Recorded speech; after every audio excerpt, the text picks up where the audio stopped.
Our main character is the author of a typical dime novel, but for some unclear reason he crosses over into his own work. He was lucky enough to become the youngest child with a golden spoon in one of the 3 richest and most powerful families in the empire. But with this fortune comes countless misfortunes. The author of the novel did not set up anything specific for this character, except for the fact that his destiny will end on the executioner's platform at the age of 17, transported into a character who is both stupid and arrogant, possessing only the most useless magic among his siblings. What will our protagonist do to change his cruel fate?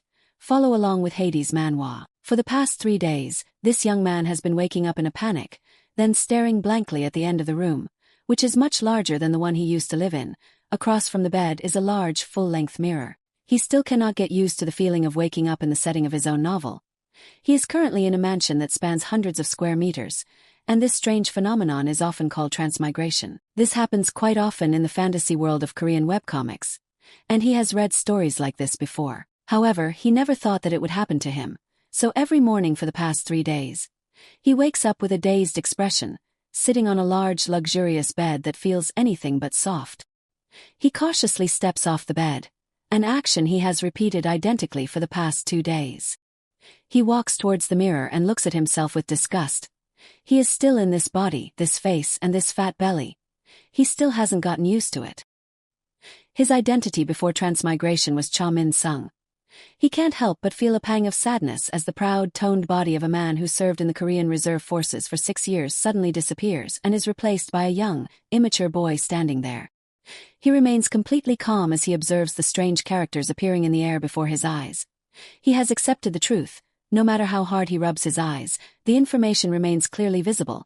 The character information states his name is Rasen Maiden, with talent in magical combat, traits, and an irrational mindset. These characters confirm that Sung Min is truly in the world of his own novel. But among all the characters, Sung Min is transported into the unfortunate supporting character who will be executed by his own brother in 9 years. On his first day in this other world, Sung Min sleeps soundly, unaware that he has been transported into a character from his own novel. Suddenly, he jolts awake with a start, his intuition telling him that it must be morning, but he doesn't hear the alarm clock ringing. Sung Min sits up abruptly and shouts, not paying attention to the fact that his voice sounds like a child's. "Ugh, work, what time is it?" His action makes the maid jump in surprise. While Sung Min is still dazed and confused, the maid speaks in a panicked voice, I'm sorry. When Sung Min turns to look, the girl has already knelt down and bowed low to the ground, her whole body trembling. "I have committed a terrible sin, please forgive me." Sung Min sits at the edge of the bed and stares at the girl. Who is this?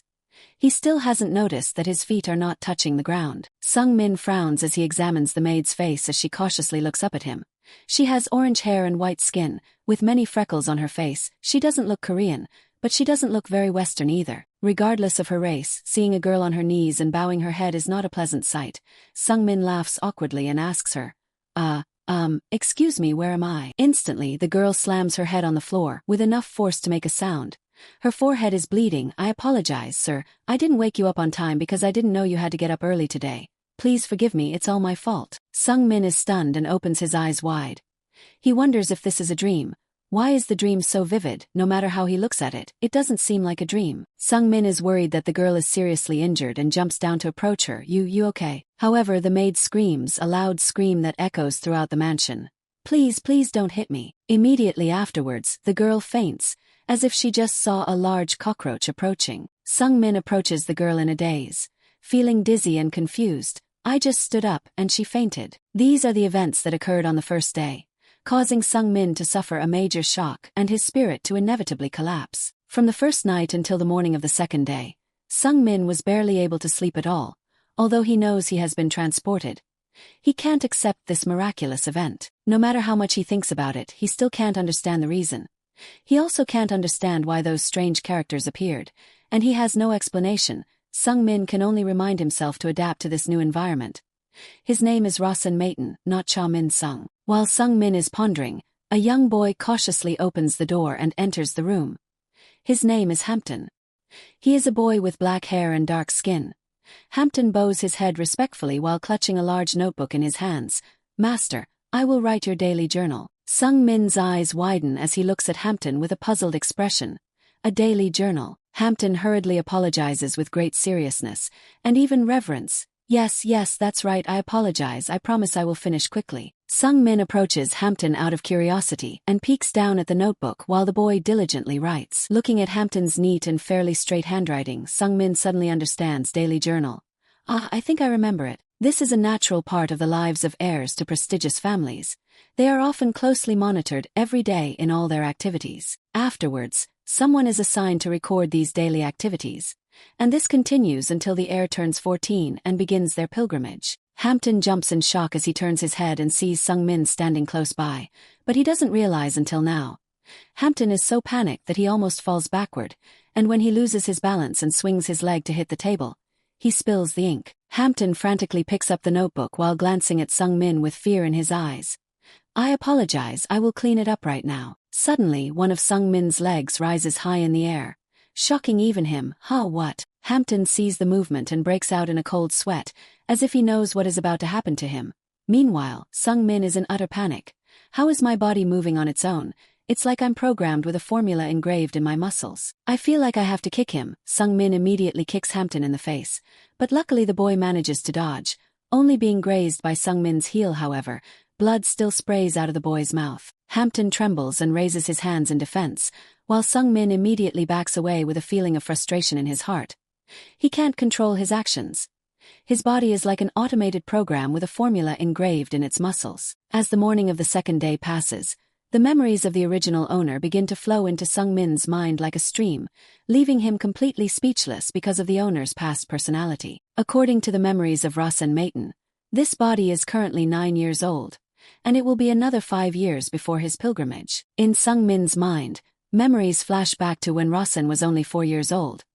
He had started using toy sticks to beat the servants senseless. The small servants were completely helpless to do anything but endure the unwarranted beatings, and one of those servants was Hampton. When he was 5 years old, Rasen learned the secret about his birth. This stubborn little boy directly insulted his mother. Someone like you deserves to be my mother. All this opposition was because Rasen Maton was the son of the householder Dekatra and a servant named Soso. In other words, Rasen thought that his birth was tainted by his mother's vileness. While Rasen was very afraid of Dekatra because he was the homeowner, the boy was not afraid of Soso at all. Despite not being able to say anything in front of Dekatra, he did not hesitate to speak harshly to Soso alone. Even at the age of 7, Rasen spat in his mother's face and chased her away, yelling "Get out!" Sung Min couldn't help but feel disgusted as the terrible memories flooded his mind. He felt ashamed that these memories were now his. After all, that was when he was 7 years old. Rasen was incredibly talented at doing bad things. There were countless other incidents of harassing servants and other outrageous actions, but there were so many that Sung Min couldn't remember every single one. After spending his 7th year in a series of horrific rebellious acts, without anyone to stop or control him, the most horrific incident that changed Rasen's life happened when he was 8.5 years old.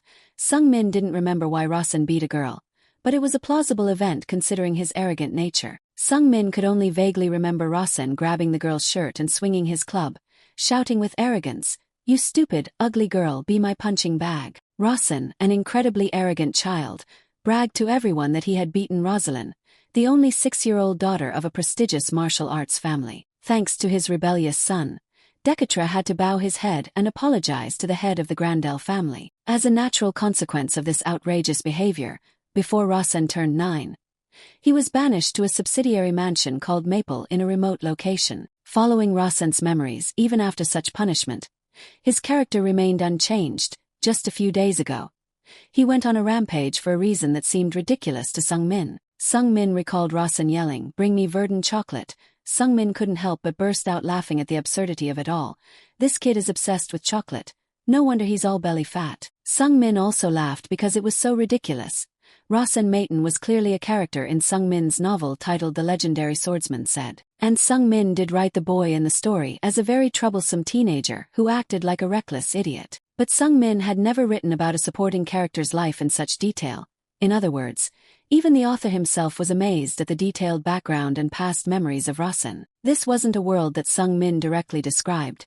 It was a world that had never been written, created spontaneously within the hidden world of the novel. Because of this, there were events that automatically unfolded according to the principles of this world, and only Sung Min, the original author, could grasp their logic. On the second day after being transported, Sung Min recalled almost all of Rasen's memories.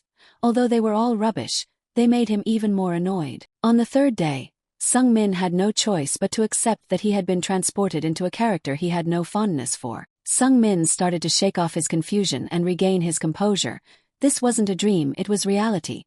He couldn't just keep being stunned by what happened. After regaining his composure, Sung-min started thinking about what to do next in this world, knowing that Rasen Maton was just a troublesome supporting character in the novel The Legendary Swordsman said. Sung-min recalled that he had never described the boy's appearance or abilities in the story. He had only given him basic settings, which could even be considered the most vague parts of the story. After all, Rasen was just a character who occasionally appeared in the novel, so everything about him was mentioned vaguely and in fragments. Because he had no specific plan for this character, Sung-min simply gave him the talent for magic combat, writing it in just like that but never actually having the character use that talent. Therefore, even the most dedicated readers of his novel were baffled when this character suddenly appeared in chapter 83. Who's Rasen? Since when was he part of the Maton family? Because Rasen's abilities were left open-ended and never used in the story, most readers only paid attention to him when he was brought to the execution platform. Suddenly, a shiver ran down Sung-min's spine as he thought about Rasen's overconfidence in his family status and his arrogant behavior, which led to his murder at the age of 17, specifically by being beheaded in public. When Sung-min was Sung-min, he wrote about Rasen without any emotion, but now that he had been transported into the character, he felt a chill. Sung-min seriously said to himself, "Alright, I need to make survival my top priority. Rasen is 9 years old now, I have 8 years left." Sung-min's eyes became sharp and determined. "So, I have 8 years to change the future." He didn't even think about how to return to reality. After a moment of determination, Sung-min's face became horrified. But the problem is what happens after that. Sung-min considered that even if he changed the future in those 8 years, there would come a time when he would have to face the main character of the novel. Sung-min had poured his heart and soul into the main character of this novel, Kazan said, a heroic character with a bright future. According to Sung-min's plot, Kazan was destined to devote his mind and strength to fighting the Maton family. The reason was that Dekatra, the head of the Maton family, had accidentally killed the eldest son of the said family long ago. It was a complicated matter and a secret for now, but it would gradually be revealed as the novel progressed. When tensions between the two sides reached their peak, a war erupted, known as the War of Swordsmanship and Magic. Looking at the title of the novel Sung-min wrote, one could predict the outcome. The said family eventually won and almost completely wiped out the Maton family. Sung-min irritably looked at the blurry, flickering system panel in front of him. Destiny. Those words blinked whenever they pleased. How am I supposed to know what to do and where to start? Sung-min pondered. I'm the one who created this world. Even if it's just a silly world written to relieve stress from working all day at the company, I understand the main plot better than anyone else. Sung-min whispered to himself, I created all the good fortune for the main character, the one who can stumble upon wild ginseng when falling forward and get lucky by chance when falling backward. Sung-min looked down at his small, outstretched hand and confidently said to himself, I even know the future, so as long as I make good use of that, I can live a stable life like my past life except for the death threat. Sung-min suddenly clenched his hand with overflowing enthusiasm. No, it's not just that. Sung-min looked around his new living environment with determined eyes. I can live a life even better than my past life. In that harsh life I had few friends, no family, and constantly worried about spending money, to the point where I had to use free Wi-Fi. Now, the living space before Sung-min's eyes was an unimaginable dream for him. The bathroom of this house was bigger than his entire apartment in his past life. Sung-min's mind began to feel more relaxed as he looked at the luxuriously decorated room. Even if it was considered confinement for Rasen, after all, I only live once, and being the youngest son of a wealthy family at this level isn't bad at all, is it? Sung-min comfortably swung his arm forward in a boxing stance. Because his magic combat abilities hadn't been revealed, Rasen didn't know what he could do. Sung-min was sure in his heart, even though I, the author, don't even know how to use it. He's built to have magic combat abilities. He has Maton blood, so he must be a genius in this field. According to Sung-min's plot, the Maton family was one of the 3 great families of this world. Therefore, Sung-min became even more confident, encouraging himself, I have a golden spoon in my mouth, so I need to think positively. However, he couldn't help but feel a shiver of fear, considering that this character was a complete idiot, and if he didn't do anything to change his fate, he would be beheaded at the age of 17. He could live a better life in Korea as Sung-min. Sung-min took a deep breath and regained his enthusiasm. All he needed to do was figure out a way to avoid his death.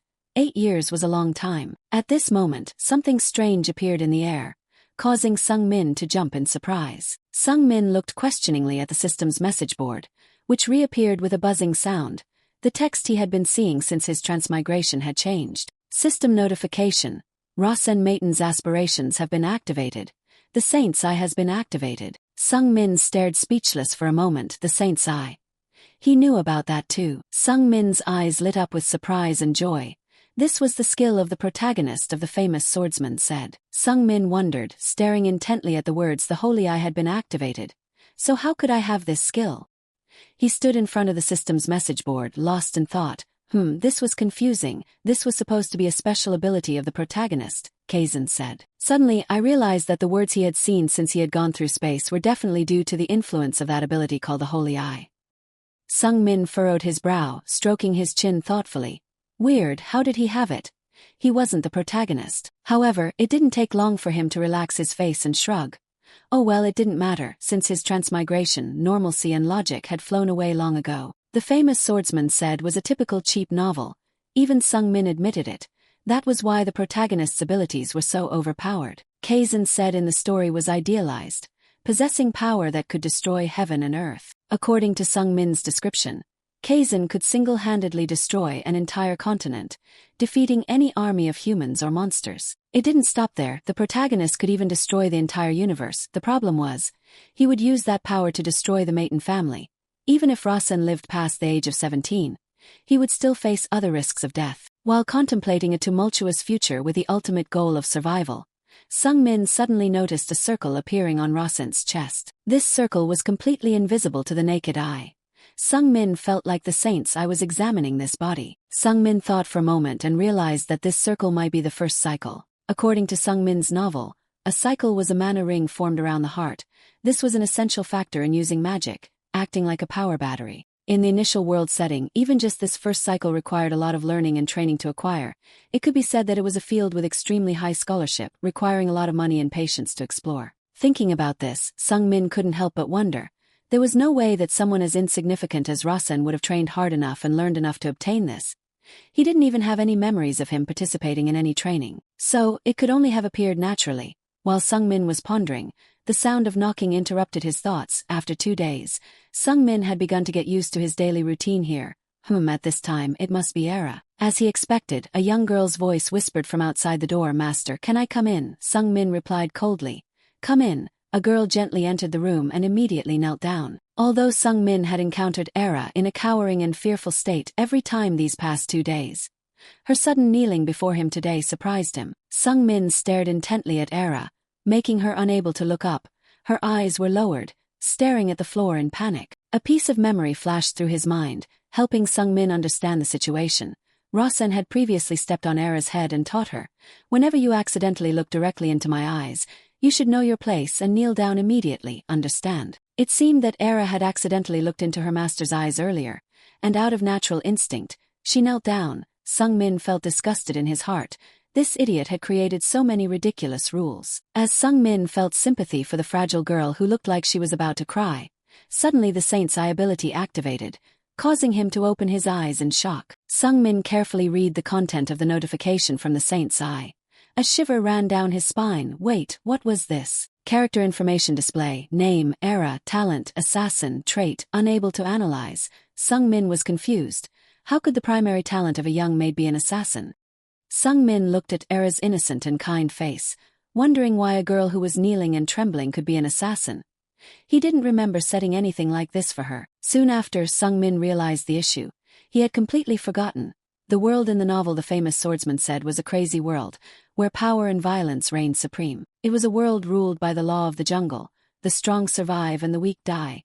Even within a single family, there was fierce competition. Sung Min pondered. This meant that someone had deliberately arranged for this assassin to be by his side, placing a young female assassin next to the one considered the lowest scum. This must be the work of one of those who were vying for the right to inherit. Sung Min swallowed nervously. Even though Rasen was practically eliminated from the succession battle, there were still siblings who wanted to harm him. What about those who were deeply involved in the actual succession struggle? How terrifying would they be? Sung Min unknowingly broke out in a cold sweat while forcing a smile. What a crazy world, a wild ecosystem for the survival of the strongest. There were no rules, not even about killing relatives. Even if he was born with a golden spoon, death meant the end. Calm down, at least he had to fake a smile to get through it. Sung Min's limbs involuntarily trembled uncontrollably. The girl in front of him was an assassin. If he gave her the opportunity, she might kill him. Sung Min thought about the fragmented memories of Rasen bullying Era. Could it be that her crying and fear back then were all just acting? It was highly likely. Sung Min intently observed Era with a suspicious gaze. Surely her trembling now was just acting. No, she was really trembling. Even the saints I confirmed she was truly trembling. She acted so realistically, she could become an actress. Sung Min avoided Era's gaze and tried to regain his composure. He cleared his throat and ordered the girl, Era. Era stammered in a frightened voice. Yes, yes, master, Sung Min coldly told her, stand up. Sung Min acted domineeringly, ordering Era, go out and get the verdant chocolate and bring it in here for me. Era asked Sung Min in confusion, chocolate? Sung Min muttered to himself, feeling the pressure building up, please just go out, I need to think about this. He then imitated Rasen, shouting angrily, now you dare question my order. Hearing this, Era rushed out of the room in a panic. No, I'll get it right away. The door slammed shut. As soon as Era stepped out of Rasen's room, she shed her earlier fearful demeanor. Her eyes became sharp and full of suspicion. What was that? Era glanced slightly at the door behind him with a worried look. It was strange, I couldn't say clearly, but there seemed to be something about him, very different from before. Era pondered. She had noticed this change in the past few days. The atmosphere around him had changed compared to before. Era grew more and more worried. Even though she didn't know exactly what had happened, something had definitely changed. She recalled Sung Min's calm smile and gentler demeanor, which were unlike Rasen's usual behavior, not even resembling a normal child at a rebellious age. After standing for a while in front of Rasen's door, Era started moving with thoughts racing in her mind. Though these changes were not entirely clear, she probably had to report this to that person. Looking closely, her movement was a little strange. She seemed to be flying, or her steps were so fast that it looked like she wasn't touching the ground. More importantly, she moved very quickly and didn't make a single sound while walking on the stone floor with stiff-soled shoes. After Era left, Sung Min regained his composure and sat down at the tea table with a thoughtful expression. All right, let's review the information I have. Rasen Maton had been exiled to the auxiliary residence. In other words, he had been completely removed from his father's sight and the inheritance list. Although Rasen Maton had absolutely no chance of becoming an heir to the sorcerer family, in his case, this was a blessing, as this family practically played the main role in the antagonist force against the swordsman. Sung Min strung together all the information and calculated, however, to ensure survival past the age of 17. He still needed to act like a normal human being. For a moment, Sung Min breathed a sigh of relief. Thank goodness, he was the creator of this world, and now he even had the skills of the protagonist. He knew the future and his own destiny. He even knew the burial places of ancient artifacts. Sung Min silently made up his mind. He must participate in the family's inheritance battle no matter what, otherwise he would only be known as the shame of the Maton family and die young. Although he had made up his mind, Sung Min couldn't help but worry.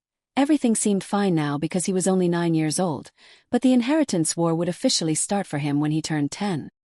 He sighed inwardly about the life of Rasen in the novel. This idiot had continued living like a jerk after turning 10, which is why he was sent to the other world at the age of 17. Immediately after, Sung Min clicked his tongue and thought about the bright future waiting for him. He couldn't be as stupid as him. Here he could eat and drink freely without worrying about money.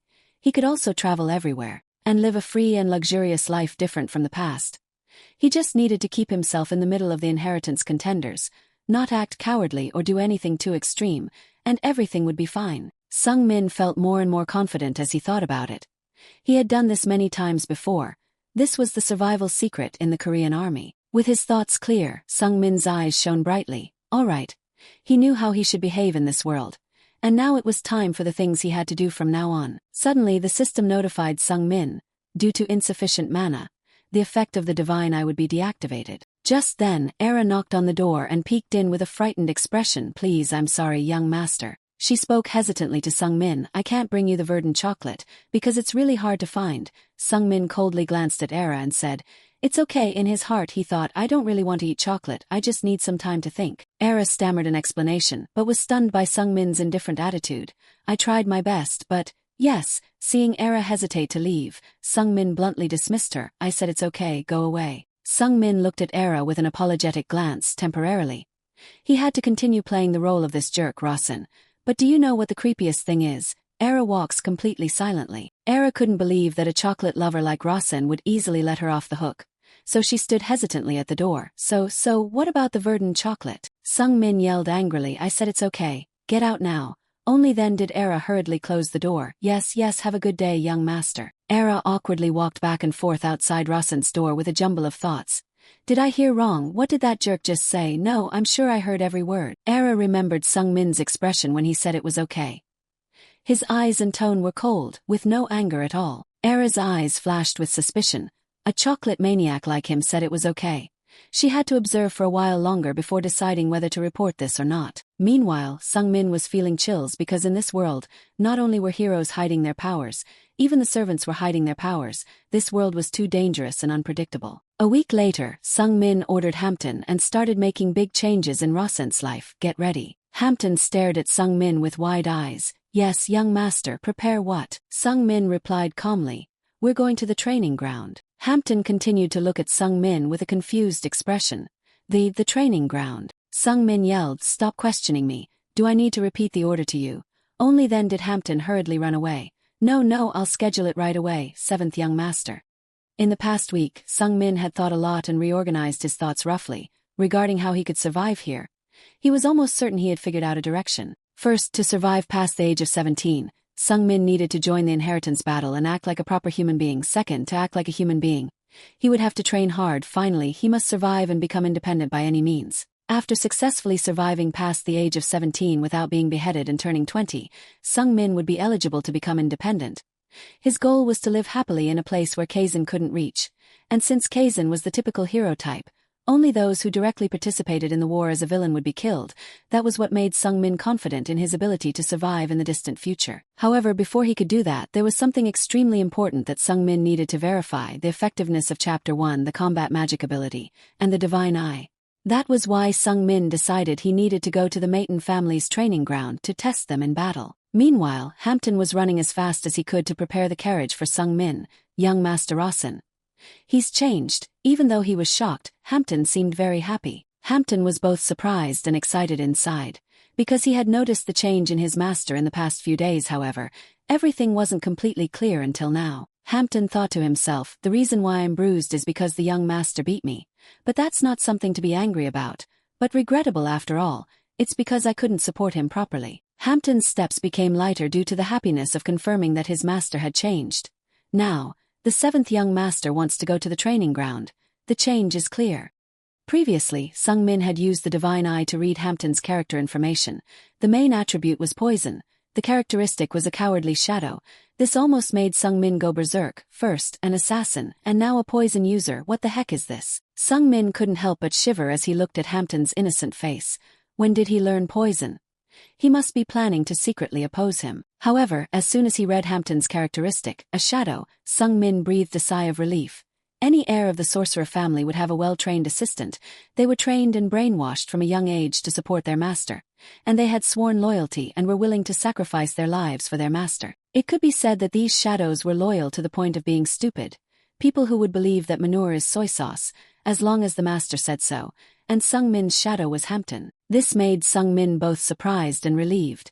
Even a piece of trash like him had a shadow. Thanks to that information, Sung Min felt more confident in Hampton. After all, he was a well-trained servant, and every shadow only lives for the heir they serve. Soon after, Sung Min and Hampton arrived at the Maton family's training building, and Hampton's heart soared with joy. He couldn't believe Sung Min was willing to come here to train. He was overjoyed. However, as he watched Sung Min calmly enter the training area, Hampton felt uneasy. Why was he suddenly like this? It wasn't like he was afraid Sung Min would cause trouble or anything, but every action of his was met with contempt from others, making him feel very uncomfortable.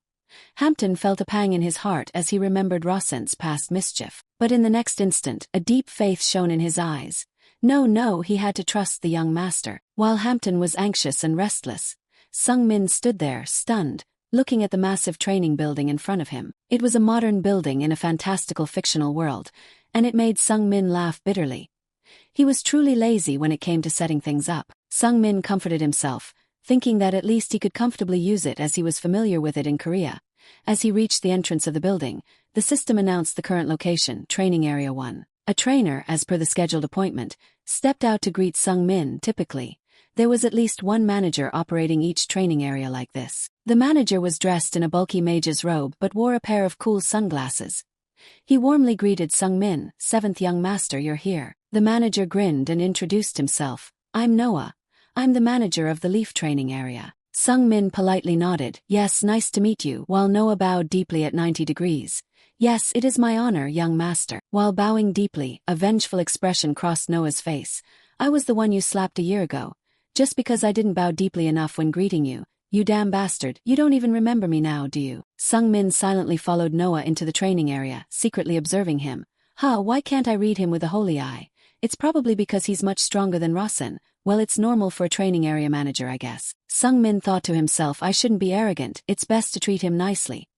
He spoke to Noah in the gentlest tone possible. "From today onwards, I will start training. What kind of monster is suitable for me?" Noah looked at Sung Min in surprise. "Training, you will?" Sung Min firmly nodded. "Yes, give me some advice, something that suits my age." Noah hesitated and asked Sung Min, "Young master, how old are you?" Sung Min didn't hesitate and replied, 9 years old. Sung Min didn't notice the murderous glint in Noah's eyes. "Of course I know, you bastard.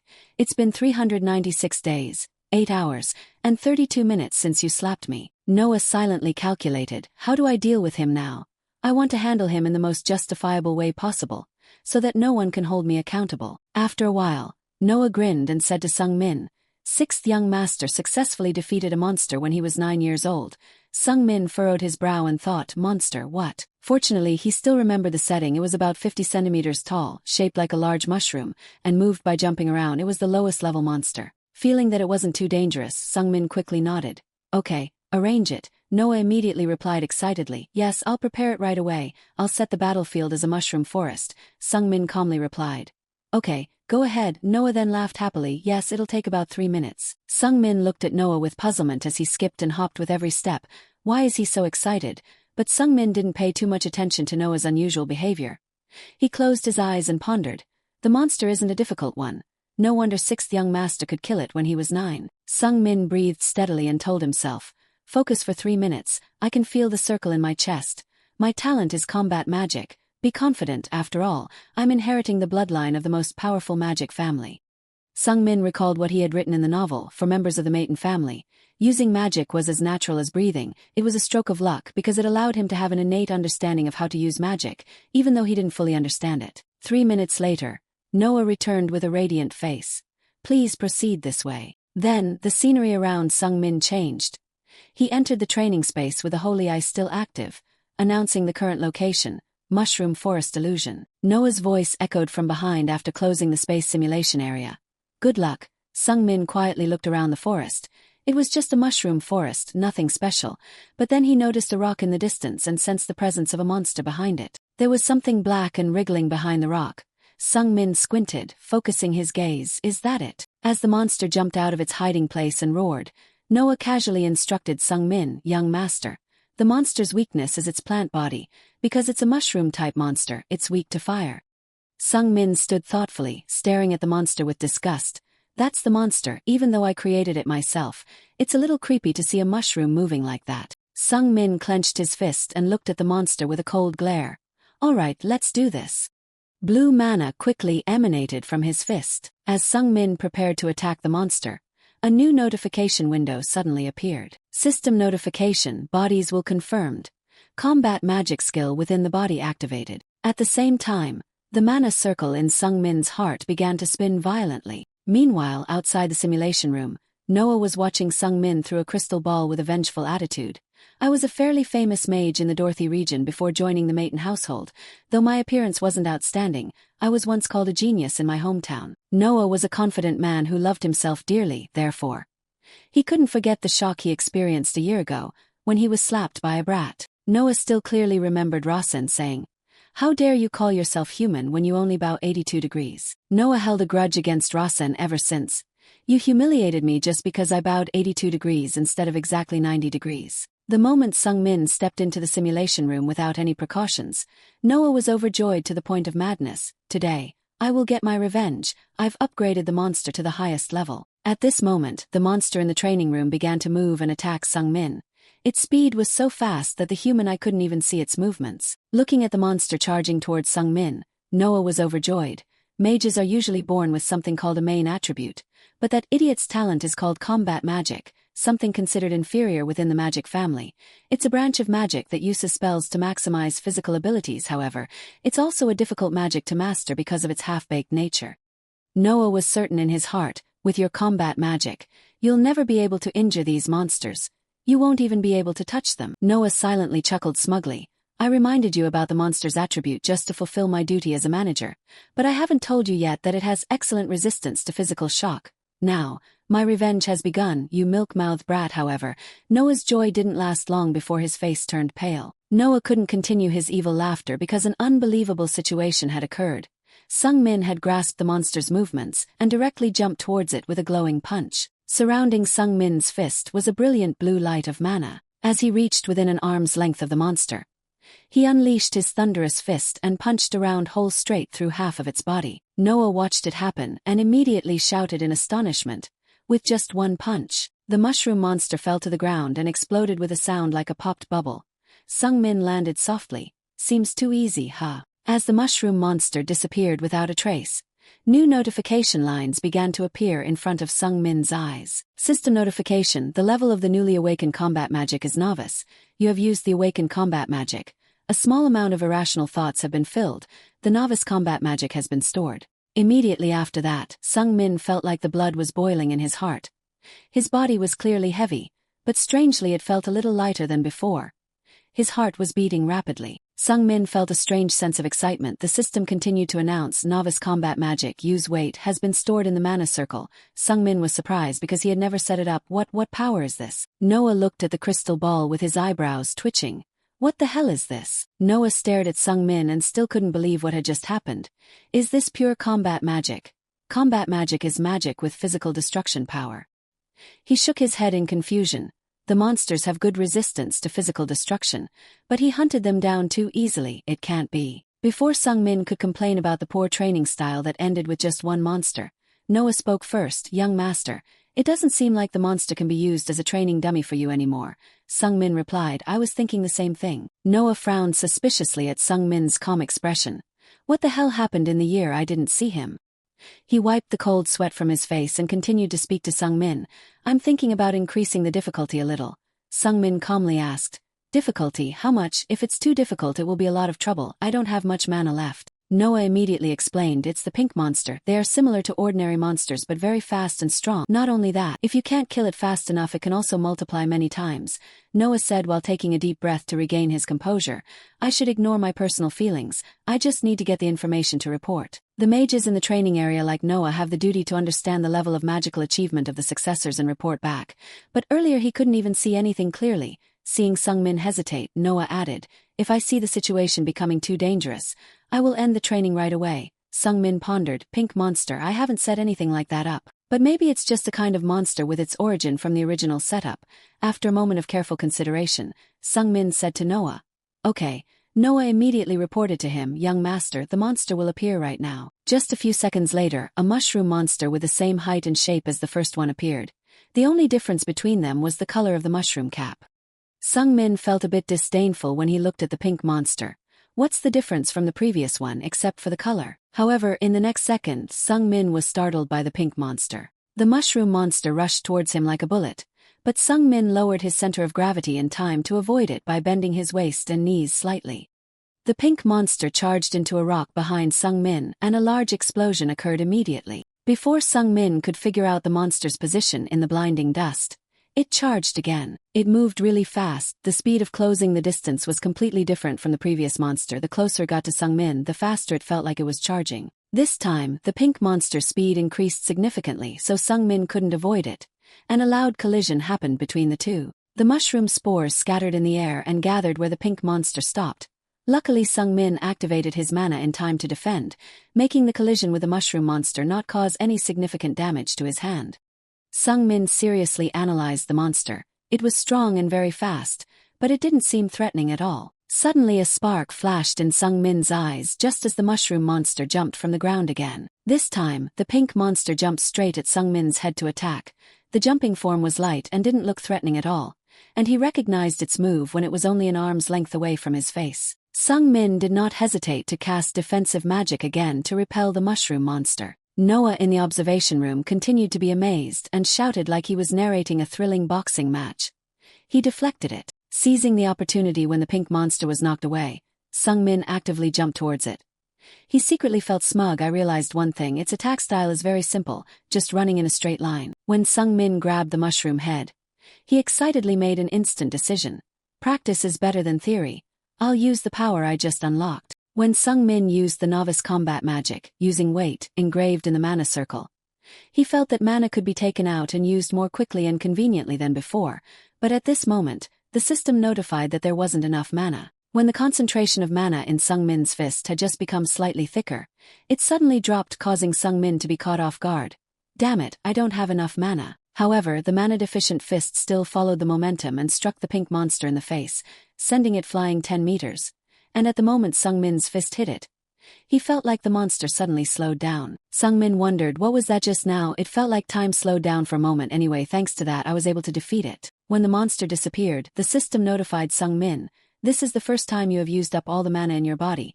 Due to lack of mana, the holy eye will be temporarily suspended. Sung Min had to put aside the consideration of what just happened until his mana recovered. Just as Sung Min punched the pink monster in the face, Hampton carried tea into the waiting room. The boy saw the scene in the crystal ball and was stunned to the point of almost spilling the tea. Hampton widened his eyes in amazement. What did I just see? Has he been secretly training his personal strength? Noah also found this situation unbelievable. Hampton, the 7th young master's 10th birthday isn't here yet, is it? Hampton nervously nodded. Yes, it will be next year. The more Noah thought about it, the more horrified he became. Usually after the body enhancement ceremony at the age of 10, maiden mages reach this level. How the hell is he so strong when he's not even 10 yet? When Sung Min walked out of the simulation room, Hampton was still in awe. Young master. He even has a mana circle. There are many mages in the world who are desperate because they can't overcome the first circle barrier. A strong belief arose in Hampton's heart. The first circle cannot be obtained naturally. It's impossible. The young master is definitely not the kind of idiot that people are rumored to be. Hampton was moved to tears imagining his master's effort. Young master. He's definitely secretly training hard in a place where no one sees, looking forward to the day he shines. Thinking about this, Hampton couldn't contain his excitement and hugged Sung Min tightly. Sung Min vaguely felt something was wrong with Hampton and Noah's reaction. I think I made a big mistake. Sung Min sulkily squeezed Hampton's face and pushed him away while silently calculating. I haven't fully explored everything about this world yet. If I stand out too early it will be a lot of trouble. So, now I need to act a little, Sung Min thought and did it right away. He pretended to fall face down to the ground in Hampton's horrified eyes. Both Hampton and Noah rushed over to check on Sung Min, young master. Thinking that Sung Min had overused his energy, Noah quickly instructed Hampton, call a healing mage on the 2nd floor. Hampton didn't understand what happened, but he still obediently ran off. Sung Min closed his eyes and lay still, thinking, it's so bad that you have to go find them. But it's okay, to make the story more reasonable. There must be some healing medicine or healing mage on the 2nd floor. At this time, a chubby mage was taking a nap in the hallway on the 2nd floor. Hampton immediately shouted to wake him up. Is there a healing mage here? The mage startled awake in a panic. Oh, you scared me, it's me, what's wrong? Hampton hurriedly shouted, the 7th young master is injured. The healing mage immediately stood up. Really, that's a big problem, hurry up. However, he had just taken a step to run away when he stopped in bewilderment. The 7th young master. Isn't it the 6th young master? Hampton urged anxiously. Yes, it's the 7th young master. The healing mage still looked unbelievable. Aren't you the attendant of the 6th young master? Hampton hurriedly shouted. I'm Hampton, the servant of the 7th young master. The healing mage continued to hesitate. Wait, so the 7th master is really here? What is that useless guy doing here? Hampton was annoyed to hear those contemptuous words and explained. He defeated a pink monster and suffered a fatal blow from it. The healing mage widened his eyes in shock. What? How? Hampton confidently confirmed. He won with battle magic. After confirming the information, the healing mage followed Hampton to the infirmary where Sung Min was waiting. The healing mage cautiously observed Sung Min. If his body is injured due to the side effects of battle magic, I won't be able to help him. The healing mage didn't like trouble, which is why he worked in this less frequented training ground, but Sung Min's injury could affect his peaceful life. So he thought to himself, first I'll try my best, no, I'll pretend I'm trying my best and then send him to a high-level mage. There are more skilled mages in the main building, and I can pass the responsibility to them. Immediately, he used the highest level recovery technique he could, channeling mana. His hand turned pale, and golden mana shone brightly on it. However, Sung-min showed no sign of waking up. Sweat of worry gathered on the healing mage's forehead, dripping down his cheeks and chin, as expected. There's no reaction. Well, I knew it wouldn't work anyway. The healing mage pretended to exert all his effort, his hand trembling. Let's quickly finish this and send him to the main house. Come on, hurry up. At that moment, Sung-min suddenly opened his eyes as if the healing mage's efforts had worked. Everyone around Sung-min's bed exclaimed in surprise, young master. The healing mage was the most flustered. My magic abilities improved. No, I didn't do anything. The healing mage stared in astonishment at Sung-min, saying it's because of this bastard's self-healing ability is more reasonable. Sung-min sat up, looking weary, and glanced at the healing mage. Thank you. Sung-min's polite attitude shocked everyone again. What? Sung-min calmly repeated. I said, thank you. The eyes of the three people standing beside the bed widened in confusion.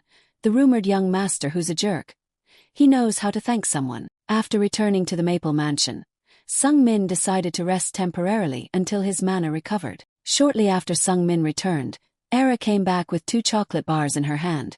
She was panting from running around all morning to find verdant chocolate for him. Era, struggling to catch her breath, said to Sung-min, I got the verdant chocolate, but there are only 2 left. I'm sorry you asked for 3, but please forgive me, I'll try to find more. Sung-min casually waved his hand. It's all right, just leave it there. Once again, Sung-min's calm demeanor different from before confused Era. What? Sung-min felt a little sorry for her. Rest, you don't look well. I don't want to bully an assassin anymore.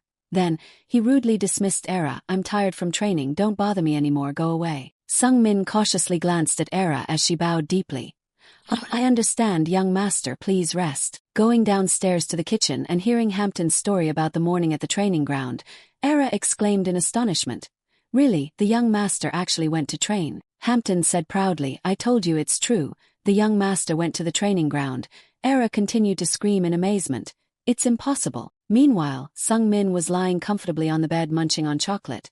I don't really like chocolate, but verdant is a different class. He enjoyed the luxurious flavor. It melted on his tongue as soon as he put it in his mouth.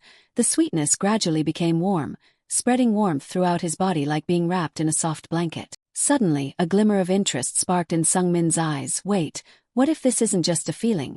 He immediately used his holy eye to examine his body. Sung-min discovered that the chocolate had turned into liquid and was flowing into his body, spreading everywhere. Immediately, he felt a strange energy flowing through him, and the system notified him that a small amount of mana had been absorbed.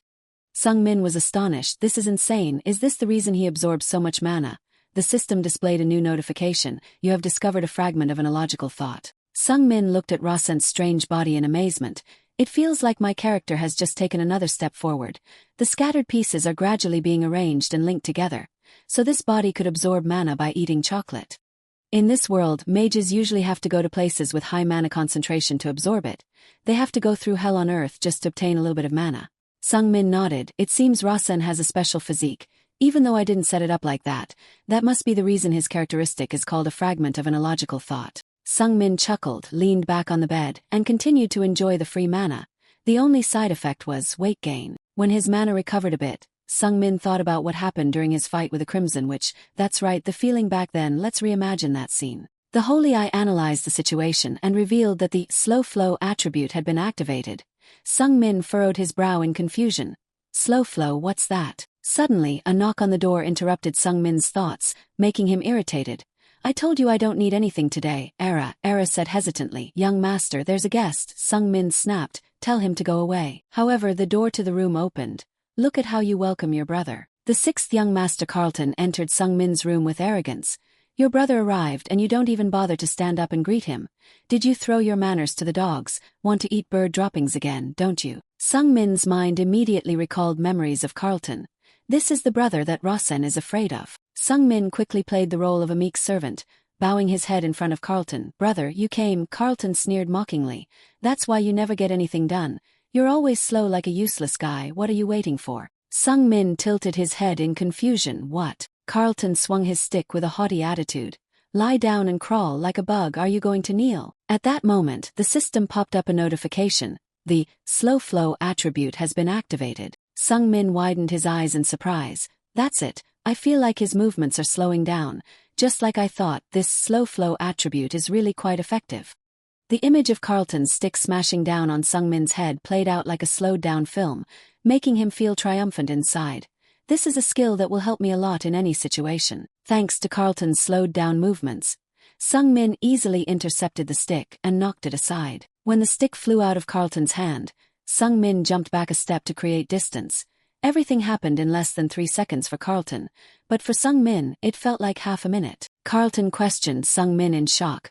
"What did you just do?" Carlton yelled angrily. "How dare you, you trash?" Sungmin calmly replied. "I was just defending myself." Carlton glared at Sungmin menacingly. "Say it again." Sungmin pretended to be naive and asked.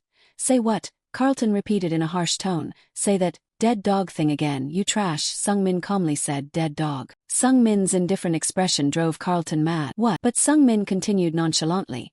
"You told me to say dead dog." Carlton erupted in fury, yelling at Sungmin, "You bug, you son of a bitch." Immediately after, he used magic to prepare to attack Sungmin, saying, "I'll kill you."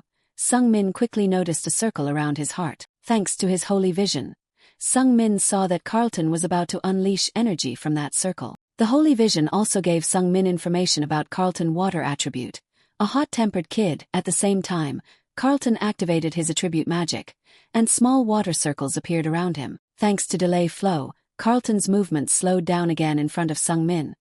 He's going to unleash attribute power in front of his chest. Right, I've predicted his action. The next thing requires finesse. As Carlton swung his fist towards Sungmin, Sungmin moved like lightning, circling behind Carlton, leaving him stunned for a moment. Sungmin slammed his right fist into Carlton's right shoulder from behind, causing him to scream in pain. In the blink of an eye, Sungmin circled back to the front of Carlton and delivered a punch to his stomach. Even though Sungmin tried to control his strength, not wanting to kill Carlton, he was still seriously injured and coughed up blood. Carlton slumped down and vomited a large pool of blood on the floor, causing Sungmin to be utterly shocked. Sungmin berated himself. "Damn it, I thought I controlled my power well enough." Immediately after, he yelled for Hampton, "Call a doctor quickly." Sungmin pondered, replaying the fight in his mind.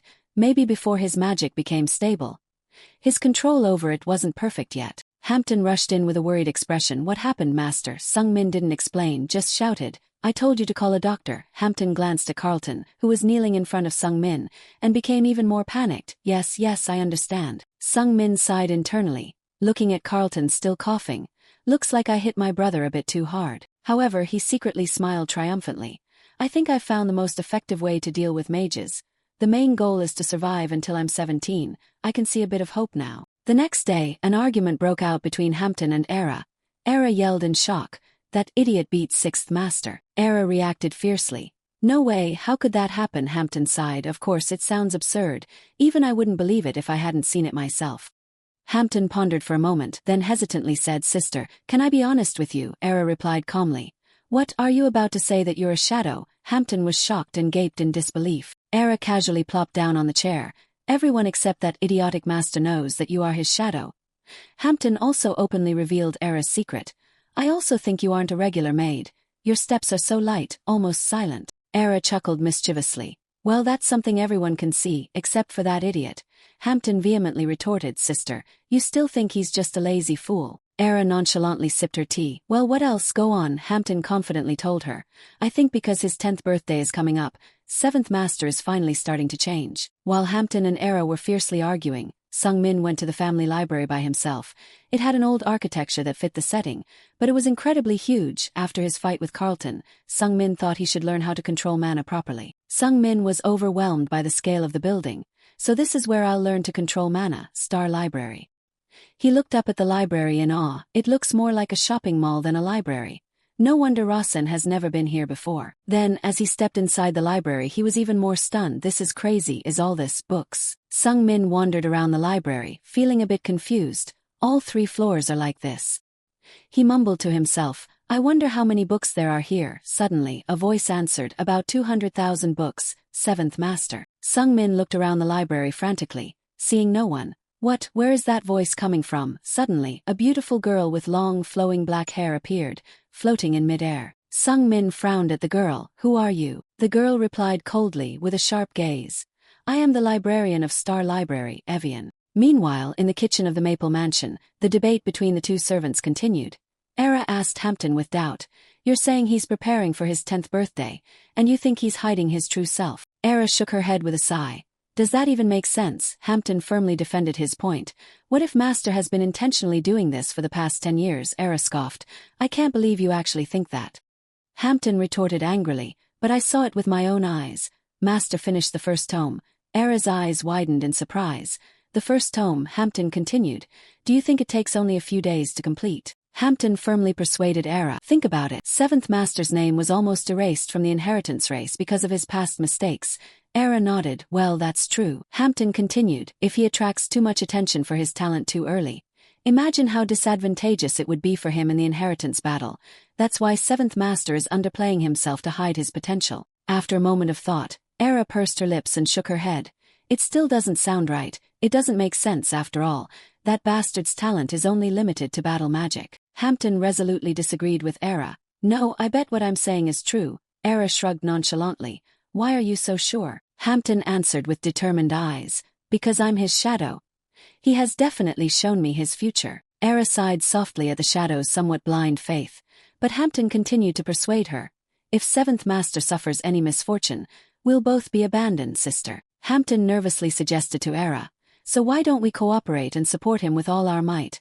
After thinking for a moment, Era stood up and interrupted Hampton. "All right, but only if he decides to visit the library. Then I'll consider your proposal." Era casually turned away, indifferent however. Hampton refused to give up, and continued to ask her, "What do you mean?" Era explained coldly. "I heard that every member of the Mayton family has to study in the Star Library to prepare for the inheritance battle. Only in the library can you learn the best strategies for that." Both Hampton and Era were unaware that Sung Min was in the Star Library while they were arguing. He was looking at Evian with a dazed expression. "Excuse me, who are you?" Evian, patient and composed as a typical librarian, calmly repeated to Sung Min. "I am the librarian of the Star Library, Evian." Sung Min stared at Evian for a long time. "Evian, who is she? I don't remember her at all." Finally, he couldn't recall her, so he had to use his holy vision to check. As soon as Evian's real name appeared, Sung Min was stunned. "What? It's Larvian, not Evian." Evian bowed politely. "It's an honor to meet you, 7th Master." But Sung Min continued to stare at her dumbly. "Wow, I didn't expect her to be here." According to Sung Min's novel, Evian didn't directly declare war on the protagonist, Kazan said, but she was a grand mage and appeared in a few special events in the story. One of the most memorable events for Sung Min when writing about this character was her one-on-one confrontation with the entire army of a nation. Evian was an extraordinary mage, and she defeated the tyrannical king of Revadon and all his soldiers. She froze them all with a single wave of her hand. But that wasn't all. Sung Min even froze the entire Revadon castle. According to the storyline, Evian will later be known as a great mage in the upcoming North Sea War. However, as Sung Min remembered, she was now being hunted across the continent for what happened in Revadon. He began to understand that this was probably why she used a different name, and although he hadn't set it up, she had escaped by becoming the librarian of the Mayton family. The library of the renowned Mayton family of mages is very much like a mage sanctuary, because both original and copied versions of the classic magic books from around the world are all located here. All the librarians who manage this place are great mages, and they rarely appear outside. Librarians have the right to manage and read all the books in the library, which may be why Evian chose to hide here. While staring into Evian's sharp, cold eyes, Sung Min began to feel afraid. It didn't matter who the librarian was, but why did it have to be Larvian? Why was a legendary witch who had frozen an entire castle in legend standing in front of him like this? Evian, though cold, spoke very softly. "Please go to the 2nd floor and wait at the table." Despite this, Sung Min was still very hesitant. Okay. Evian kindly asked him, "I'll prepare some tea. What would you like to drink? Would you like black tea?" Although Sung Min wanted to yell that he didn't like black tea, the words that came out of his mouth became, I like black tea." Evian instantly disappeared, leaving only a faint voice. "I'll go prepare it right away." Sung Min froze in place because his legs were still trembling. This world was truly dangerous. Only after thinking back did he feel relieved that this was the first time Rossen had come to the library. Sung Min broke out in a cold sweat, feeling chills run down his spine. If it had been that little devil who came here, he couldn't imagine how he would have acted, and it was certain that he would have died afterward. After bringing Sung Min his tea, Evian continued to ask, "What book are you looking for?" Sung Min immediately explained, "I want a book related to mana cultivation." Evian asked further, "What level of mana cultivation book do you want?" Sung Min answered without hesitation, "The most basic one." Evian looked at him with a questioning expression. For someone with Maiden blood like you, wouldn't those basic books be a bit useless? Sungmin laughed and said, you have to learn the basics first before you can climb higher. Evian nodded and began using magic to search. Please wait a moment, I'll find it for you. Very quickly, a book that met all of Sungmin's requirements automatically flew off the bookshelf and landed in front of him. Sungmin stared in amazement at the book that moved automatically and landed on the table. All right, you can go now. Evian immediately disappeared without a trace. Understood, I hope you will gain some insight from it. Sungmin began to read the book very attentively. Mana is a term referring to all the types of energy that exist in nature. They must store mana in their hearts and create a mana cycle in order to become a mage. However, he could only understand the first few pages. Afterward, the 8th equation theorem of Largo and the 7th mathematical formula of Prado both spoke about this. That's why the answer to e to the power of 648 is. Sungmin didn't take long to collapse in a sigh. How could this be a basic book? There's no way a modern person like me can self-learn such bizarre knowledge. It's incredibly difficult. And I still don't understand anything after reading it all. While feeling hopeless, a spark of light flashed in Sungmin's mind. Wait, if I can't learn it, I still have the divine eye, right? After using the divine eye to analyze the book, Sungmin immediately felt more invigorated. Haha, I was just trying to see if it would work, but I didn't expect it to analyze it directly. While I'm reading, I still don't understand anything. It looks like a computer screen, so cool. Thanks to the divine eye, Sungmin was able to both understand the book and think vaguely. This skill is amazing. The problem is that there's a monster in this world who can use this skill even better than I can. After half an hour, the system announced that the analysis of the beginner magic book had reached 22%. The divine eye could not continue to be used due to a lack of mana. Sungmin immediately thought, so, if it reaches 100%, I can understand all this stuff, right? I guess I need to prioritize solving the mana shortage problem. He then cheerfully closed the book. That's enough for today. It wasn't until dusk that Sungmin returned to the Maple Mansion. Hampton ran out to greet him with a confused expression. Master, Lady Soso has come to visit you. Sungmin was trying to remember Soso's face from Rossent's memories when her sudden appearance shocked him. Soso was standing waiting for Sungmin in the hallway leading into the mansion. Her face was young and kind, and she didn't seem to dislike Rossent at all, even though he had been rude to his mother. As soon as Sungmin clearly saw Rossent's mother's face, he froze in shock. Even from a distance, Sungmin could tell that Soso looked very similar to his real-life mother. What's going on? Why is mom here? Sungmin had always longed for his mother, because he hadn't been able to see her again. Sungmin's mother died of cancer when he was just 9 years old, the same age as Rossent now. After that tragedy, Sungmin's life was also tinged with sorrow. Since his mother's death, Sungmin was often beaten and mocked by bullies for being an orphan. Sungmin had longed to see his mother many times, but he had never set up Rossent's mother to look so much like his own. Sungmin couldn't help but stare at Soso in confusion. Why does she look so much like my mother? However, that wasn't the only thing that shocked Sungmin.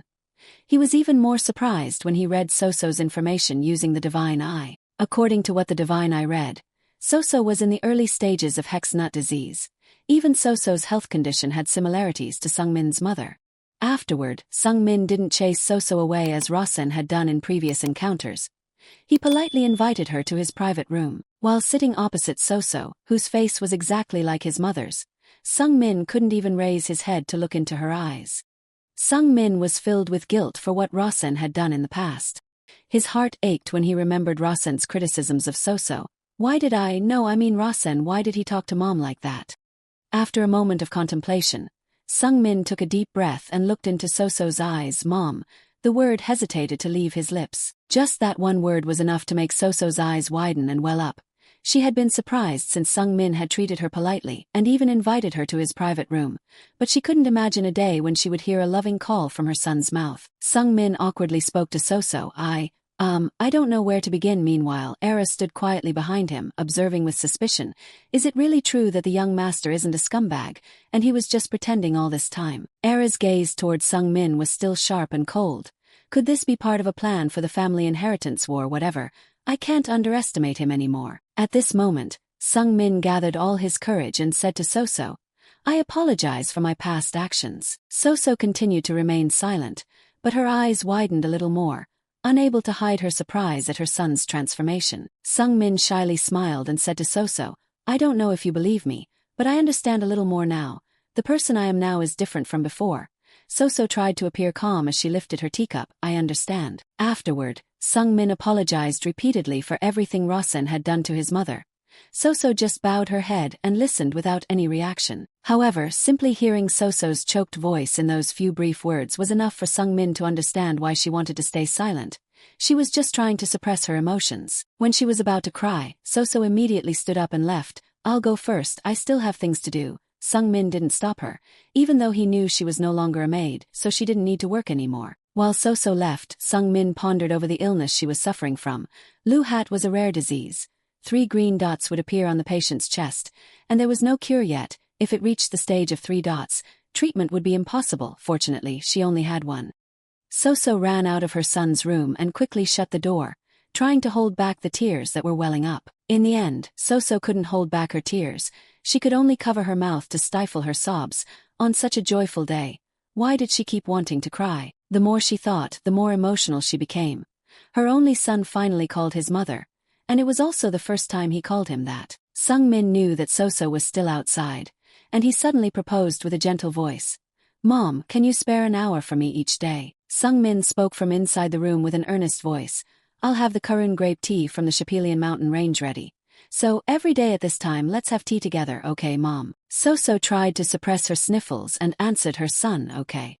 Sungmin was the one who created this disease, so he knew exactly how to change So's fate. He felt a little relieved. The keratin grape tea from the Shapelian mountain range was rarely consumed, but if it were drunk consistently for a month, it could cure the Lu hat disease. Afterward, Sungmin silently watched So's back as she left the mansion. Regardless of what people said about her being a seductress of the manor's owner and her son being a foolish jerk, she was still his mother. More importantly, no matter how Razan treated her, she never abandoned him.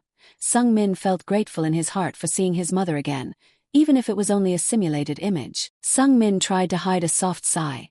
"Don't let the illness worsen, Mom." That night, So returned to her small, solitary house, located far away from the Maton family's mansions. So couldn't believe that what happened at the Maple Mansion was real. She tossed and turned in bed. Confused, was it a dream? The more So thought about it, the more flustered she became. She was both happy and worried. If it wasn't a dream, what else could it be? Razan had changed right before her son's 10th birthday, as if he were a different person. So couldn't contain her emotions. She spoke with a trembling voice. "Are you there? Can you hear me?" She spoke to herself as if confiding in someone. "Every day I'll have tea with Razan. He's changed so much. Seeing him change so much, I'm overwhelmed. But I'm also very happy. It feels strange, doesn't it?" So's voice choked as tears of happiness rolled down her cheeks. The candle in the completely closed room suddenly flickered, as if someone had just walked past it. The reaction was very subtle, but enough for So to know that the person had heard her. The next day, Sungmin specifically summoned Era, making her feel a little uneasy. "Yes, sir," she replied. Sungmin spoke seriously. "I need your help with this, it's very important." Era felt a moment of panic. Important, she thought. Has he found out my identity? Is he testing me? He wouldn't order me to assassinate anyone, would he? However, what Sungmin said next made Era feel deflated. "Verdant chocolate." Sungmin innocently requested a childish snack, but with a serious expression. "I want the best quality and as much as possible." Era felt a little disappointed, really, she thought, but Sungmin interrupted her thoughts. "Oh, and one more thing," he said. Era eagerly looked forward to his orders. "I knew it," she thought. "There's something even more important." Immediately after, Era was disappointed again by Sungmin's instructions. "Remember to get the candy from the bakery too." After experiencing a roller coaster of emotions, Era finally completed the task within an hour, leaving Sungmin speechless. "Just as I thought," he mused. "The power of wealth and power is truly terrifying." A table filled with chocolate was laid out before Sungmin. One piece cost 20,000 grang, which amounted to nearly 5 million. There were at least 100 chocolate bars there. Sungmin chuckled with delight. She had spent almost 500 million on chocolate within an hour, simply because of her master's order. "It's unbelievable," he thought. "I have to enjoy this wealth and power." Sungmin immediately sat down and began replenishing his mana. This is good, he thought. The most expensive ones are around 30,000 grang each, and the cheapest ones are around 10,000 grang. However, the amount of mana he could absorb differed. Sungmin thought about it while devouring each chocolate bar. While eating the chocolate, he suddenly realized, I can also replenish mana with the candy from that bakery. That means there was only one conclusion. Both the candy and the chocolate shared a common ingredient. A realization dawned on Sungmin. He immediately summoned Hampton and ordered, "Bring the head chef of the bakery here." 30 minutes later, the head chef of the bakery arrived to meet Sungmin with an extreme look of panic. It was simply because Razan's previous notoriety had instilled fear in everyone. The chef's heart was filled with doubt and anxiety. Why am I being called here, he wondered. Is there something wrong with the candy? The chef stared at Sung Min, his fear growing. I heard he's a notorious little jerk who dared to fight his own brother. He could easily kill someone like me if he finds out there's something wrong with the candy. The chef thought, at this moment. Razan's image in the chef's eyes was a little demon. The chef silently prayed, please don't let anything happen. Just then, Sung Min called out to the chef with a sharp voice, causing him to jump. Yes, I'm listening, sir. Sung Min asked casually what he put in the candy, but the chef was panicking. Well, about that. Sung Min questioned him seriously. Tell me all the ingredients, don't hide anything. The chef knelt on the ground in terror. I'm sorry, it's my fault. Sung Min was confused by his actions and quickly explained in a gentler voice. No, that's not what I meant. I just want to know how to make it. The chef, trembling, began to list the ingredients. Well, the recipe has sugar from the Dorothy region.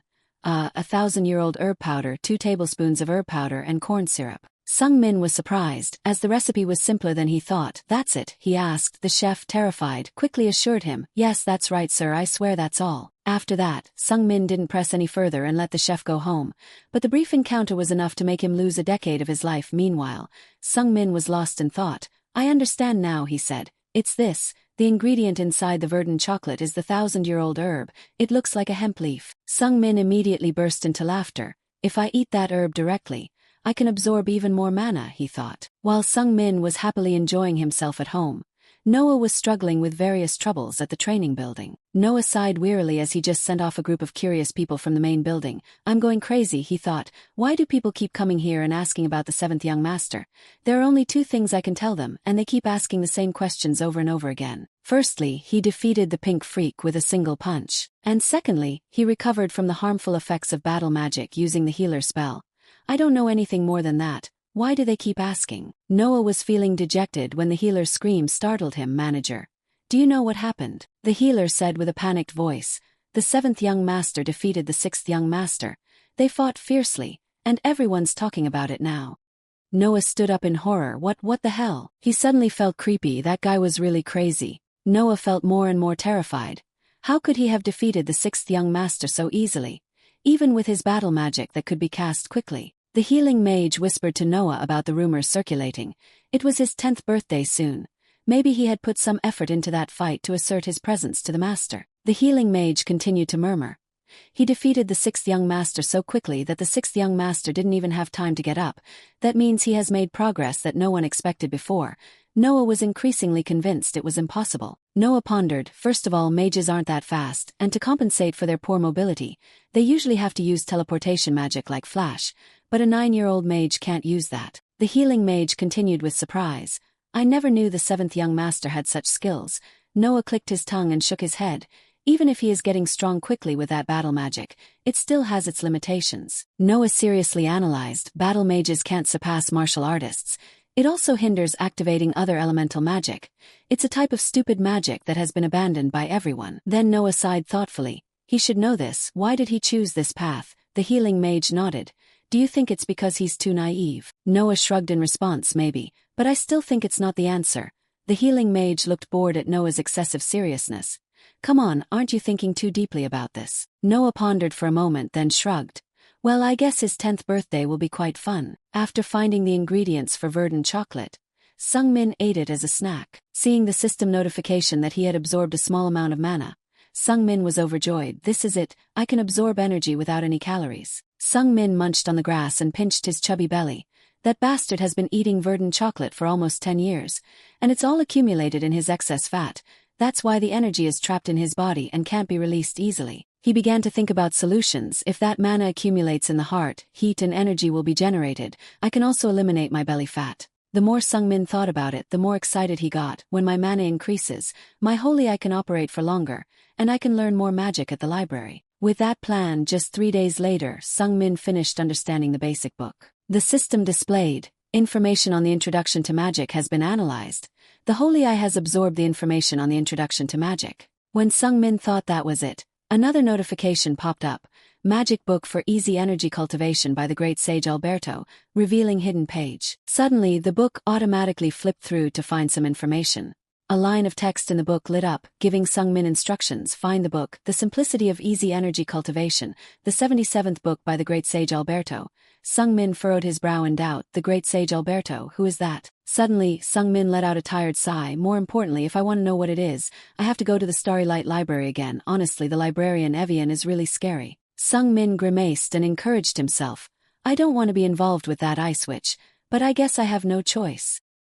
He didn't know that Era was watching his every move from the ceiling at that moment. Era's eyes were as cold as blades, as if she wanted to take Sung-min's life at any moment. However, she was simply following Sung-min more closely as requested by her true master. Sung-min entered the Starry Light Library again with cautious steps. The library seemed colder than before, fitting for an ice witch. Where was Evian? Suddenly, Evian appeared behind Sung-min with a whispered voice that made him jump. You finished reading it. Sung-min tried to compose himself and handed the book to Evian. Wise, here it is. Evian was slightly surprised. You read it quickly. Sung-min forced a smile. Well, it's just the basics of magic usage. As soon as Evian received the book, she threw it away, making Sung-min jump again. Watching the book disappear in a blink of an eye, Sung-min was stunned. How did she cast magic without chanting? Evian calmly asked Sung-min, are you looking for any other books? Sung-min hesitantly nodded. Yes, actually, do you know the 77th book of the great sage Alberto, The Simplicity of Easy Energy Cultivation? Evian nodded. Yes, it's in here, Sung-min excitedly requested. Give it to me then. But Evian hesitated and explained, that book is classified B. Its content is rather difficult to understand for beginners. Sung-min chuckled and brushed it off. It's okay, I'm just reading it for fun. Suddenly, Evian closed her eyes and started sniffing. She leaned close to Sung-min and sniffed as if she was smelling something on him. Sung-min was frozen in place by Evian's actions. What is this feeling? Sung-min tried to suppress the scream rising in his throat. It was like a predator smelling its prey. After sniffing for a while, Evian stared at Sung-min strangely. Seventh young master, there's a very fragrant smell on you. Evian's eyes lit up with excitement and naivete. Hearing Evian's explanation with a bright face, Sung-min suddenly remembered something and rummaged in his pocket. He took out a verdant chocolate bar from his pocket and handed it to Evian. You mean this smell? Sung-min politely asked Evian, would you like to try it? Evian replied without hesitation, not at all, but her hands grabbed the chocolate as if she was afraid Sung-min would change his mind. Evian reluctantly took the chocolate, but if you insist on giving it to me, I'll take it. Evian's reaction surprised Sung-min. Did I set up this kind of behavior? He tilted his head and looked at Evian with a puzzled expression. Something's not right. There's something wrong here. What is it? Despite his lingering doubts, Sung-min didn't want to cause any trouble, so he quickly left. Okay, I'm going. As Evian saw him out, he politely invited her. There's plenty of chocolate in the Maple Mansion. Come visit occasionally. I'll tell Era to give it to you. Evian's cold face lit up again with clear delight. Her reaction made Sung-min feel like he had made another mistake. Haha, I'm sure she won't actually come. Don't come, it's just an empty invitation, you know that, right? 3 days after bringing the book home, Sung-min had finished understanding 42% of the content, but his holy eye could no longer activate due to lack of energy. Sung-min stopped reading and pondered. The Simplicity of Easy Energy Cultivation by the great sage Alberto doesn't have as much information as I expected. Sung-min felt confused when thinking about his statement. I am a great magician, I can even use all kinds of magic, isn't that great? But if you want to be able to use with magic like me, you must learn the basics that I teach. He had read almost half of the book, but Sung-min felt like he was wasting resources. Mana was limited, and time wasn't always available, so he decided to leave the mansion with Hampton and Era to exercise a little. There was a small empty space behind the Maple Mansion, and Sung-min started running there. Hampton was delighted to see Sung-min working hard. He seemed busy all day, even going to the Starlight Library and the training area, plus, he was exercising diligently like that. Era now had to admit Sung-min's efforts. It wasn't just ordinary running. Hampton, with his limited knowledge of physical movement, curiously asked, what is it then? Suddenly, Evian appeared behind them and answered Hampton's question. It's the process of melting the concentrated energy in his body by using muscle movement, she explained. Era shrieked in alarm. You Evian. Her assassin's heart was filled with a little horror. She hadn't even sensed Evian's presence. Hampton politely bowed to Evian immediately. Did you come to visit Maple Mansion, librarian? Evian replied coldly, yes. Should I tell the young master? Hampton asked. Evian, seemingly embarrassed, shook her head and said, no need. Hampton looked at Evian in confusion. Why did Evian come to Maple Mansion? She's a librarian, so she must be a high-level mage. The boy kept guessing as he looked at Evian. Did she come to assess the young master's progress, to support him for the succession battle? No, the librarian is supposed to be neutral. Evian silently observed Sung-min for a while, then nodded. He's not like the seventh young master I heard about in the rumors. Suddenly, Era remembered Sung Min's instructions and took something out of her bag. Evian, the seventh young master told me. He said to give you this if you came. Era took out a verdant chocolate bar and gave it to Evian. Seeing Evian hesitate to take it, Era awkwardly explained. I never thought someone like the librarian would like chocolate, but the seventh young master told me to do it. Era started to feel anxious as she saw Evian's cold expression. When giving someone a gift, you have to pay attention to whether the gift is appropriate for their status. Era was terrified to see Evian's eyes unwavering. If chocolate was given to a noble librarian like Evian, it could be considered an insult. After a moment of hesitation, Evian finally couldn't resist the chocolate bar's appeal. All right, I can't refuse the seventh young master's sincerity. Evian accepted the chocolate with a blank expression. Cold sweat broke out on Era's back as she glanced at Evian observing Sung Min. Her expression remained emotionless, as if it was her trademark, neither good nor bad. Era couldn't help but wonder, what was he thinking when he told me to give her that chocolate?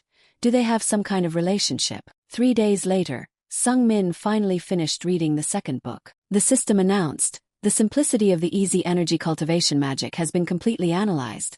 The Holy Eye will complete the deep engraving of the easy mana heart method into your mind. Sung Min laughed happily as the announcement appeared.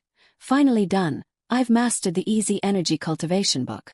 However, his joy quickly faded as the unexpected engraving process began. Sung Min collapsed to the ground in pain, a spinning feeling in his head. Sung Min felt like he was suffocating. Wait, what is this? My energy is going wild. If I can't control it, my heart will explode. The moment Sung Min's heart tightened, his mind went blank. He struggled to breathe, feeling like he was on the verge of death just from reading a book. Sung Min collapsed to the ground in pain, a spinning feeling in his head. The moment his heart tightened, his mind went blank. His breathing was so heavy that he felt like he was about to die. A surge of abundant energy flowed through Sung Min's entire body like an electric shock, shocking him. If I can't analyze this flow correctly, my heart will explode, damn it. Despite the pain, Sung Min was still conscious enough. I need to use the Holy Eye to analyze it.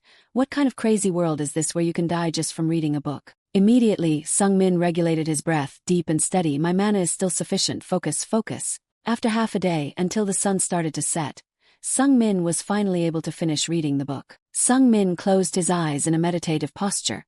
The system announced, you have deeply engraved the easy energy cultivation method into your heart. Then, thanks to the effects of the easy energy cultivation method, previously invisible settings would be displayed. Sung Min continued to close his eyes and think about Evian. Up to this point, he still didn't know anything besides her real name. As the settings of the other world revealed themselves, Sung Min could understand why he felt like Evian was a bugged character. Her information, 27 years old, ice attribute, cold, naive, but somewhat cruel personality. One final line in the character setting made him stunned. What the hell? Chocolate is a number code, how? Sung Min pondered for a long time until he finally remembered the only reason that could explain the setting error. It was a small thing, so he had completely forgotten about it. It happened when he was babysitting for a friend. The kid had scribbled on Sung Min's novel outline, saying that chocolate was a number code. But because it was just a draft, he hadn't paid much attention. Sung Min nodded thoughtfully. So that's why Evian was attracted to the smell of chocolate. I finally understand that strange action. I thought she was treating me as prey. Suddenly, Sung Min's room turned a bright red. A sarcastic, mocking voice echoed.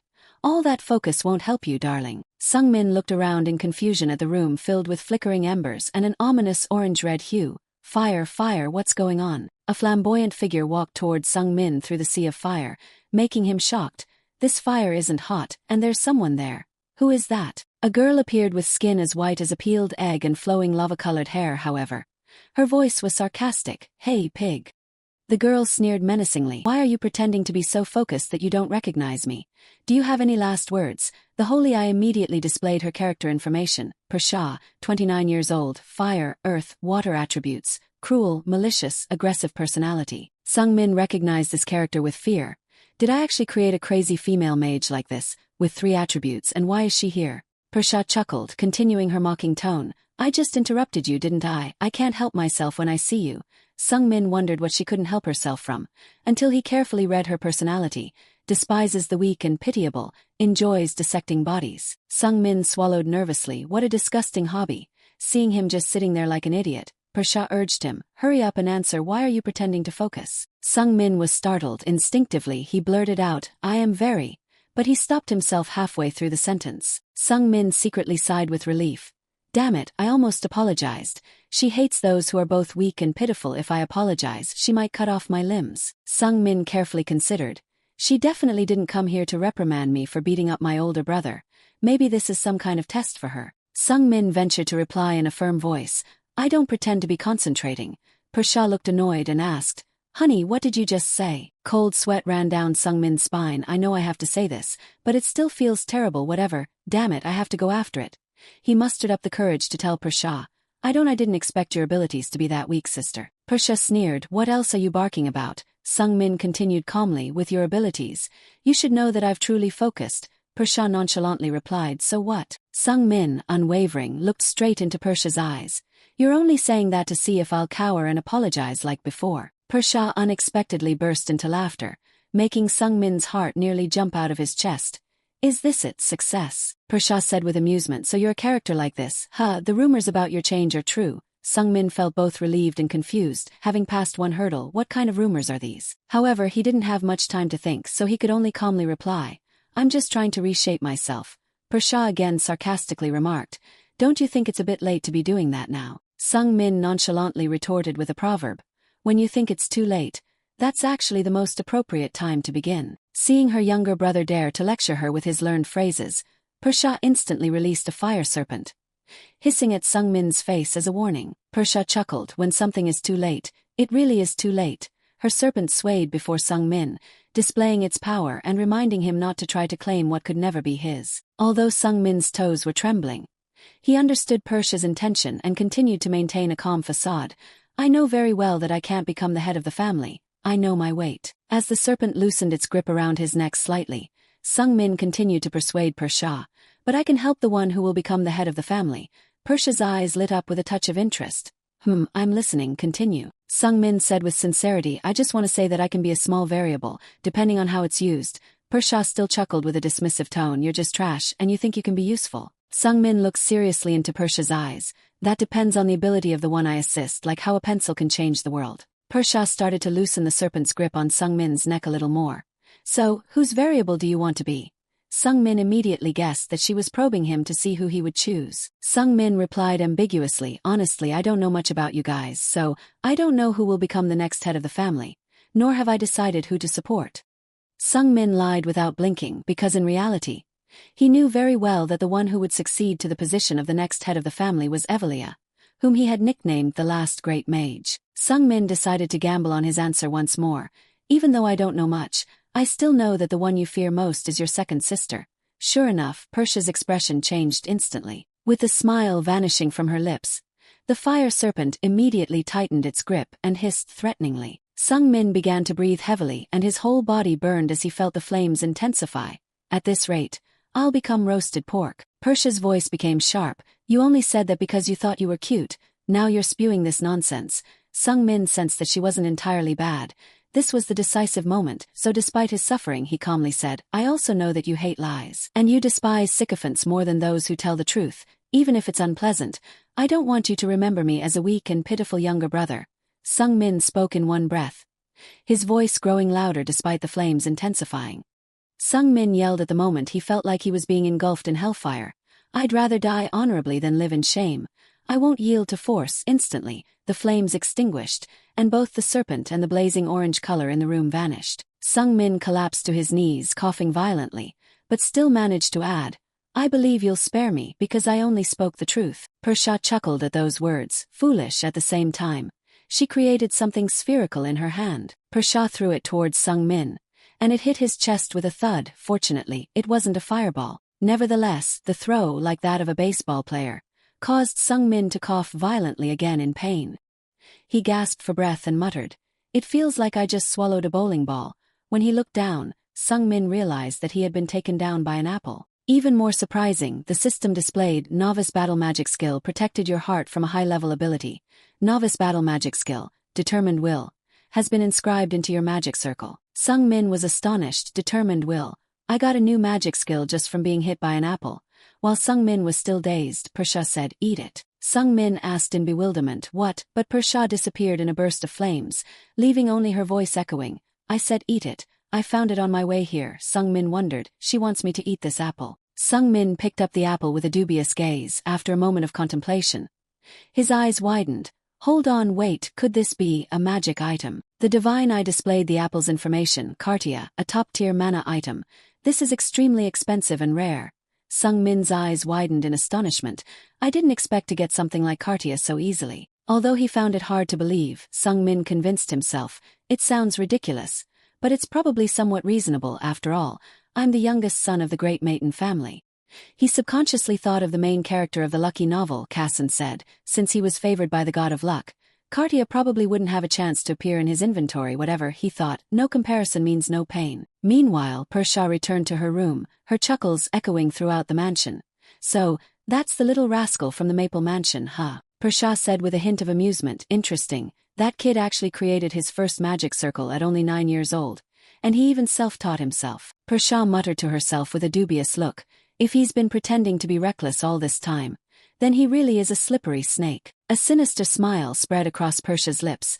I need a cunning guy like him in the fight against my older sister. And he's not a coward.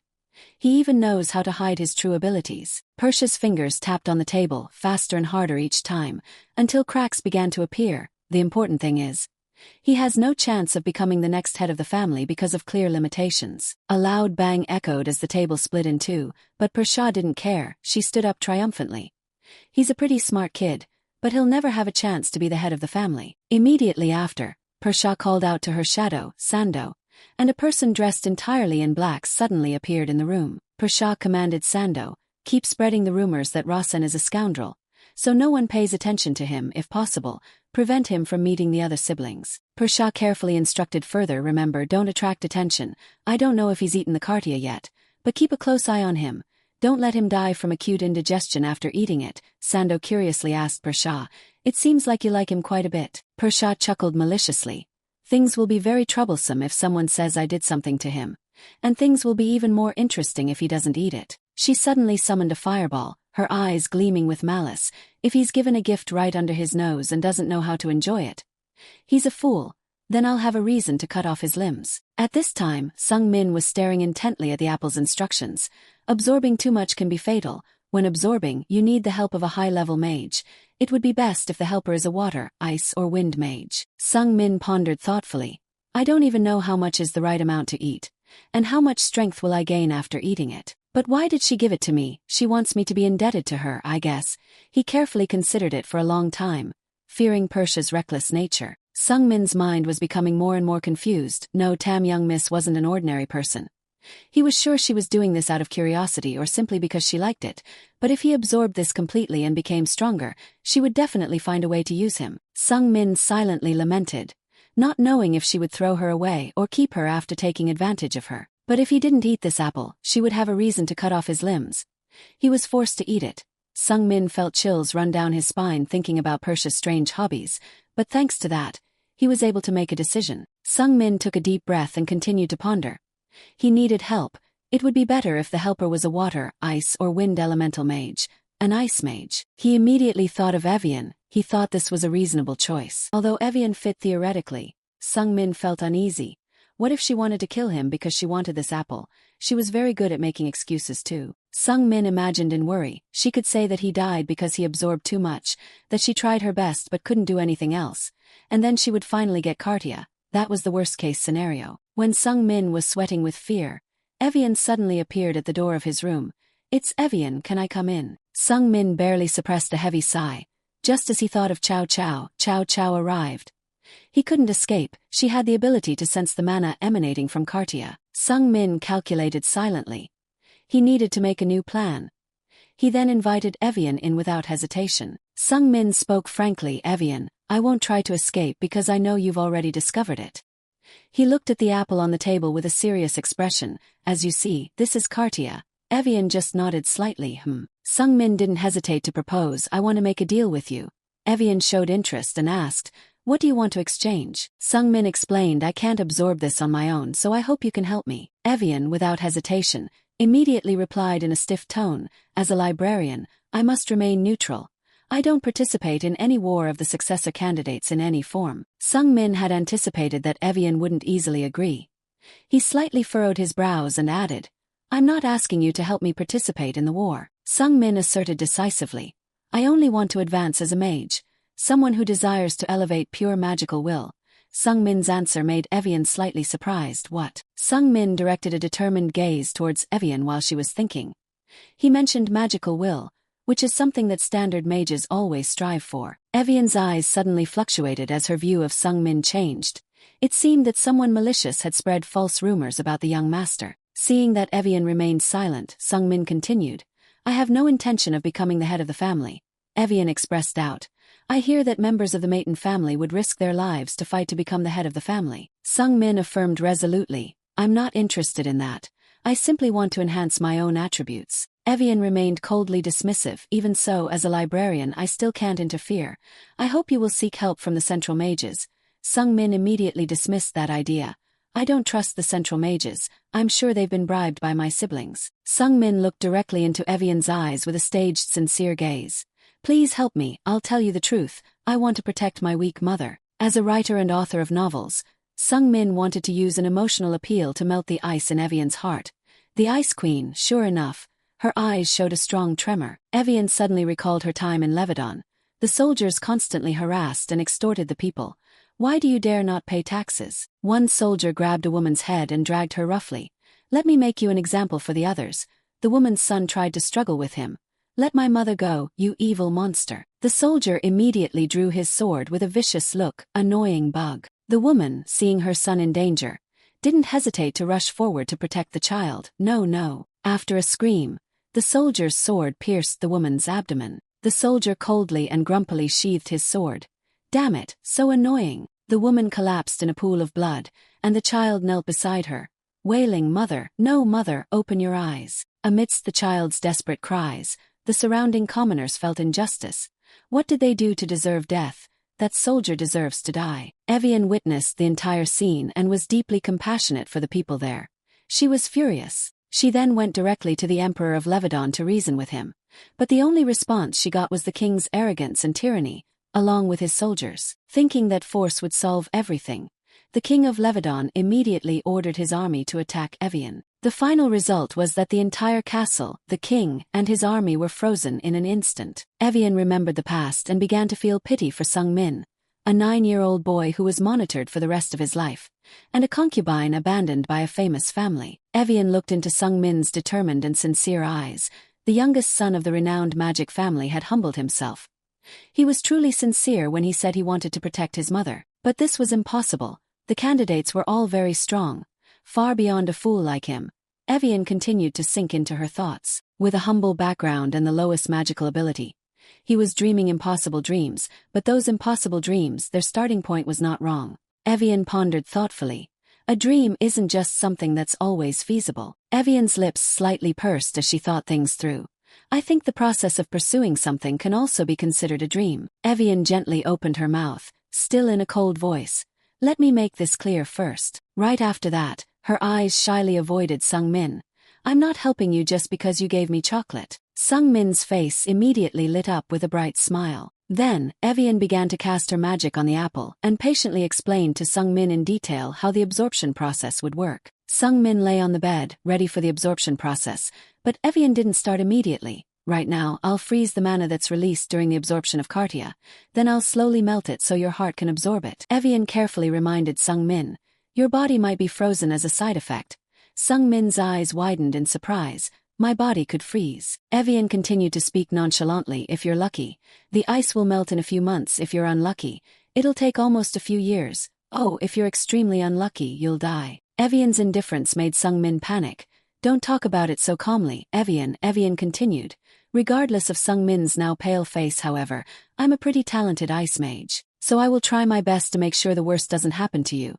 Hearing that, I swallowed nervously. Should I postpone absorbing this? Sung Min stared at the apple floating in front of her. No, it was impossible to stop. The possibility of success in this situation was very high, because people with a personality like Evian are usually very careful with who she gets along with. Work. Sung Min reassured himself. She said it was dangerous, but he could treat it like a 50-50 gotcha pull without any rate bias. If you don't risk it, how can you get the rewards? Sung Min, no longer hesitant, immediately shouted with enthusiasm, "Let's do it." However, Evian continued, "There's one more thing. I am a high-ranking mage after all. Since you're asking for my help, you must pay me a fitting reward." Sung-min was a little worried that Evian might demand something beyond his capacity, so he cautiously asked, "A reward?" Evian calmly nodded, "Yes, it's not much."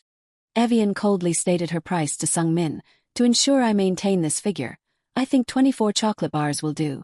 Sung-min had to suppress his smile because of Evian's adorable action, and they immediately reached an agreement. Soon after, the news was reported to Persha, causing her to chuckle. "So, the little guy ate the cartia, did he?" Sando politely nodded, "Yes, he received help from librarian Evian." Persha was indulging her playful side with an amused smile. "Evian, the ice girl?" Sando nodded again.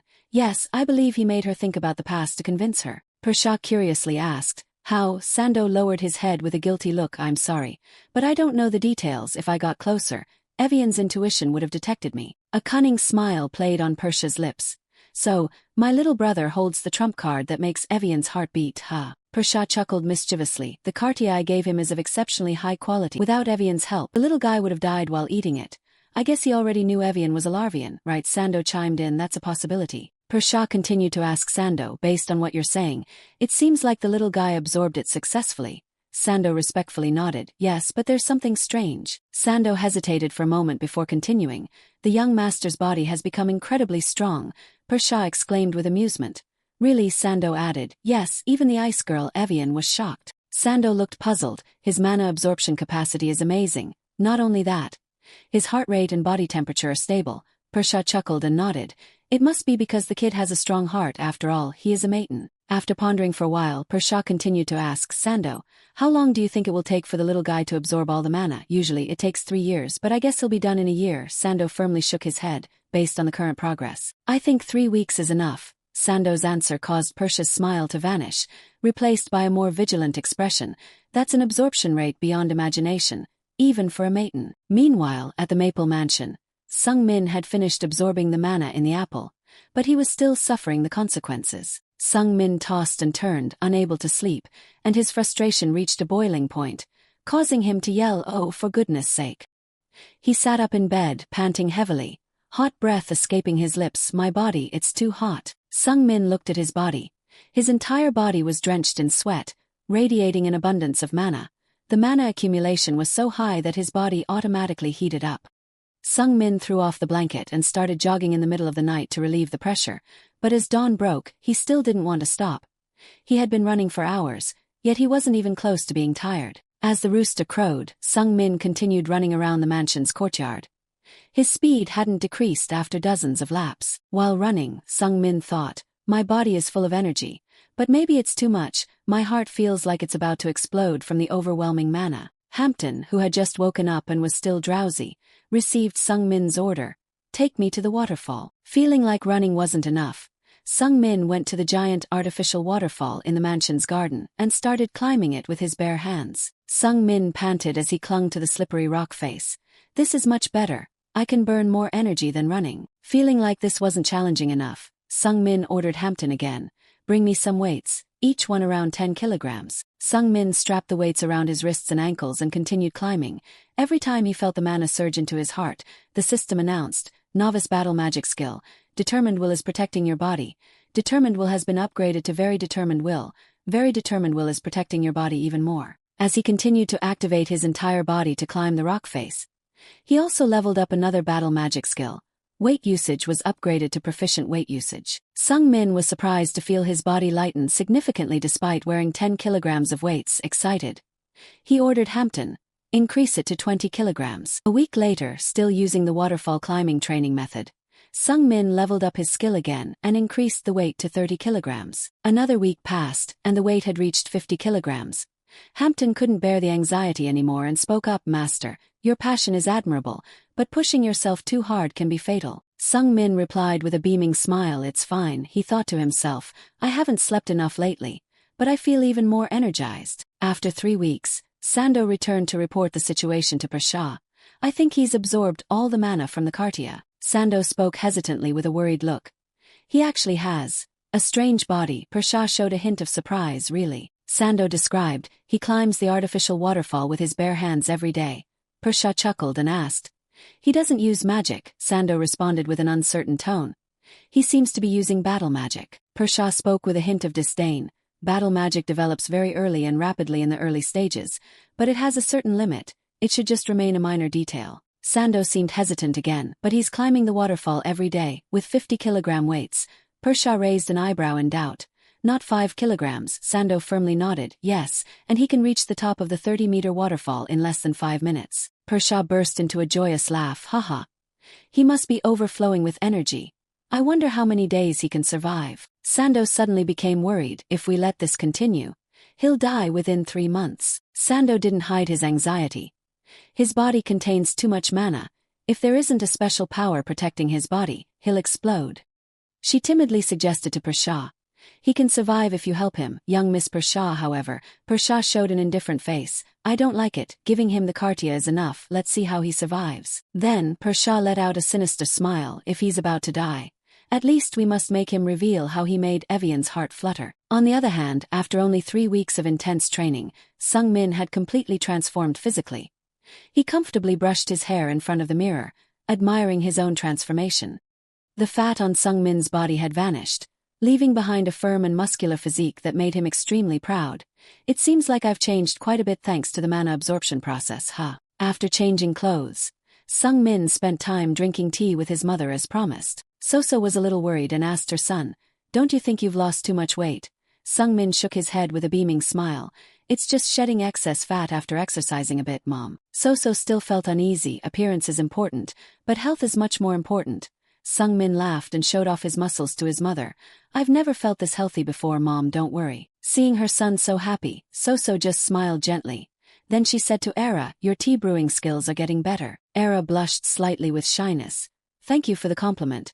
You are also getting more and more beautiful, Ma'am Soso. Sung Min was a bit confused when looking at Era's sincere acting expression. Era seemed quite friendly with his mother, a bit unusual, but whatever, being friendly is a good thing after all. Then he looked at Soso with a relieved smile. Mother's worries are almost gone. Things are progressing quite well. That night, Sung Min stayed in his room, activating his Saint's Eye while using the easy energy cultivation method to double his cultivation efficiency. He lay on the bed, pondering as he felt a pleasant sensation of mana flowing through his body. Today was December 20th, 218 in the Hyphaean calendar.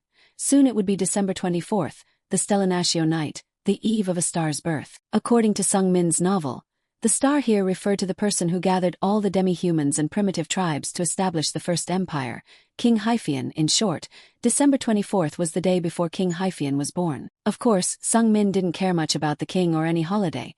It was just a random date he set in his novel. The real reason he remembered this day was different. According to Sung Min's story, Rudia would arrive at the west gate of the main house on December 24th. She would later be known as the Fireball, the natural enemy of mages, the Bloody Butcher, the one-handed Grand Mage. On that night, Rudia would be expelled from the territory of the renowned Maton family. After suffering a humiliating defeat, however, Sung Min didn't elaborate on this detail in the novel. He only wrote that Rudia was captured by the third young miss. A chill ran down his spine as he thought about Persha's preferences. Now he understood why Rudia lost an arm. Eventually, Rudia harbored a deep hatred for the Maton family and became one of Kaisen's most important companions. She was a character possessing a special power called the Fireball. Kaisen made a fire pact with the Fireball, and together they ravaged battlefields. Sung Min secretly calculated, it would be great if I could get at least one artifact that Kaisen gets from Rudia in the storyline, like the Holy Grail of Fire. Suddenly, something strange appeared in the room, detected by his Saint's Eye. Sung Min was startled but dared not move. Someone had snuck in character information. A subordinate of the third young miss. Sung Min furrowed his brows, wondering, since when I should pretend not to see him. If I don't use the Saint's Eye, I won't be able to see him anymore. However, when Sung Min tried to deactivate the Saint's Eye, the system informed him, you cannot disable the Saint's Eye while using the easy energy cultivation method. Forcing its deactivation will result in mana leakage. Sung Min thought to himself, he wouldn't waste time watching someone sleep, right? So, he pretended to close his eyes and deliberately snored. Sando witnessed the scene, completely shocked and stunned. What? He can cultivate mana even while sleeping? Sando was so shocked that he froze. Cultivating mana was a skill that required precision. Even a slight movement or a wavering mind could lead to death, but he was calmly sleeping while cultivating mana. Beads of worry began to form on Sando's forehead. This makes no sense. But how do I report this to the young miss? This is a phenomenon that surpasses the normal understanding of ordinary mages. This guy only learned basic cultivation skills from the Starlit Library. And I thought it wasn't a high-level skill because the energy it emitted was so little. But he was still cultivating even while sleeping, and his mana was stable. I've read through the Introduction to Magic and the Easy Energy Cultivation book, but I don't see any mana cultivation skills in there. Sando became increasingly bewildered as he thought. He successfully absorbed mana from Cartia with Evian's help, and his physique changed a lot. My guess is that he gathered the scattered mana in his body into his heart. But the problem is that his heart is abnormally healthy, and there seems to be no danger even though he has accumulated so much mana in it. On the contrary, his mana has become increasingly stable even though he can't create the second circle, nor does he have any body-strengthening magic. That heart's endurance is too abnormal. I have to report the details to the young miss tomorrow after I synthesize all the necessary information again. Sando left with a pounding headache. Sung Min's abnormalities had left her stunned. When Sung Min no longer sensed Sando's presence in the room, he cautiously opened his eyes to look. He's gone, what a nuisance. 4 days later, December 24th, 218 in the Hyphaean calendar, the Stellanatio night was celebrated like Christmas in Korea. In the courtyard of the Maton family's main house, a giant Christmas tree stood, adorned with dazzling lights. While everyone gathered there to pray before the tree, Sung Min called Era and Hampton to go somewhere. Hampton asked in confusion. Master, where are we going? Sung Min replied casually, to the very end of the West Gate. Hampton was clueless about Sung Min's purpose. The very end of the West Gate. But why, master? The Matons were one of the 3 largest families in the empire. Their territory was naturally vast. One had to pass through 4 gates on the west side to enter the Maton family's domain. Sung Min was heading towards the very end of the West Gate, as its name suggests, the outermost gate. Sung Min wanted to go there to meet Rudia, who would become the Bloody Butcher, the natural enemy of mages, the one-handed Grand Mage. According to the novel, Rudia was currently 9 years old, the same age as Rosin. Sung Min's eyes gazed towards the gate with determination and anticipation. I have to meet her. At that moment, Rudia was already at the West Gate, but the situation she was facing wasn't looking too good. Rudia was fighting the guards guarding the West Gate, and she shouted in a furious voice, "You bastards! I'll kill all of you!" Rudia battled fiercely, wielding fiery red fireballs in her hand. She truly possessed powerful potential compared to other young mages her age. Meanwhile, the 3 of them, Sung Min's group, were heading towards the gate. Hampton seemed unusually excited. The very end of the West Gate. You want to visit the 6th young master's mansion, master? I've prepared a lot of paralyzing poisons. Rudia coldly replied, "No." Suddenly, Hampton's face sagged like a soaked pancake. He was feeling strangely regretful. Even though he wasn't looking, Sung Min could sense it intuitively. "You're disappointed?" The question startled Hampton, making him flustered. "Yes, very." No, not at all, master. I'm not disappointed at all." At this moment, the shouts of the guards from outside the West Gate cut off Hampton's conversation. "Damn demon, stop her." Sung Min rushed over to see the situation. His saints, I quickly identified the girl summoning the fireballs as Rudia. Personality, simple-minded, loyal, loves her father. Sung Min looked at Rudia with worried eyes. I can't believe that she was built into an extremely simple-minded person. I must have set it up too half-heartedly. Hampton also approached with curiosity, and I'm worried. What's wrong with that girl? Sung Min silently thought about how to defuse the conflict. He suddenly remembered. She doesn't have poison resistance right now, so he called Hampton. "Your paralyzing poison will come in handy, throw it." Sung Min anxiously watched Rudia's angry expression and urged Hampton, "That girl is the target. Paralyze her by any means necessary, hurry." Hampton excitedly threw the poison packet towards Rudia. "Yes, paralyzing poison, fire." The poisonous pouch flew over Rudia's head. She was too caught up in her fury to even notice it. "I'll burn everything down." Just as Rudia was about to unleash another fireball, the pouch exploded in the air. The curses pouring out of Rudia's mouth began to subside as the paralyzing dust fell upon her. As Rudia collapsed onto the ground, Sung Min darted past the gate guard. "I have to handle this situation quickly." The guard immediately grabbed Sung Min's shoulder, stopping him. The guard roared, "Who are you? How did you get in here? Identify yourself." Sung Min glared at him. "I'm coming from inside. Where are your eyes? You're a gatekeeper who can't even tell directions." Sung Min glanced at the defeated mage with a sneer. "I guess the ones stationed at the far end of the West Gate aren't even considered family mages anymore, but your abilities are truly lacking." Sung Min knew it wasn't because the guards were weak, but rather because Rudia was too powerful. But he also knew that sometimes acting like a jerk made things a lot easier. As expected, the guard was momentarily intimidated by Sung-min's confident tone. He stammered, who are you? But Sung-min didn't bother to answer. Instead, he declared, I'm taking her. The guard tried to stop Sung-min. I can't let you do that, reveal your identity. Seeing his master being questioned harshly, Hampton cleared his throat. He introduced Sung-min grandly, the noble mage of the Maton family, inheritor of the Maton bloodline, a great man who walks before the light of humanity, resolutely following the path of magic. Hampton showered Sung-min with praise, despite his uncomfortable expression, an extraordinary individual about to embark on a fascinating journey. He is the seventh son, Rossen Maton, Hampton said, extending his hand towards Sung-min, though he felt like sinking into the earth. He smoothly cooperated to create a proud stance. Hampton, brimming with confidence, asked the guard, Now do you see clearly? However, the guard's reaction was not as expected. He shouted in shock, Don't try to fool me. The guard pointed at Sung-min scornfully. You idiots are pretending and you don't even know what Master Rossen Maton looks like. Master Rossen Maton is not as handsome as you. His questioning made Sung-min question his own existence. Was it a compliment or an insult? He sighed, I've only lost a few pounds, but it's a serious matter then. He barked arrogantly, What's your name? I remember your face. Do you really think someone can walk out of the Maton mansion and pretend to be the seventh son? The guard was confused by Sung-min's attitude. It made sense, but Sung-min pressed on, boldly continuing, Everyone knows that the seventh son is a disgusting, ugly pig. So do you really think I would impersonate him without knowing that? I'd rather die. Sung-min used sharp logic to turn the situation around, while Hampton silently cheered him on. But I think you're always cool. Sung-min declared with cold eyes, If you still don't believe me, just send someone to the center to confirm. The guard stammered, I will. Sung-min interrupted him with a menacing voice.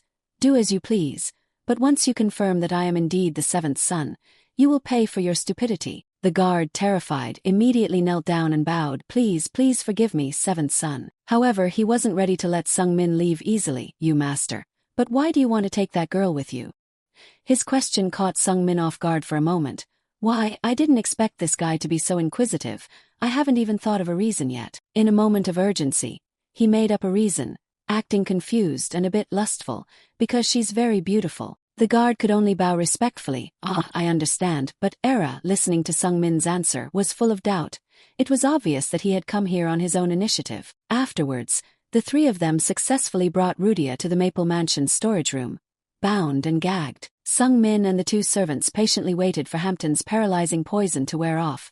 While neither Hampton nor Era knew what Sung-min was planning, their eyes were more serious than their master's. Suddenly, the system announced that a variable had emerged, affecting the story and its logic. Sung-min was shocked but couldn't show it. A variable, changing the storyline a little bit is making me feel so creeped out. While Sung-min was still pondering what the variable was, Rudia suddenly opened her eyes. She sat up abruptly and mumbled something continuously. Sung-min thought to himself, I'm not sure, but it seems like she's swearing and cursing at me. Sung-min pondered for a moment. Rudia's personality is extremely simple. I should treat her as simply as possible. After figuring out how to act, he gently said, I heard your father is sick, I'll help you. His words shocked Rudia into stopping her commotion. Sung-min continued with sincerity, My mother is also seriously ill. I know why you came here. Look at the cloak with the moon symbol on the left chest. You must be a mage from Hiran. Since you use fire, you must be the fireball, right? Sung-min's analysis astonished Hampton. How does Master know all this? Sung-min continued. Hiran is in the south, right next to the Dragon Mountain range, and I heard that there's an infectious disease spreading there recently. Hearing this, Era was even more suspicious of Sung-min. His intelligence and knowledge were truly unusual. Even she didn't know the story of that remote village. Sung-min declared frankly, I know how to cure that disease. Rudia, who had been silent, immediately reacted strongly. Seeing her eyes light up, Sung-min knew he had started to attract her. I know you came to the Maton family without any plan. You simply thought we knew how to cure the disease. Seeing Rudia mumbling, Sung-min said, Okay, if you understand me, nod twice. Rudia obediently nodded twice, following Sung-min's instructions. Immediately afterwards, Sung-min ordered Era to remove the tape from her mouth. Sung-min gently asked Rudia, All right, are you a little calmer now? Rudia looked at Sung-min with wide, sparkling eyes, full of hope. Will you really help me? Sung-min thought, she's quite reckless with her words. Maybe Kassan said the same thing to convince her to join his side. Then, he nodded resolutely. Yes, I said I would help, Rudia asked. Confused, why would you help me? Sung-min raised his eyebrows, looking at her with suspicion. Is the reason that important? Rudia lowered her head in embarrassment. I heard that people of high status don't help others unconditionally.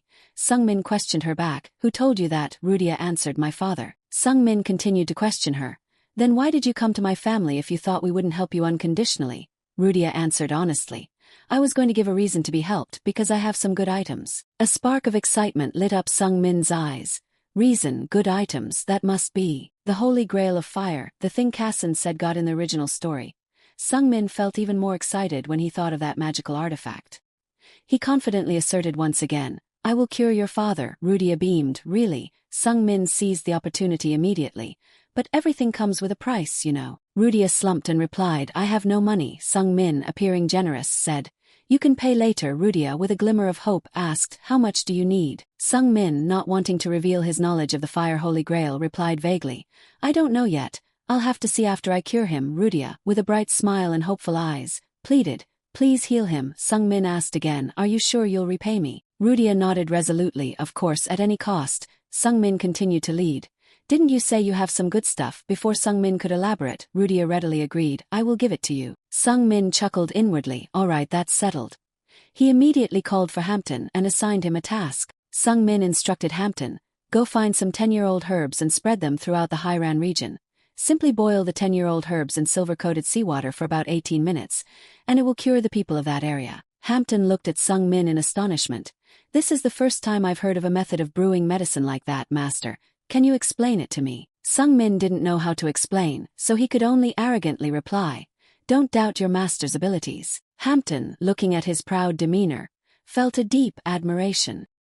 He didn't hesitate to kneel and receive the order. Understood, young master, I will follow your instructions. In his heart, Hampton shouted, Magnificent, our master is truly awesome. Then Era, also curious, asked, Master, perhaps it's presumptuous, but may I ask you something? Sung-min turned to look at Era with a cold expression.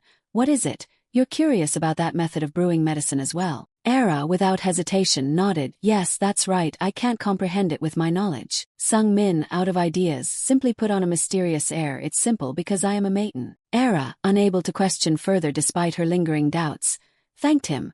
Thank you for your guidance. In that moment, looking into Sung-min's confident and proud eyes, Era silently exclaimed, That determination. He looks like the young master himself. Sung-min, happy in his heart, blurted out, Rudia, I'm going to untie you now. Those words shocked Rudia. What? She suddenly became furious and shouted loudly, What did you just say? Rudia's eyes, full of suspicion and vigilance, stared fixedly at Sung-min. I never told you my name, how do you know? Sung-min inwardly cursed. Damn it, I made a mistake. Sung-min looked in bewilderment at the flames of anger erupting from Rudia. Damn it, I slipped up. He tried to calm himself down and not panic, then. His mind raced incredibly fast, and he managed a forced smile. Is it so strange that I know your name? Rudia glared at Sung-min. Yes, it is very strange. Sung-min continued to ask, What about me giving you 10-year-old herbs even though you haven't done anything for me? Rudia replied with a skeptical tone, That's also very strange. Sung-min continued to bombard her with questions. Isn't it very strange that I revealed the secret medicine of the Maton family to you? Rudia started to feel hesitant. Also very strange. Sung-min didn't stop asking questions. Isn't it very strange that I'm doing something that benefits you so much? By this point, Rudia was completely shaken. Also very strange. Rudia's psychological defenses crumbled in an instant as Sung-min feigned anger at her. Do you realize you just showed disrespect to a kind person who intends to help you? Rudia lowered her head with a guilty expression. Yes. Sung-min was moved to criticize Rudia. Do you know that you just turned my kindness into buffalo dung? Rudia could only bow deeply with a mumbled voice. I'm sorry. Sung-min grinned and teased her. What did you say? Rudia's voice remained barely audible. I'm sorry. Sung-min moved closer with a mocking gesture. What did you say? I didn't hear you clearly. Rudia, embarrassed, flushed red and shouted, I'm sorry, it's my fault. Feeling he had pressured Rudia enough, Sung-min arrogantly smiled at her. I'll accept your apology, but you have to stay here first. Rudia immediately objected. Why can't I go home? Sung-min started to intimidate her. Don't you remember what you did? You broke into the Maton residence and even attacked the guards. Do you think you can leave here safely? Rudia lowered her head in confusion. Well that, Sung-min pressed her. You said you came to save your father. Then what did they say? Rudia choked back tears. They said this wasn't a place where a lowly person like me could come. Rudia continued to sob as she recounted. They laughed and said that even if my father died, it wouldn't concern the Maton family. Rudia said with cascading tears. I was going to kill them all. Rudia choked out with tears streaming down her face. I like playing with my father, but they told him to die. They are evil. Sung-min felt pity for Rudia. He immediately ordered Era, release her. Era, though still having many questions, dutifully obeyed. Yes, master. Rudia sniffled as she wiped away her tears and looked up at Sung-min with curious eyes. But who are you? Why are you so kind to me? Sung-min replied without hesitation. I'm Rosen Maton. Rudia pondered for a moment. Rosen Maton. Then she gasped with innocent eyes. Rudia pointed straight at Sung-min's face. You're the worst scoundrel in the world. Her question stunned the other three. Hampton and Era looked at each other with awkward expressions. Sung-min could only manage a bitter smile. I'm known by that name. Rudia innocently nodded. Yes, people say you're utterly trash. Rudia grinned. But you're not like that. You're a good person. Suddenly the system displayed a notification. A variable affecting the plot has appeared. Sung-min gazed at Rudia for a long time, pondering. Kaizen's ally, the cold-blooded butcher and the great one-handed mage. Is it wise to turn Rudia into my ally? Looking at her innocent and bright smile, Sung-min reassured himself. Let's see what happens. Late at night, Hampton knocked on Sung-min's door after 11 p.m. The boy carried a large backpack into Sung-min's room. I've collected all the 10-year-old herbs as you instructed, master. I'll be heading to Hiren right away. Sung-min nodded. All right, how long will it take to get there? Hampton politely replied. It's a 3-day journey. Before leaving, Hampton suddenly knelt on one knee. Master, forgive me, but may I ask you a question? Can I know why you helped Rudia? Sung-min replied with a distant, sorrowful gaze. It's simply that it's a shame to die from a curable illness, and even more tragic that it was her father. Helping her isn't a big deal. Sung-min said this with a sincere heart, for he understood the pain of losing parents better than anyone else. Hampton bowed his head, his eyes filled with emotion, and thanked his master for the profound lesson. Sung-min, confused, asked the boy what lesson. Hampton thought to himself, we are a renowned family, and the master's intention must be that we should not be indifferent to the difficulties of others. This is the path that a distinguished family should follow. In Hampton's eyes, there was a great admiration for Sung-min. I've found the light of truth. He immediately embarked on his mission to save people, his heart filled with a bright and cheerful love for life. Sung-min didn't understand what Hampton was thinking, but he knew the boy was idealizing their master. Honestly, the main reason I'm doing this is to get that holy grail, but this explanation is partly true, I guess. 2 days later, an uninvited guest arrived at the Maple Mansion. The maids in the mansion were startled by the clicking of high heels on the floor. Persha's voice echoed through the hallway. I hear that Pig has a new toy that's quite interesting. Persha burst into Sung-min's room as if no one was there. Let's see. I wonder what kind of toy our most wretched son has brought back. Persha was enjoying herself, but her face froze when she saw Sung-min. She looked at Sung-min with suspicion and asked, Who are you? There's no one as handsome as you in the history of our family. Sung-min gave Persha a haughty glance and replied, Rosen Maton, I'm your younger brother. Persha chuckled again. You're quite interesting, always making me curious. It's like you're hiding a lot of secrets. Sung-min said in an indifferent tone. I'm not hiding anything in his mind, he muttered, except the fact that I'm the creator of this world. Persha unexpectedly moved closer and grabbed Sung-min's chin. But you know, how did you become so cute? Boys should be handsome, not cute. Although Persha's touch was gentle, her sharp gaze made Sung-min's heart freeze. Thankfully, his beginner's very determined will skill was protecting him. Sung-min pretended to be calm, even though he was terrified. His combat magic even activated automatically just from her glance. Persha chuckled again, looking at Sung-min's tough appearance. That's interesting. How did you become like this in just 3 weeks? Persha patted Sung-min's head happily.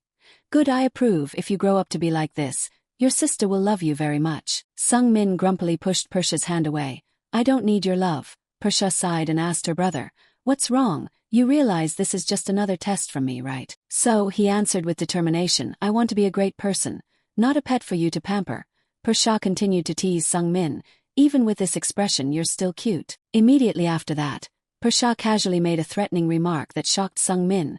If your head was impaled on a stake, it would be a beautiful work of art. Sung-min got goosebumps and flinched back, but his tone remained firm. Don't joke like that. Persha laughed gleefully. Haha, do you think that's a joke? Persha stared at Sung Min with malicious intent. More importantly, I want to see the toy you brought back. Sung Min wondered in confusion.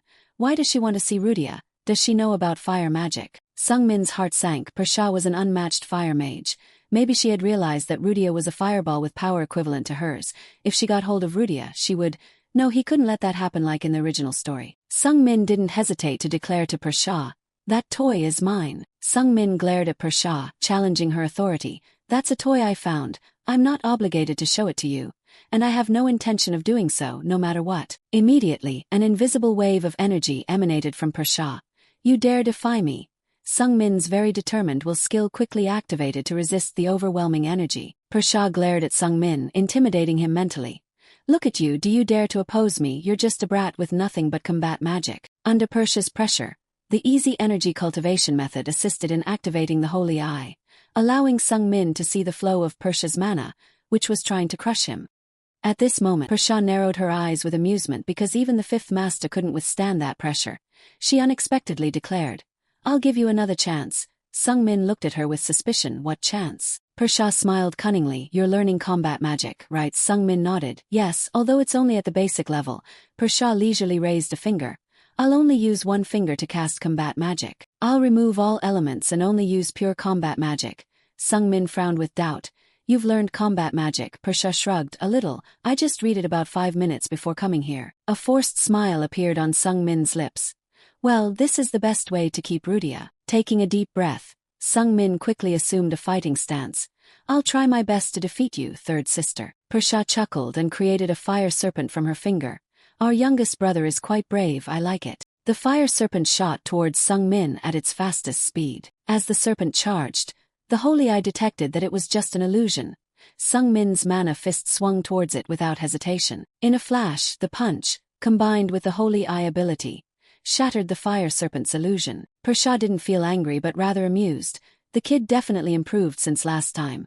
She excitedly encouraged Sung Min, "Keep going. If you win, I'll forget about taking your toy." After her malicious smile, came a sharp voice of challenge. "You'll have to do your best, you know." The moment Persha looked down at Sung Min, the image of a demon appeared. "If I find it boring, I'll crush your toy." In reality, facing Sung Min, Persha was feeling excited for the first time in a long time. Sung Min challenged Persha with pride and confidence. "I will definitely defeat you no matter what, third sister." Persha thought to herself, "I never thought I'd hear words full of energy like that. Not from the fifth or sixth, but from the seventh. Besides, who is the seventh? Isn't he the shame of the Maton family, a wretched bastard abandoned by his father?" Persha felt even more entertained when Sung Min started his counterattack, charging forward with a punch full of energy. Persha silently mocked Sung Min. Too slow. She was still using only one finger, not even moving from her spot. Then, invisible energy radiated from Persha's finger, like a whip lashing towards Sung Min. Sung Min couldn't avoid Persha's counterattack and was knocked back, luckily. He managed to raise both hands to block some of the damage to his chest and stomach. Sung Min jumped back a few steps and landed in a kneeling position, due to the shockwaves Persha had inflicted on his body. Persha chuckled. That brat chose to endure, even though he could have dodged that. Persha suddenly remembered a green aura protecting Sung Min, so he learned defensive magic during combat. Wise choice. In reality, Sung Min knew that the longer the fight went on, the more disadvantaged he would be, so he deliberately took the hit in exchange for something special, like the time he was hit by the apple. His beginner combat magic skill, very determined will, had advanced to the higher level unwavering will skill, protecting his body. Sung Min tried to take advantage of that because the difference in strength was so large that dodging and counterattacking became more difficult for him. Suddenly a stomach ache shook her body. She just used one yang qi and caused her to have a mana shock. At that moment, the easy mana cultivation method began to control the mana circulation and stabilize the mana shock. Sung Min endured the pain and moved at maximum speed, seizing the only opportunity, activating the beginner battle magic technique, using high-level weight to make his steps faster and stronger. Sung Min aimed directly at the point level with his eyes, targeting her right thigh. Then Sung Min pounced, grabbing Persha's right leg tightly with both hands while she was being careless. Thanks to maintaining the precise balance, Sung Min could hook his right leg into Persha's left leg, putting his weight on it and knocking her down. As Persha's body slid down from Sung Min's hook, she hadn't yet understood what was happening. Sung Min used his head to push into Persha's stomach and completely threw her down. Persha slammed her whole body onto the ground with a deafening sound. The beginner battle magic technique, using high-level weight, was continuously applied. They both fell, but Sung-min remained balanced. He quickly lunged forward, raising his fist with green mana overflowing, full of threat. Without hesitation, Sung-min punched straight into Persha's beautiful face. Blood splattered immediately after, but Sung-min was not happy. Instead, he clenched his teeth, trying to hold back the scream. Sung-min's hand bones were completely shattered, but he still endured the pain, telling Persha, "It seems like you used defensive magic." Persha smiled reluctantly. "That's right." Persha clicked her tongue regretfully. "You guessed I'd be off guard, so you deliberately charged at me from the beginning." Sung-min calmly replied, "That's right, it was the only option I had." Persha pouted in frustration. "You wanted to take advantage of that to surprise me and throw me down in such a crude and rude way." Sung-min sneered. "Isn't this how magic combat always is?" Persha continued to grumble. "That's why I always hate battle magic. It's too inelegant." Sung-min smiled bitterly. "It might not be very elegant, but at least you're still defeated." Persha slightly pouted, showing that she didn't quite agree. However, as soon as she turned her eyes to see Sung-min's shattered hand, her attitude changed completely. "Well, you're right." Then, Persha moved her finger with a small light at the tip. At the same time, Sung-min's body suddenly floated in the air, but he couldn't do anything to resist it. The next second, Sung-min's body slammed into the wall. The sound of the wall and broken bones echoed throughout the room at the same time. Blood gushed out of Sung-min's mouth. Persha chuckled. "You won the bet." She leisurely walked towards her younger brother with a wicked smile. "I won't pay attention to your toys anymore, however. I'm becoming more and more interested in you." Persha thought to herself just as Sando said, "This kid's body is really tough. Even though it was just one finger, I put a lot of destructive energy into that move, yet he managed to block it with his flesh and blood." Persha looked at Sung-min with the eyes of a predator. "I'm curious about this kid's resilience. Let's see how far he can go, although he's still quite weak." Shortly after, Persha said to Sung-min, "See you later, little brother," and she disappeared in a burst of flames. Persha returned to her mansion and pondered. "The more noteworthy thing is that he absorbed my mana. I can't believe he absorbed it intentionally." Persha couldn't help but wonder with a little interest. Absorption-type magic mages do exist. But this kid's a bit different. That's why I decided to go overboard a little. Persha didn't show it, but her eyes lit up with excitement, because I also gave him recovery mana. If he uses it well, he could reach a new level. Sando suddenly spoke behind Persha. "Young miss must really cherish the seventh young master." Persha chuckled. "He is interesting, isn't he?" Sando curiously asked Persha. "It seems like you just gave him another gift, right?" Persha answered cheerfully. "Yes, that's right. But that thing could destroy his body if he doesn't know how to handle it properly." Meanwhile, Sung-min was still kneeling on the floor, coughing up large pools of blood. The system announced a special condition: beginner battle magic technique, self-regeneration, engraved on the body, activated. Sung-min clutched his chest in agony, sighing. "Another special condition: whenever Persha comes, something strange happens." Very quickly, the beginner battle magic technique, self-regeneration, helped Sung-min recover. His broken bones quickly healed, although it consumed a large amount of mana. Sung-min breathed a sigh of relief, thinking all the suffering was over, but the system displayed a new notification: beginner battle magic technique, self-regeneration, and the easy mana cultivation method resonate.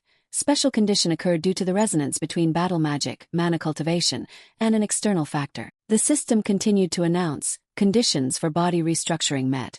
Starting restructuring process. Sung-min furrowed his brow, looking at the notification with a dazed expression. "What restructuring? What does that mean?" For a moment, Sung-min felt like the world was turning black. Everything around him was spinning, making him feel dizzy. For a while, Sung-min couldn't think about anything. His mind went blank, even with his eyes closed. He could still see the notification from the system. Body restructuring will be accompanied by severe pain as a side effect. Sung-min's whole body felt like it was simultaneously breaking apart, and his bones were turning into fine powder. His intuition told him, "You have to stay conscious." Sung-min gradually slumped onto the floor. Black liquid started to leak from his ears. It wasn't just his ears, it was also his eyes, his nose, and even his mouth. The black viscous liquid flowed out as if he was poisoned. Finally, Sung-min couldn't take it anymore and screamed. The black liquid also started to leak from his pores. His skin felt like it was being burned, and his joints were broken. The joints separated and then reassembled at a dizzying speed. The beginner battle magic technique, high-level iron will, flooded into the body undergoing restructuring. The easy mana cultivation method was controlling the entire process. Hearing Sung-min's terrifying scream, Both Era and Rudia ran in at the same time, looking worried. Seeing the room covered in a dark mist, Era assessed the situation immediately. It seems like it's poison. The smell was too strong. Era hurriedly grabbed a towel and held it to her nose. No, it's not poison. Poison couldn't be this strong. Or is he producing this mist from his own body? Black smoke filled the room, making Sungmin's body barely visible.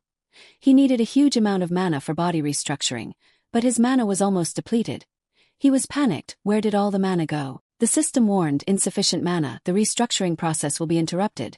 If the mana shortage continues to interrupt the restructuring, it will cause enormous side effects. Sungmin struggled in pain. Damn it, I don't have any mana left, what should I do? Suddenly, Sungmin felt something while he was in pain. A pure flame dispelled the black smoke in the room. Rudia rushed forward and released a large amount of pure fire to dispel the mist that she thought was poisonous gas. Rasen, I'm not sure what's happening, but I'll help you. Thanks to this, Sungmin was able to absorb pure mana. The thing Rudia is using is Scarlet Flame, a fire with immense energy related to the cleansing setup he created in the novel. Sungmin breathed a sigh of relief. He was sure Rudia just wanted to do everything she could, but it had helped him a lot. He smiled gently at her and said, "Thank you, Rudia." Then, the entire room was engulfed in a sea of flames, to be precise. The only thing burning was the black waste dripping from Sungmin's body. A moment later, the body restructuring process was complete. The system announced that a segment of the novel related to the unfinished storyline was unlocked. When Sungmin stepped out of the flames, both girls opened their eyes wide in astonishment. A new notification appeared. The innate ability hidden deep within your body, Heavenly Disposition, has been activated. You have met the basic requirements for high-level combat magic. Sungmin emerged from the flames with a completely new body, taller and with healthier, firmer muscles. Sungmin looked at his transformed body in surprise. Heavenly Disposition was the highest physical attribute he had set up, specifically for the protagonist, wasn't it? Heavenly Disposition combined with Sword Saint will create a supreme attribute, Heavenly Emperor. This is the potential innate physical attribute of the protagonist. Sungmin was puzzled. Even with his saint's eyes, he thought and thought, wondering why he had the protagonist's attributes, but knowing he wouldn't understand it even if he thought more. He dismissed the thought. Whatever, he thought, first, I definitely can't let anyone know about this. A few days later, a letter arrived from Hyran village, making Rudia extremely happy. Really, my father has truly recovered. Era smiled and handed her a letter. Yes, this is a letter from him. In the letter, Rudia's father wrote, the villagers have recovered a great deal, and thanks to the secret medicine from the seventh young master, the epidemic has completely disappeared. Rudia was overjoyed to the point of tears. He, this is great. Seeing Rudia's radiant smile, Sungmin couldn't help but smile along. He liked this feeling. Rudia turned to Sungmin and said, I will definitely repay this kindness. Sungmin looked at her in confusion. Kindness? What kindness? Rudia grinned. Of course, now you are my benefactor. Sungmin nodded and replied, well, that's quite true. Immediately after, Rudia excitedly proposed to Sungmin. I will become your contractor, a contractor of the fire contract. Sungmin quickly remembered that the fire contract was the contract that Kazan and Rudia had signed at the Grand Nordanti Gorge. The fire contract is a contract that firefolk can only sign once in their lifetime. Those who sign the fire contract must be loyal to the contract until their last breath. For firefolk, this is considered a lifelong contract. Sungmin knew it was beneficial but still hesitated. If he signed the fire contract with Rudia right here, right now, the original storyline would change drastically. Kazan's powerful ally, the Blood Assassin, would completely disappear from this world. However, very quickly, Sungmin cleared his mind. Wait, why does that matter to me? I'm the one in danger. I have to escape death and the risk of facing Kazan said until I turn 17 years old. Sungmin cleared his throat, feigning arrogance, and told Rudia, well, go ahead if you really want to. The girl beamed with a bright smile upon receiving Sungmin's approval. Right after, Rudia began reciting her oath. I, Rudia the Firefolk, declare a lifelong oath before the eternal flame. Even though he was the author of the story, Sungmin was awestruck by the scene he had never described in detail. Wow, this is the fire contract. Suddenly, a notification popped up. Saint's eyes are encoding new information, displaying the setup of another world. The system provided more information for Sungmin. The person who signs the fire contract will gain authority over the rage of the berserker. Sungmin instantly remembered in the novel that he made Rudia unexpectedly become a berserker. And since she was a very simple person, once she was angry, it was a logical direction for her to become a berserker. However, he never established that the person with authority over the berserker's rage would have the authority to control the contractor's mana source when they become a berserker. The side effect is the death of the contractor. Reading the side effects of the fire contract made Sung-min immediately yell, Wait, Rudia, I don't want to sign it. Rudia looked at him in confusion. What, why don't you want to sign the fire contract? This contract is very useful. Sung-min frantically shook his head. No, it's not good at all. Rudia confidently nodded. My father said it's very good. Sung-min quickly asked her, how is it good? Try explaining it. Sung-min's sudden question made Rudia flustered. It's. Rudia was simple-minded and couldn't remember too many complex details. She hesitated and pondered for a long time. What is it again? Sung-min immediately grabbed Rudia's shoulder and said in a resolute voice, Listen carefully, if you become a contractor of the fire contract, you will have to sacrifice your entire life for me. Rudia innocently replied, Sacrifice, that's good, sacrifice is a good thing. Sung-min looked at her questioningly. Why is it good? Rudia's eyes shone with excitement. It's cool. Sung-min awkwardly explained, If you become a berserker, I won't be able to stop you. Rudia still didn't understand. What's wrong with that? Sung-min hesitated and added, If I can't stop you then. He couldn't tell her about the side effect, which was the death of the contractor. So he told Rudia, You'll die. But Rudia still insisted with overflowing enthusiasm, We are willing to die for the contractor. That's the honor of the firefolk. Rudia even said with excitement, We call it death for the cause. Sung-min couldn't help but be shocked. She said it so innocently, making it even more frightening. He felt awkward and continued to persuade Rudia. I don't want you to die, and I don't want to be responsible for your death either. Rudia laughed and patted Sung-min's shoulder reassuringly. Come on, it won't happen, Rasen. You're worrying too much. I won't die. Sung-min thought to himself in confusion. It seems like the more I talk, the deeper the hole I dig. Sung-min took a deep breath and held Rudia's hand tightly. Listen carefully. He looked into her eyes with firm and sincere eyes. You're only 9 years old. You're too young to become a contractor. Rudia innocently replied. Age isn't an issue, Sung-min protested. I'm not firefolk. Don't impose firefolk beliefs on me. Finally, Rudia hesitated a little. Imposing is bad. Sung-min quickly seized the opportunity. See, I don't want to be imposed on. Rudia looked at him sadly. Rasen doesn't like someone like me becoming Rasen's contractor. Sung-min clasped his hands and pleaded with her. It's not that I don't like it. But the responsibility is too great. We're too young. Who knows if we can do something as sacred as the fire contract? Rudia sadly nodded. I understand, I'll wait then. Immediately the system announced that the fire contract was cancelled. Rudia pondered for a moment and then told him, Rasen is a good person. Sung-min looked at her in confusion. What's that all of a sudden? Rudia smiled. My father said so. She explained, signing the fire contract needs to be done ceremoniously. The contractor also needs to be carefully chosen. Rudia grinned innocently. My father said if I sign the contract I will become a perfect tool. He also said if someone rejects the fire contract with a valid reason, that person is definitely a good person. Rudia continued to beam with a bright smile. He said someone like that is a very trustworthy person. But then, the girl suddenly became so excited that Sung-min shivered in fear. He also told me never to let that person slip out of my hand. The girl's fiery possessive spirit made Sung-min had to step back in surprise. After that, Sung-min gave Rudia a few bars of chocolate, which made her eyes light up. It was so delicious, really delicious. Rudia giggled and looked at Sung-min. You helped my father and gave me such delicious food. Rasen is really good, however. Sung-min directly asked the little girl, Rudia, it's time for you to give me the good stuff. Rudia looked bewildered. What good stuff? Immediately the little girl exclaimed in realization. Oh, right, the good stuff. Sung-min was sure in his heart. It must be the holy chalice of fire. It's the most intimate relic for a fire mage. According to the initial setup of the novel, it was hidden in the Dragon Mountain range near Hiran, under a small stone tomb that only a fire mage could activate. That's where the holy chalice of fire was hidden in the story. Rudia eagerly boasted to Sung-min, There are some good stuff near our house. Sung-min looked curious. Near your house? Rudia nodded repeatedly. It's incredibly good, my father said so. Sung-min continued to act curious. Then what's its name? In his heart, he urged the little girl, the holy chalice of fire. Hurry, tell me its name. However, Rudia innocently grinned and replied, Its name I don't know. Hearing that, Sung-min froze for a moment. I guess Rudia's personality is too simple. Sung-min rubbed his forehead to stop the feeling of disappointment. You don't know. Rudia happily munched on the chocolate and said, They just said it was a good cup. Sung-min tried to hold back a sigh, then used the holy eye to research more about the holy chalice of fire. The holy chalice of fire can produce a type of water called fire water. It only appears once every 100 years. This water has cleansing power. It can purify and remove anything that invades the mind and body, or it can be stored. Sung-min skimmed through the information and excitedly thought to himself, if I get this, I'll never be poisoned or affected by magic like mind control. Even if I eat spoiled food, I'll never get a stomachache. an item that can help people live a life without illness, but what can be stored? Sung Min was a little hesitant but didn't worry too much. He immediately prepared to go to Hairan village.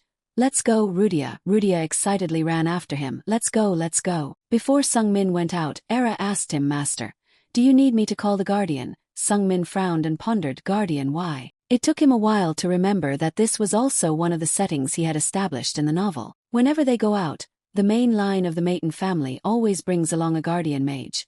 They are called guardians. Sung Min stroked his chin and thought, even me, the useless youngest child, is no exception. But what reason should I give for going to Rudia's hometown? Would they think it's okay if I say I'm going there just to get a good cup? The more Sung Min thought, the more confused he became. I can't lie, a level 7 spell circle mage is always following me. Even when I go to the bathroom, there's no way to hide anything. The important thing is that each guardian assists one of his siblings. The battle for the throne is a battle to draw as many people as possible to their side, so they must be on someone's side. Sung Min nervously tapped his feet on the floor. I really don't want to give up the holy chalice of fire. Should I risk it and go get it, or should I just give it up? Suddenly, a bold idea flashed in Sung Min's mind. Okay, I've decided. Then, Sung Min asked Era to contact the guardian mage Japal for him. He had a bad impression of Rasen, so when he heard the request from Maple Manor, his face darkened immediately. That idiot chose me as his guardian. 3 years ago, Rasen had forced Japal to kneel and patted his face like he was petting a puppy. You're just a gatekeeper, and I'm your master, do you understand? Rasen had yelled at Japal with a haughty attitude. Now you understand, then get rid of that attitude, you lowlife. Sung Min looked at that memory of Rasen and felt disheartened. Oh my god, I was like that at only 6 years old. What the hell was I doing? My bodyguards back then were all grand mages with at least a level 7 spell circle. Earlier, Era heard Sung Min's request and asked him hesitantly. Master, how should I write the reason? Sung Min thought for a moment, reason why? After a moment, he innocently said, just say I'm going out to play. There's a lot of delicious chocolate out there. Era swallowed nervously. How could that be approved? However, she didn't expect that the request to leave the family territory with that ridiculous reason was approved so quickly. It seemed that the head of the family was especially fond of his youngest child. Only an hour later, Japal arrived at Maple Manor reluctantly. He entered the manor with a sullen expression, looking more like an assassin coming to kill Sung Min than a bodyguard.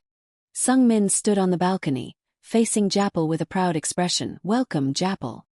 His confident, arrogant smile and relaxed attitude only fueled Japal's frustration. Japal greeted him back with a clearly hostile attitude. Greetings, master, how are you? Japal quickly appeared on the balcony with a judging look. You've changed a lot, Sung Min replied nonchalantly. Yeah, a little bit. Japal directly said to Sung Min, can I ask this? Sung Min didn't hesitate to read his emotions. I guess you're curious why I chose you as my bodyguard. Japal nodded. That's right. He said sarcastically, to you, am I any different from a gatekeeper? Sung Min clicked his tongue and sighed inwardly.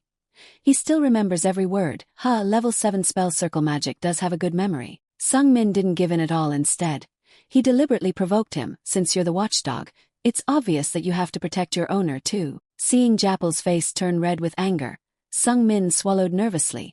Honestly, facing a high-level mage was nerve-wracking, but apologizing in this situation wouldn't solve anything. Sung Min said with a smug expression, in my opinion, you're the most loyal dog in the pack. At least you'll never stab me in the back. Japal was surprised for a moment. You trust me? Sung Min shrugged nonchalantly. No, I don't. The answer shocked Japal even more. What? Sung Min smirked and replied, I trust not a guy named Japal, but a bodyguard named Japal.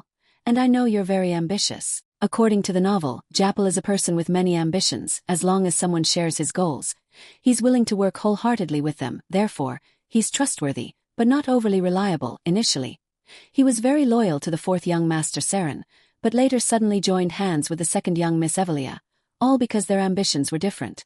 Japal curiously asked Sung Min, why can my ambition make you consider choosing me? Sung Min chuckled, because I believe that one day I can help you. Japal looked confused. What do you mean by that? In his heart, Japal secretly laughed at Sung Min. He's just a useless nobody with no power, and yet he wants to help me pursue my ambitions. However, Japal's smile quickly faded when Sung Min said directly, even though you seem loyal to my 4th brother on the surface, you actually want to support my 2nd sister in your heart. Isn't that right? Japal was startled. What? How did he know? Japal immediately defended himself. I'm a guardian. I don't swear allegiance to anyone. Sung Min laughed triumphantly. If there's nothing, then why are you overreacting like that? Sung Min then acted indifferent. Anyway, it doesn't matter to me. The key is, Does a guardian need another reason to protect his master? Japal was confused by Sung Min's firm attitude. You're right. Immediately, Sung Min said in a firm voice, I'm ordering you, as a member of the Maton family. You must protect me. Japal solemnly bowed his head before Sung Min's sharp gaze. Yes, sir. He couldn't help but feel stunned. What's going on? He's always been just a fool. Japal secretly tested Sung Min's abilities.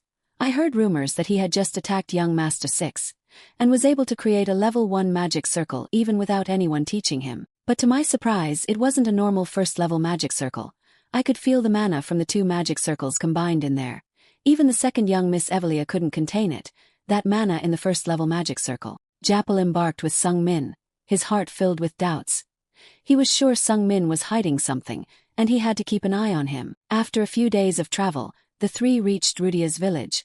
The girl excitedly skipped along the path leading into the village, eager to see her father. Sung Min glanced around the peaceful rustic village. This was Hairan, Rudia's homeland. The firefolk residing in Hairan once possessed enough power to rule the continent in ancient times, but since their fire god, the phoenix, weakened, their influence waned as well. Sung Min shook his head, sighing at the decline of a once mighty race.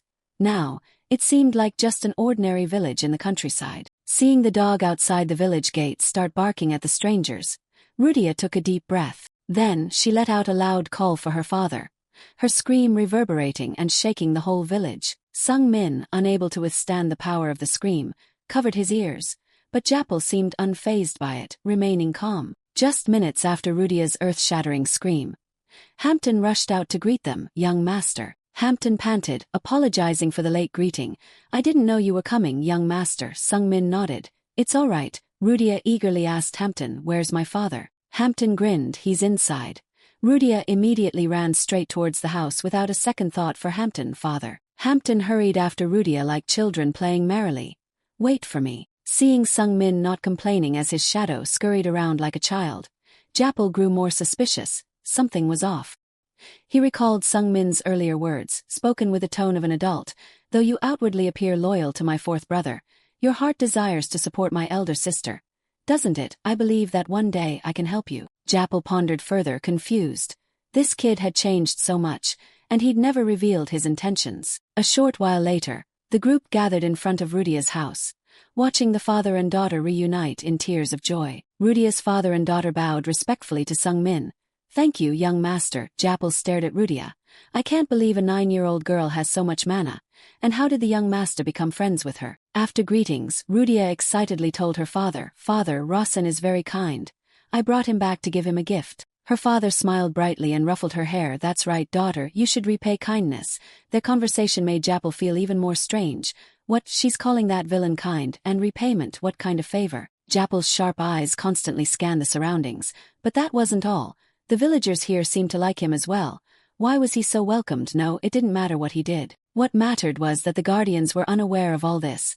What else had he been doing behind our backs? And since when? Japal was growing increasingly curious. As Japal was lost in his unanswered questions, Rudia suddenly pulled Sung Min away. Come with me, I'll show you something. She pulled him to the forest near the village.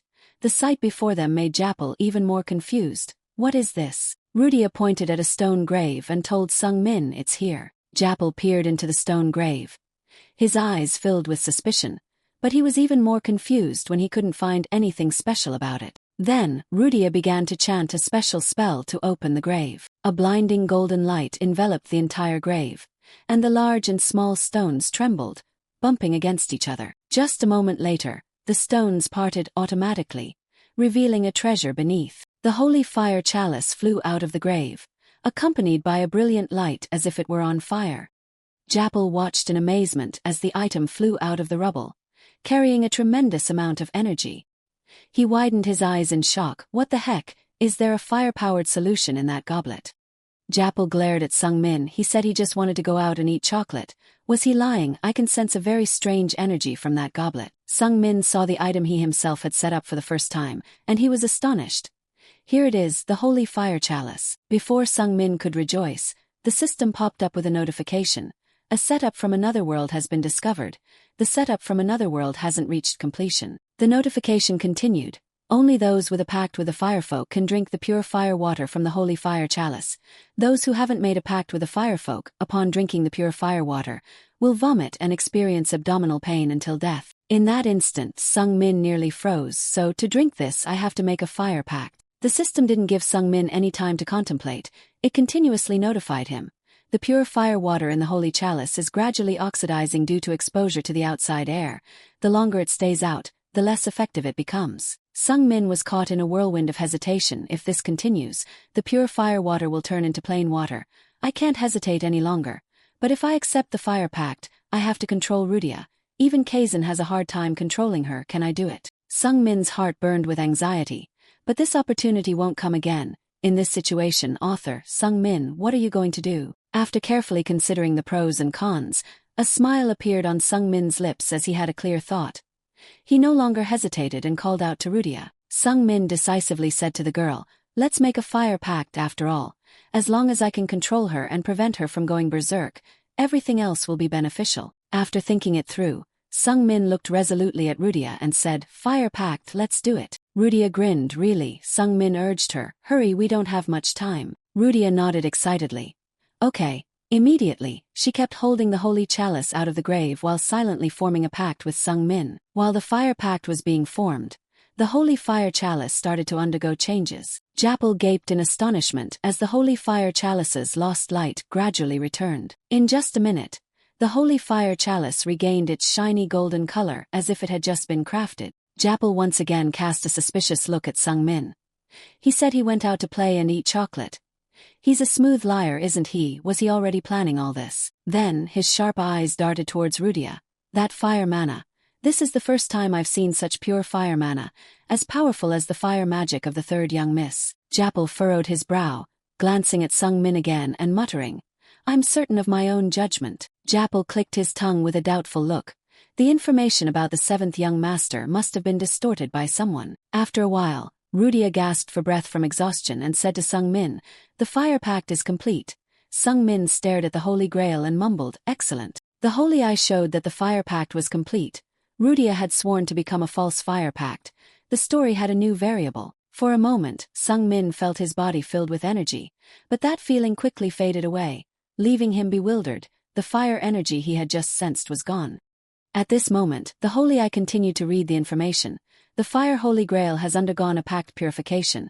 The Fire Holy Grail has been upgraded to a pure Fire Holy Grail. Sung Min immediately stepped forward to take the Holy Grail. He was surprised to find that the fire water had been upgraded to pure fire water, a setting he had never written before. Sung Min quickly gulped down the water in the Holy Grail. It tasted just like ordinary water, but there were bubbles like sparkling water. The system warned him, you have drunk pure fire water. You need strength to control the heat in pure fire water. Immediately, the easy mana cultivation method automatically activated, starting to control the heat of the solution that Sung Min had just received. Sung Min comfortably felt the heat in his stomach moving towards his heart. Sung Min sat cross-legged in a meditative posture and looked at Japal. Protector, I entrust my safety to you. Japal looked at him with doubt as he entered a state of cultivation. Cultivating mana. This method doesn't seem very good, but is he really cultivating it right out here? Japal asked himself in astonishment. Does he trust me that much? Even a small disruption to his cultivation could affect his body. Japal clicked his tongue thoughtfully. The seventh young master should have known about this. No, I'm sure he knew about this. Japal recalled the time and the manner when Sung Min had said to him with a resolute look, the one I trust is Protector Japal. Japal was no longer doubtful. He quickly created a mana barrier around the area. I will respond to trust with trust. While Sung Min cultivated, the self-regenerating combat magic skill also activated. He muttered, it's really not ordinary water. The heat inside it is hurting my heart. Sung Min cultivated like this until nightfall. The easy mana cultivation method successfully controlled the pure fire water. The pure fire water was absorbed into his body. The holy eye couldn't read the effects of the pure fire water due to a lack of mana. Sung Min sighed softly. Suddenly, the holy eye stopped mid-read. I'll try out the effect later. Japal saw Sung Min open his eyes and asked, are you done? Sung Min nodded. Yes, it took longer than I thought. He added to Japal, thank you for protecting me. The words of gratitude surprised Japal slightly. After a moment he replied, it's nothing, that's my job, congratulations. It seems like you've gained a new power. Sung Min laughed happily. Yeah, it's nothing special. The sky grew dark faster and faster, making Japal a little anxious. But young master, this is the entrance to the Dragon Mountain area. Sung Min calmly nodded, I know. Seeing Sung Min unaware of the danger, Japal looked into the distance with vigilance. There's a powerful mana flow from the middle of the mountainside. They are approaching us without hiding. They are letting us know their presence. Sung Min had a bit of experience. Are you sure? Japal confidently nodded. Yes, it seems like the mana from the golden cup earlier attracted them. Sung Min was astonished. Is it that powerful? I didn't think even a 7-circle mage would say it's powerful. He asked Japal with a bit of anxiety. Do you recognize them? Japal nodded again. Yes, if my intuition is correct, they must be swordsmen. I can sense their unique energy. They're approaching very fast. We'll face them soon. Sung Min glanced at Rudia, who was dozing off. Are they assassins? Japal shook his head. It's hard to say. But I'm sure they are very skilled. Sung Min began to feel uneasy. In this world, swordsmen and mages clash. They are not always on good terms. I'm not sure why they're here, but there's no escape anymore. Sung Min swallowed nervously as he waited for the opponent to appear. If I run, my father will kill me before I turn 10 for dishonoring the family. I need to calm down. I have a 7-circle mage beside me. Why should I run? Let's wait for them to come. Shortly after, a group of people appeared, consisting of a boy about the same age as Rosen and 2 black-clad swordsmen. Suddenly, the holy eye was reactivated as Sung Min's mana recovered slightly. The system announced, a variable has appeared, affecting the story and its coherence.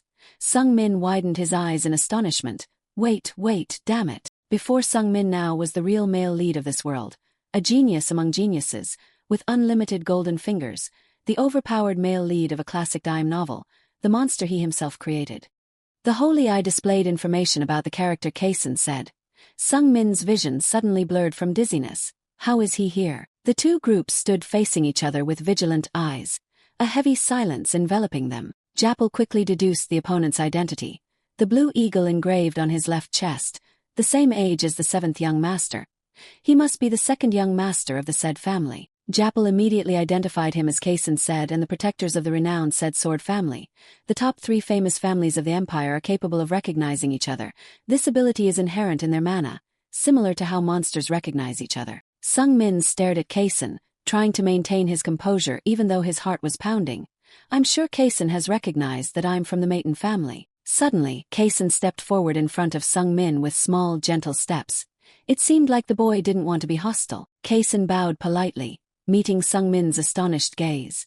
I came here after sensing a powerful mana flow. Sung Min pretended to be innocent and asked, a powerful mana flow?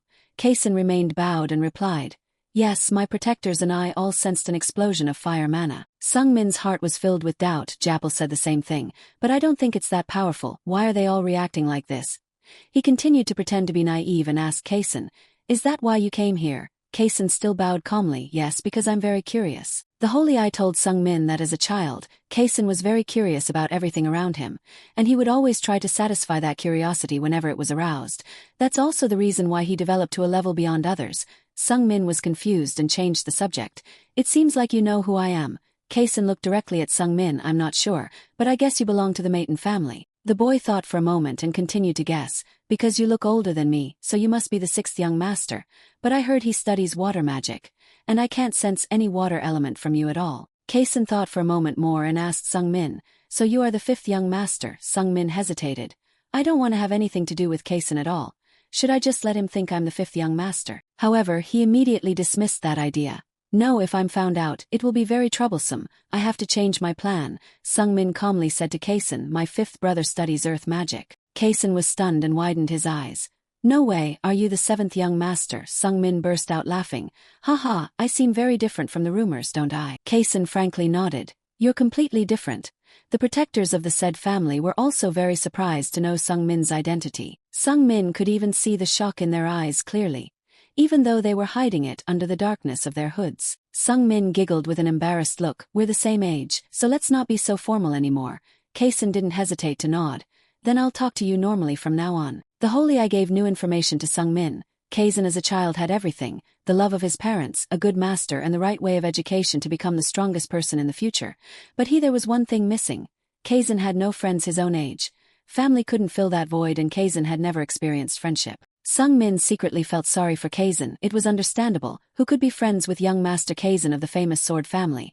At this time Rudia woke up and immediately clung to Sung Min. Is he your friend?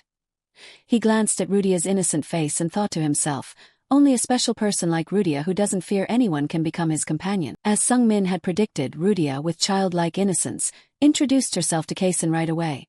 "I'm 9 years old too," she said with a beaming smile. "You're really handsome. My name is Rudia. What's your name?" Kason told her his name. His face flushed with embarrassment as he interacted with a charming girl his age for the first time. He was a little flustered and couldn't look directly at Rudia's innocent smile. Rudia, without a care in the world, complimented Kason. "What a beautiful name. Your face is beautiful too," she said. Kason, caught off guard, could only deflect the attention. "Ahem," he said. "Rosin, I'm very curious about the mana wave earlier. Can you explain it?" Sung-min casually explained that he had stumbled upon the holy flame chalice, which made Kason amazed. "So you have a once-in-a-lifetime opportunity, huh?" he exclaimed. Sung-min happily nodded. "That's right," he said, secretly pleased with himself, despite him deliberately creating that opportunity. Kason remained curious and asked, "What kind of power does that flame mana have? It's mysterious." Sung-min didn't fully understand its function, but he could still answer based on his initial setup. "It can protect me from external agents," he said. Kason curiously inquired, "Like poison?" Sung-min nodded, and Kason exclaimed with delight, "That's a great power." While the children were chatting happily, Japal stood aside, restless and anxious. "The sword masters are stronger than us," he thought. "If they want to attack, we can't win." Japal kept glancing towards Kason's guards. Yet his young master was carelessly talking to Sung-min without paying any attention to his surroundings. With innocent eyes shining, Rudia pointed at Kason's sword. "Wow, is this a sword? Can I touch it?" she asked. Kason looked at her in a daze. "Why is she so friendly with me?" he wondered, "and I don't feel uncomfortable about it." Sung-min thought to himself, "I probably won't see him again after this. I just need to leave a good impression, then." He extended his hand towards Kason. Kason was puzzled and didn't understand Sung-min's action. Sung-min continued with a friendly smile. "This is the first time I've met someone from the said family, and we're the same age." Kason, upon hearing this, happily shook Sung-min's hand. "Me too," he said. "This is the first time I've met a friend my age." Sung-min frankly asked Kason, "I heard that people from the Sword Master family duel before becoming friends. What's it called?" Kason looked at Sung-min with some hesitation. "It's called a duel." Sung-min nodded and suggested, "Yeah, a duel. Do you want to try?" Sung-min hinted at a suggestion. "I heard it's mandatory before becoming your friend." Kason pondered for a moment, a thoughtful expression on his face. "It's not necessarily needed, but..." Seeing Kason's confusion, Sung-min didn't hesitate to interrupt him. "It'll be better if we do it, right?" In a flash, Kason's aura changed, and his eyes fixed on Sung-min with a sharp glint. "You're challenging me, aren't you?" Sung-min responded with a joyful laugh. "You got it right." He thought this was a good chance to see how much his own abilities differed from Kason's. Kason cautiously asked Sung-min again, "Are you really serious about wanting me to participate in this contest?" Sung-min didn't falter. He nodded decisively with a confident smile. "That's right." While Sung-min was laughing happily, Japal, standing behind him, became even more worried. In a situation like this, "He's challenging him to a contest," he thought. Japal glanced at Kason's 2 guards. "And in a situation where he has 2 people protecting him." Japal struggled to think. These situations are truly necessary to ensure the young master's safety. But it doesn't mean I can intervene. The more Japal thought, the more confused he became. No matter how bad it gets, the 7th young master is still the son carrying the bloodline of the Maton family. If a main member of the family wants to do something with a valid reason, I can't stop them. Furthermore, the enemy family is watching now. If I do something wrong, I'll definitely be accused of disrespecting the Maton family's main line. Japal ultimately had to abandon his thoughts of advising Sung-min. At this moment, Kason, very relaxed, asked Sung-min, "Do you practice swordsmanship?" Sung-min excitedly took off his coat. "No," he said, "I only practice battle magic." Kason suddenly showed more interest. "Battle magic," he said. "I heard few people learn it nowadays." Sung-min smiled confidently.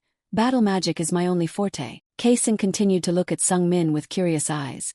"Why do you want me to participate in this contest? I heard that people from the magic families usually dislike us." Sung-min asked Kason directly. "You don't have any friends, do you?" Upon hearing this, Kason was stunned and speechless. Kason's 2 guards were also shocked and immediately wanted to step forward.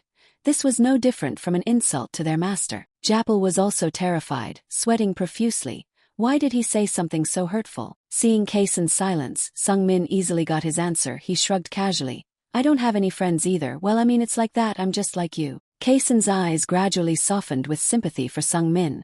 "It's because we come from prestigious lineages," he said. Seeing Kason begin to empathize, Sung-min acted even more mournful. "For me, finding a friend might be even harder than for you," he said. Kason curiously asked, Why is that? Sung Min explained. My family doesn't allow me to be friends with anyone. Sung Min acted like he was dissatisfied. Even when they're the same age as me, we're only allowed to be friends to build relationships based on benefits.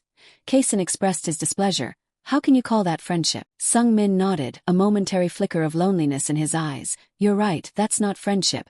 That's why I don't have any friends. But I think my family would allow it if it were you.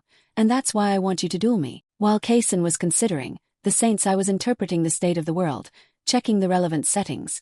For a renowned sword master, a martial arts contest was a symbol signifying the establishment of trust between the two sides. Sung Min then smiled happily at Kason. It'll demonstrate trust and commitment between us. And if we can't truly trust each other, it'll be easy to inflict serious injuries on each other, right? Kason nodded. You're right, you seem to know a lot about my family at this moment. The saints. I continued to explain the situation to Sung Min. If the weaker party wants to duel the stronger party, it expresses more trust. Because it requires courage to make such a request, it can be seen as equivalent to saying, I completely trust you. Sung Min was certain he was the weaker party, while Kason was the stronger one. He immediately took a fighting stance. As I said before, I use battle magic. You can consider it a martial arts skill too. Kason didn't hesitate either. He drew his sword. I use swordsmanship. I'll fight with my right hand. I'll only use the basic swordsmanship skills of the said family. Kason pointed his sword at Sung Min. Since you're fighting unarmed and I'm using a weapon, I'll give you the advantage of attacking first with 3 moves. Sung Min was momentarily surprised as he looked at the young boy's fighting stance.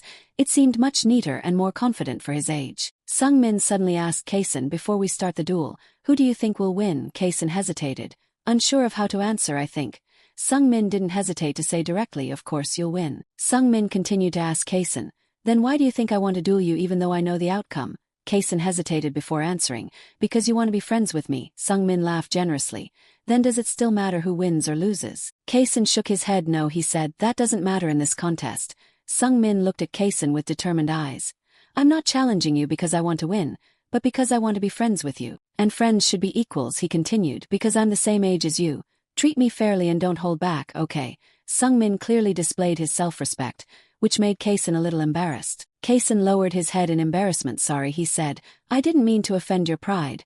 Sung Min smiled friendly. I know. Immediately after, Sung Min boldly declared, I'll try my best. Kason, you have to try your best too, okay? Then, both sides' guards watched tensely as the 7th young master of the Maton family and the 2nd young master of the said family began their duel. When Kason shouted loudly and stabbed the sword, the move was also performed immediately.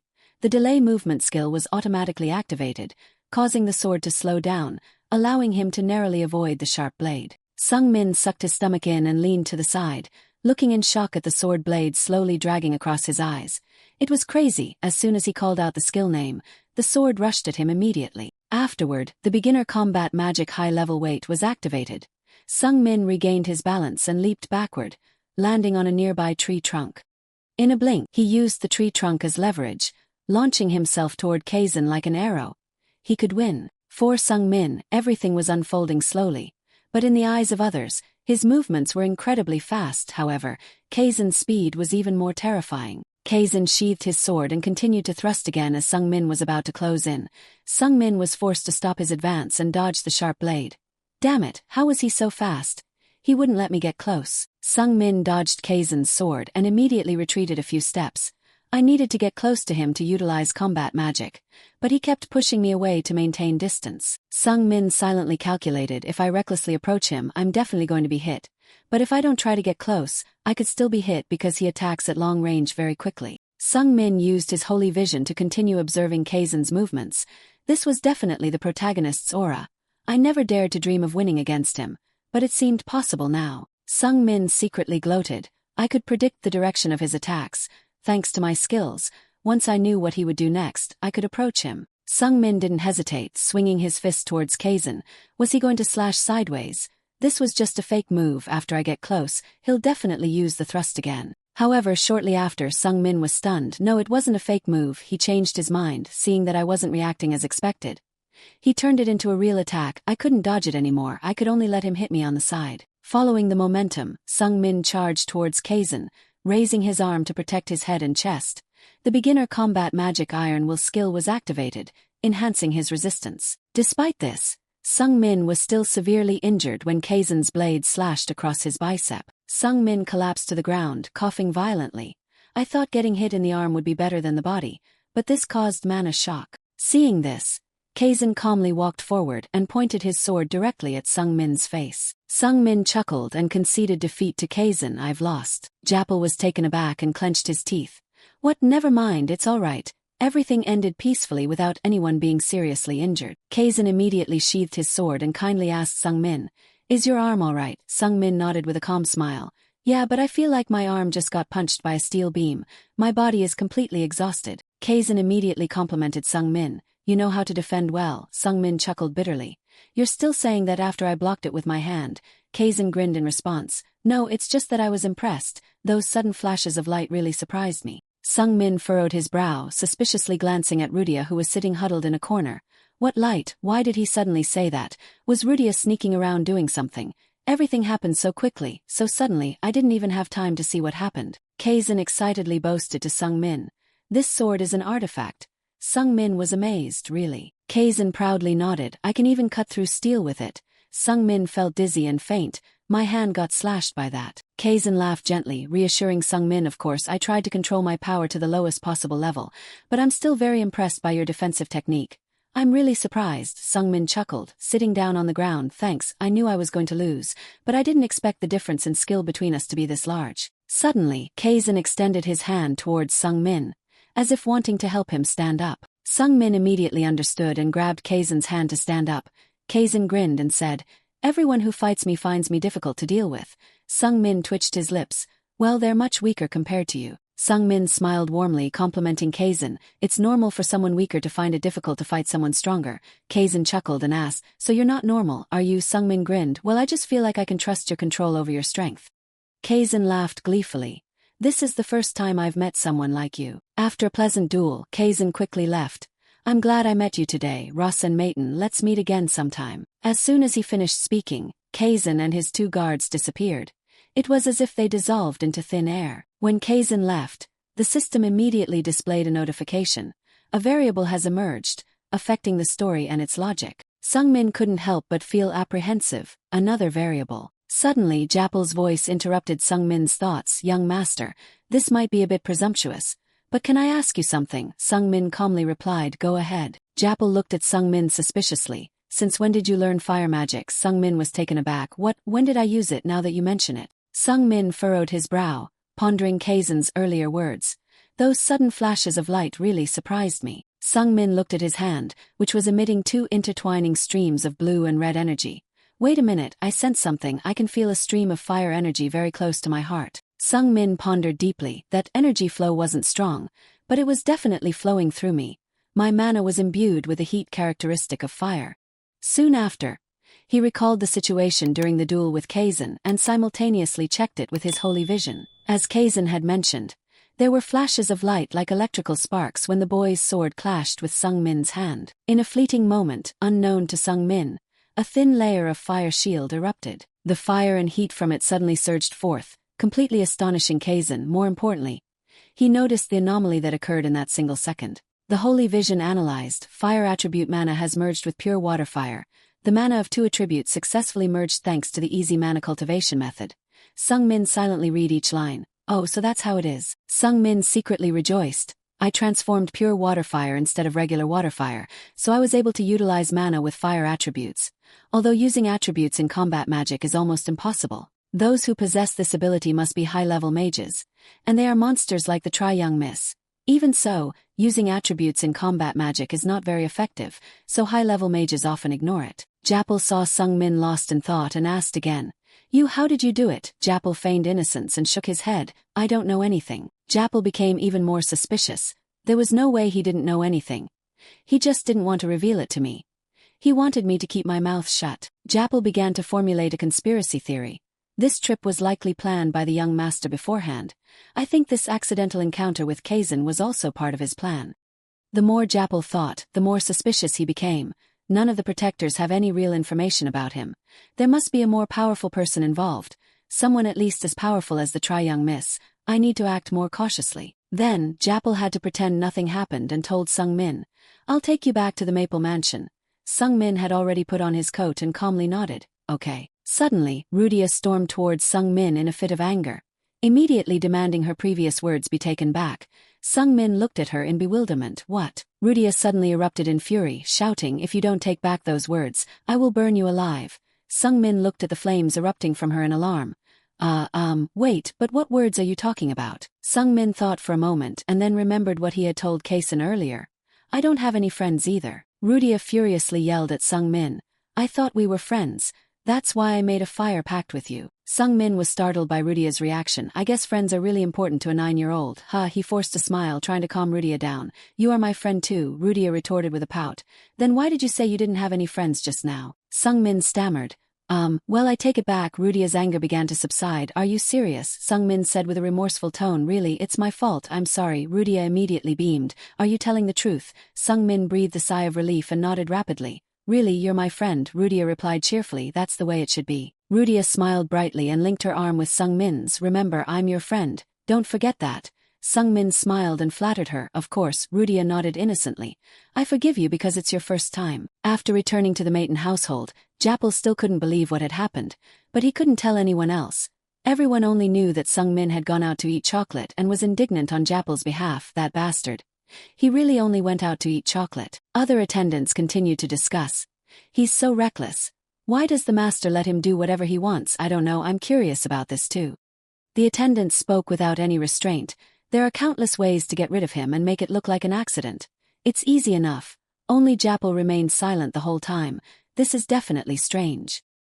He thought to himself, the master let him survive with only exile to the branch residence as punishment. There's something very strange about this. Japal recalled the moment when Sung-min bluntly pointed out his true intentions.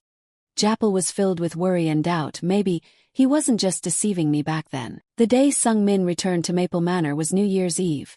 That night, at midnight, as the new year dawned on the first day of the first month of 219, Sung-min and Soso had a small party to celebrate the new year together. When all the sumptuous dishes were served, Soso smiled kindly at Era and said, Thank you, Era. Era smiled brightly in response.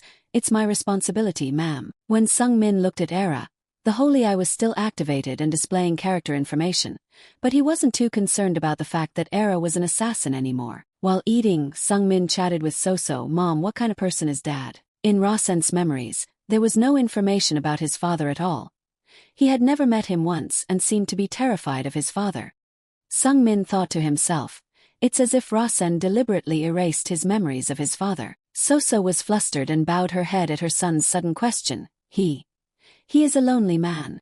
Sung-min noticed a fleeting sadness in her eyes. Suddenly, the holy eye displayed a notification. The head of the Maiden family, Dekatra, only loved the maid Soso. In other words, Soso is the only woman Dekatra has ever loved. Sung-min was taken aback. Dad only loved Mom. Suddenly, a somber voice echoed in the room, making Sung-min stiffen in terror. I am a lonely man, huh? A brilliant light began to flash from the mirror in the corner of the room, and a swirling vortex of light gradually formed from it. Just a few seconds later, the vortex of light expanded, and a cold-looking man stepped through it, as if it were a spatial gateway. The man's sharp, cold eyes looked at Sung-min without any friendliness. With his intuition, Sung-min immediately recognized the man looking at him with those bullet-like eyes as Rasen's father, Dekatra. Soso and Sung-min quickly stood up and bowed respectfully as Dekatra approached the table. Greetings, master. Dekatra coldly criticized Soso. You're being too careless, Soso. Sung-min swallowed nervously under the overwhelming pressure emanating from Dekatra. Just the presence of this one person is increasing the pressure in this room to an insane level. How can a human being produce such intense pressure? Sung-min secretly glanced at Dekatra's eyes and was even more terrified. I can barely breathe.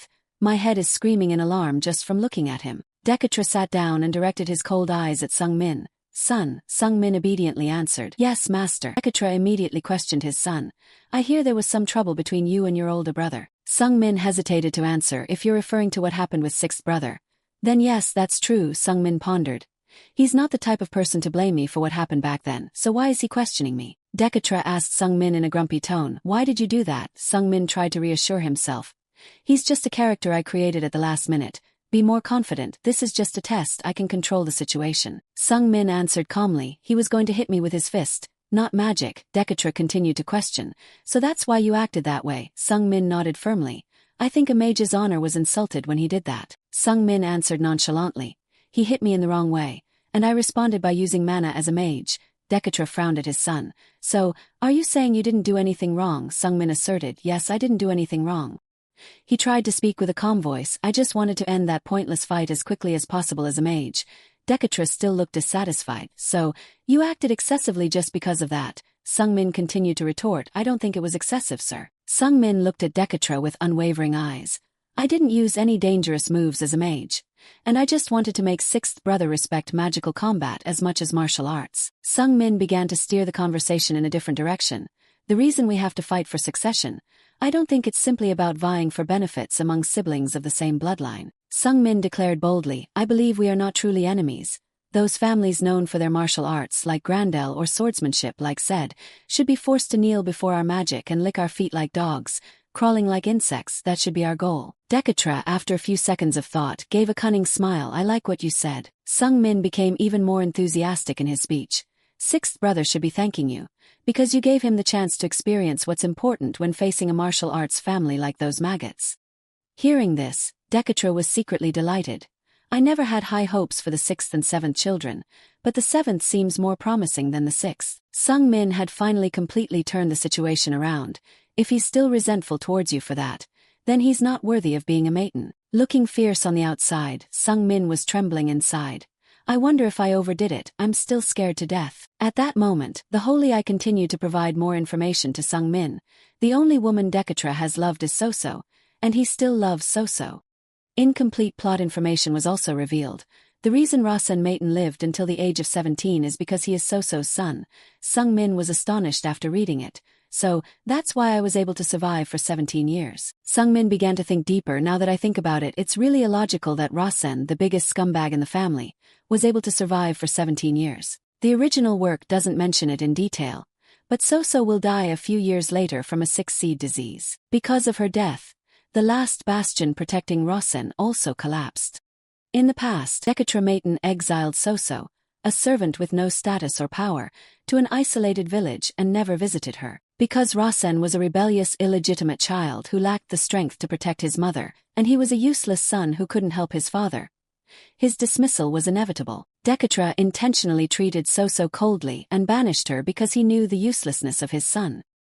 He did this to prevent his true love from being disadvantaged, because other women in the family had recognized Dekatra's genuine affection for Soso. Sungmin thought to himself, in this case the conclusion is simple. If I can truly live like a decent human being, if I am strong enough to protect my mother from behind, then the situation will change. Sungmin's eyes sharpened and his fear vanished in an instant. Sungmin was almost certain of his judgment. Dekatra must also wish for him to become stronger.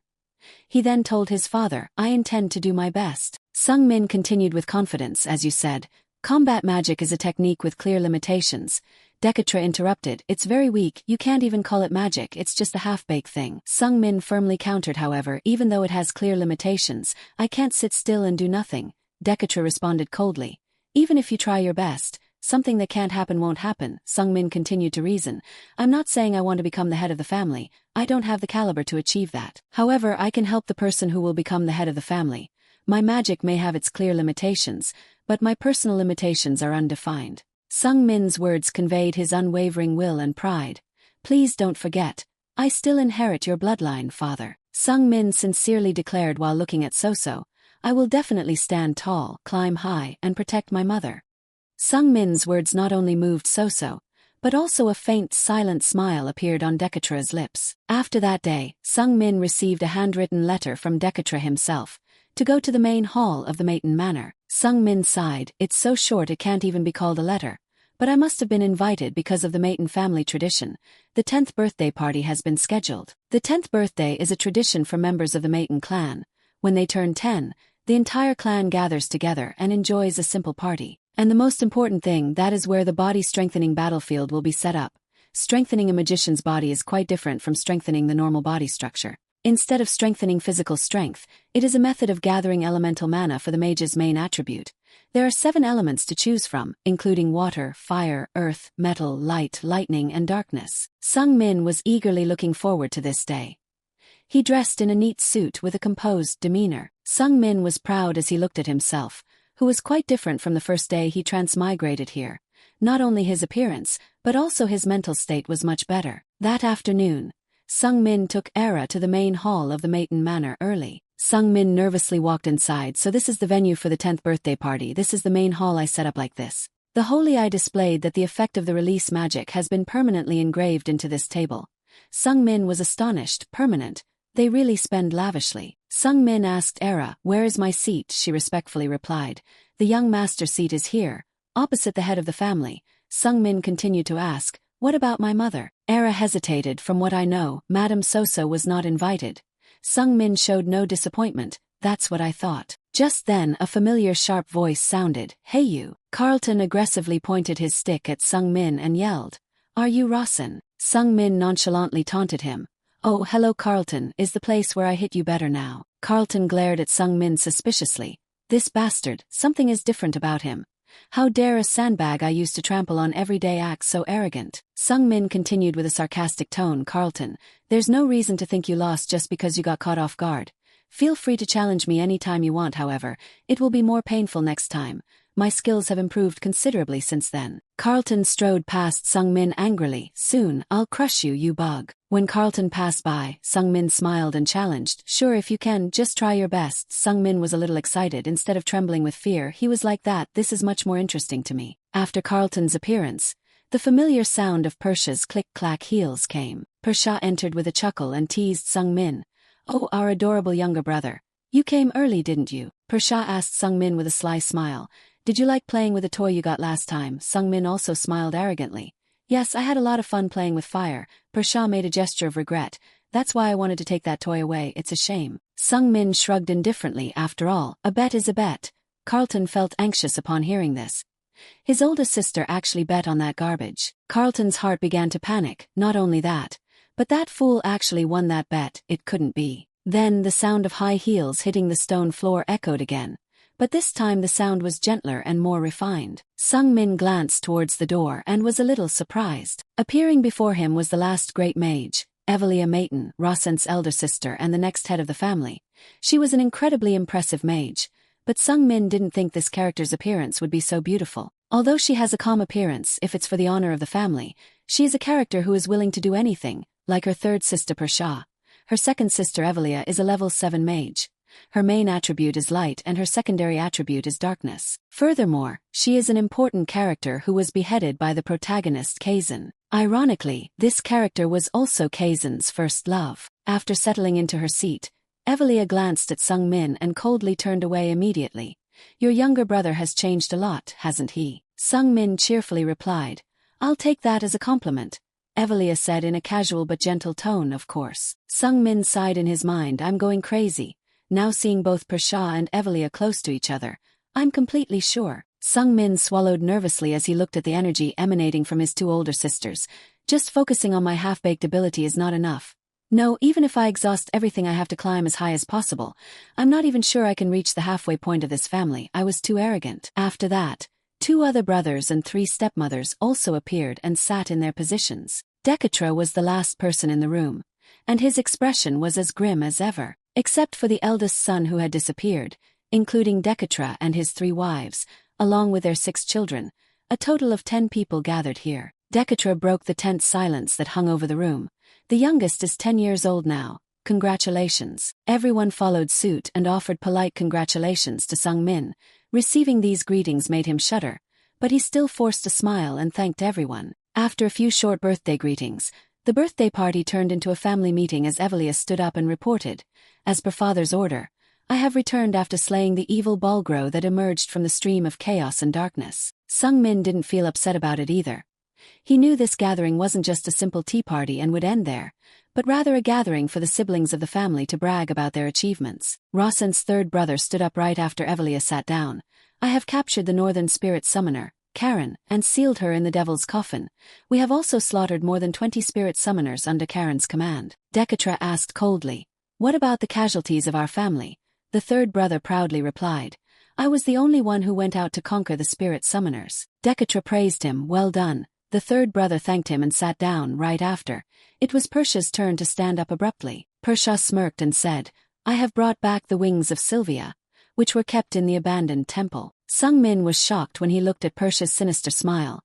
A chilling sensation washed over him as the Holy Eye revealed the details of Persha's accomplishment. Persha had stolen the sacred relic, the Wings of Sylvia, which was guarding the place known as the Abandoned Temple. The Wings of Sylvia are a sacred relic that can tremendously amplify the wind affinity of wind magic users.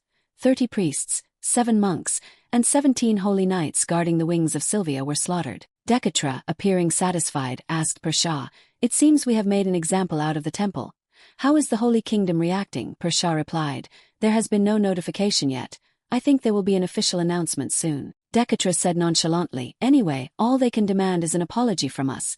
Persha asked her father, "What should I do next?" Dekatra calmly replied, "Just ignore them." Sung Min was overwhelmed. It was a powerful move, showcasing the extreme confidence of the Maiden family. A person from the Holy Kingdom had offended a member of the Maiden family. So Dekatra had decided to retaliate. After all, they would never declare war against the Maiden family. As the new achievements were all shown off, a knock on the door sounded just then. Dekatra didn't need to ask who it was. "Come in." The heavy door opened, and Sunken, Dekatra's claw, entered with a tray in his hand. Sunken placed the tray in front of Sung Min. There were 7 scrolls on the tray, each a different color. Dekatra told Sung Min, "Choose." He immediately recognized these as magic books for setting up body reinforcement formations, which Dekatra himself would be in charge of. As Sung Min focused on the books, the Holy Eye automatically activated. Thanks to the Holy Eye, Sung Min could see the mana waves flowing out from the 7 scrolls, gathering together and forming a single multicolored scroll. Without hesitation, Sung Min reached out and grasped the newly formed multicolored scroll. The sight made Persha's eyes widen in surprise. What? Rossent's other siblings except for Carlton were stunned. He saw that right away. Even Evelia, who was usually very composed, couldn't hide her astonishment. He chose Transcendent. Sung Min confidently held the multicolored scroll in his hand. "I choose this scroll." The entire room fell into an eerie silence after Sung Min's declaration. Dekatra was also stunned by his son's choice. After a moment, he broke the tense atmosphere in the room. "Evelia." Evelia turned to look at Dekatra. "Yes, father." Dekatra asked Evelia, "Have you told him about this?"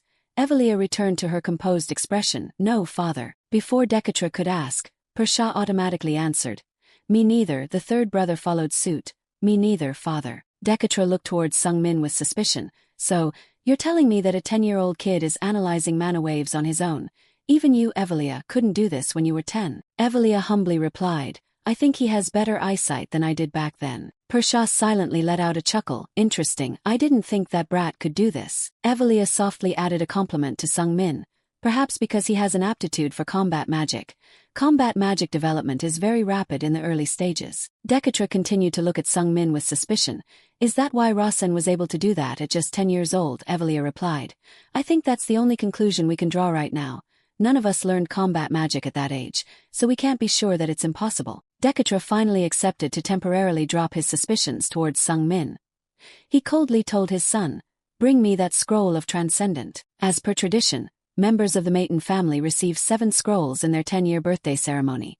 They would choose one of the 7 elemental scrolls and receive the body reinforcement magic written in it. Red is the attribute of fire, blue is the attribute of water. Silver is the metal attribute, dark brown is the earth attribute. Yellow is the attribute of lightning, black is the attribute of darkness. White is the attribute of light. Applying a suitable mana wave analysis method will reveal the elemental system attribute of each scroll. Then, by combining these 7 attributes, Transcendent will emerge, allowing a person to control all 7 elements. Sung Min finished reading the Holy Eye's interpretation and felt a little anxious. It's just a mixture of everything.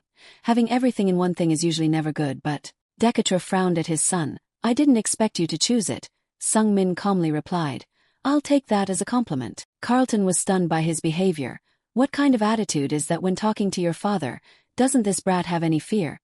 He should just shut up." Dekatra thought for a moment and declared, "Evelia will be responsible for carrying out the body reinforcement array for you." After a moment of surprise, Sung Min immediately protested.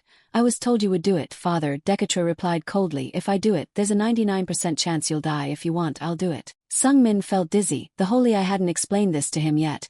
"There's a 99% chance I'll die." Sung Min awkwardly asked Dekatra, "Would it be different if Evelia did it?" Dekatra replied indifferently, "Then your chances of survival would be 50%. Her mana isn't as ferocious as mine." In a moment, Sung Min suddenly felt regret. Was he foolish for choosing this transcendent magic scroll?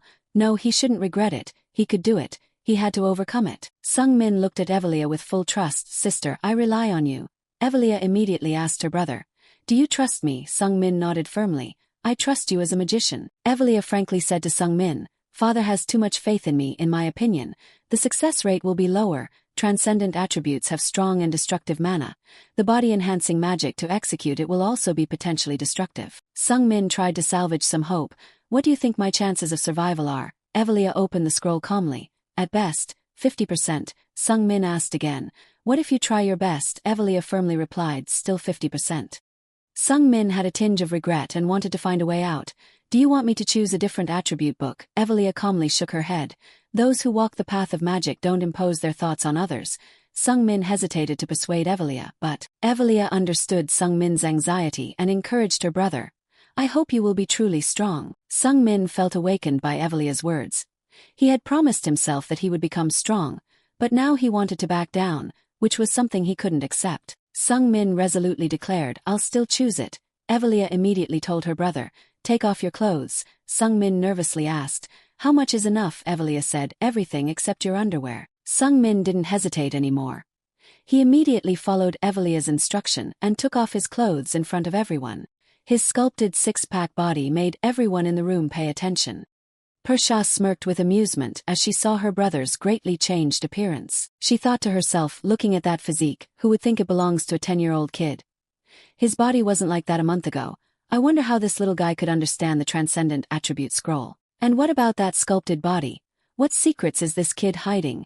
Persha's eyes gleamed with excitement and curiosity. Before the ritual began, Persha giggled and teased Sung-min. You have a great body and face. It would be amazing as decoration. Persha's joke made Sung-min's skin crawl as if he was hit by a sudden cold wind. After regaining his composure, Sung-min lay down on the floor, and Evelia gently placed her hand on his chest. Father, I will begin the 10-year Rasen ritual now. Evelia softly said to Sung-min, Thank you for giving me the opportunity to perform body-enhancing magic. Then, Evelia placed her hand on the opened scroll and began to chant. Suddenly, Sung-min opened his eyes wide as if he had just had an idea. Sister, wait.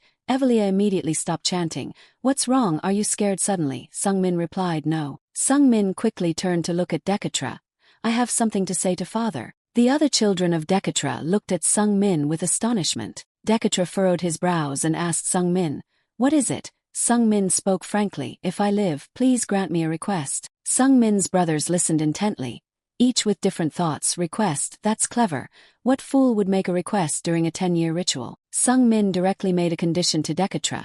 The Maton family has a tradition of having the head of the household perform body-enhancing magic, but today that tradition has been broken. Dekatra's eyes glared at his son like a blade, but it didn't faze Sung-min. He continued. Although Sister Evelia is very talented, she can be considered equal to father, but I think I deserve to make a request. Carlton immediately looked at Sung-min with hungry eyes like a vulture awaiting a carcass. You stupid fool. I hope father will just kill you, ha ha ha. Dekatra carefully asked, What is this request? Sung-min spoke slowly, From now on, I beg you, father, allow my mother to enter here.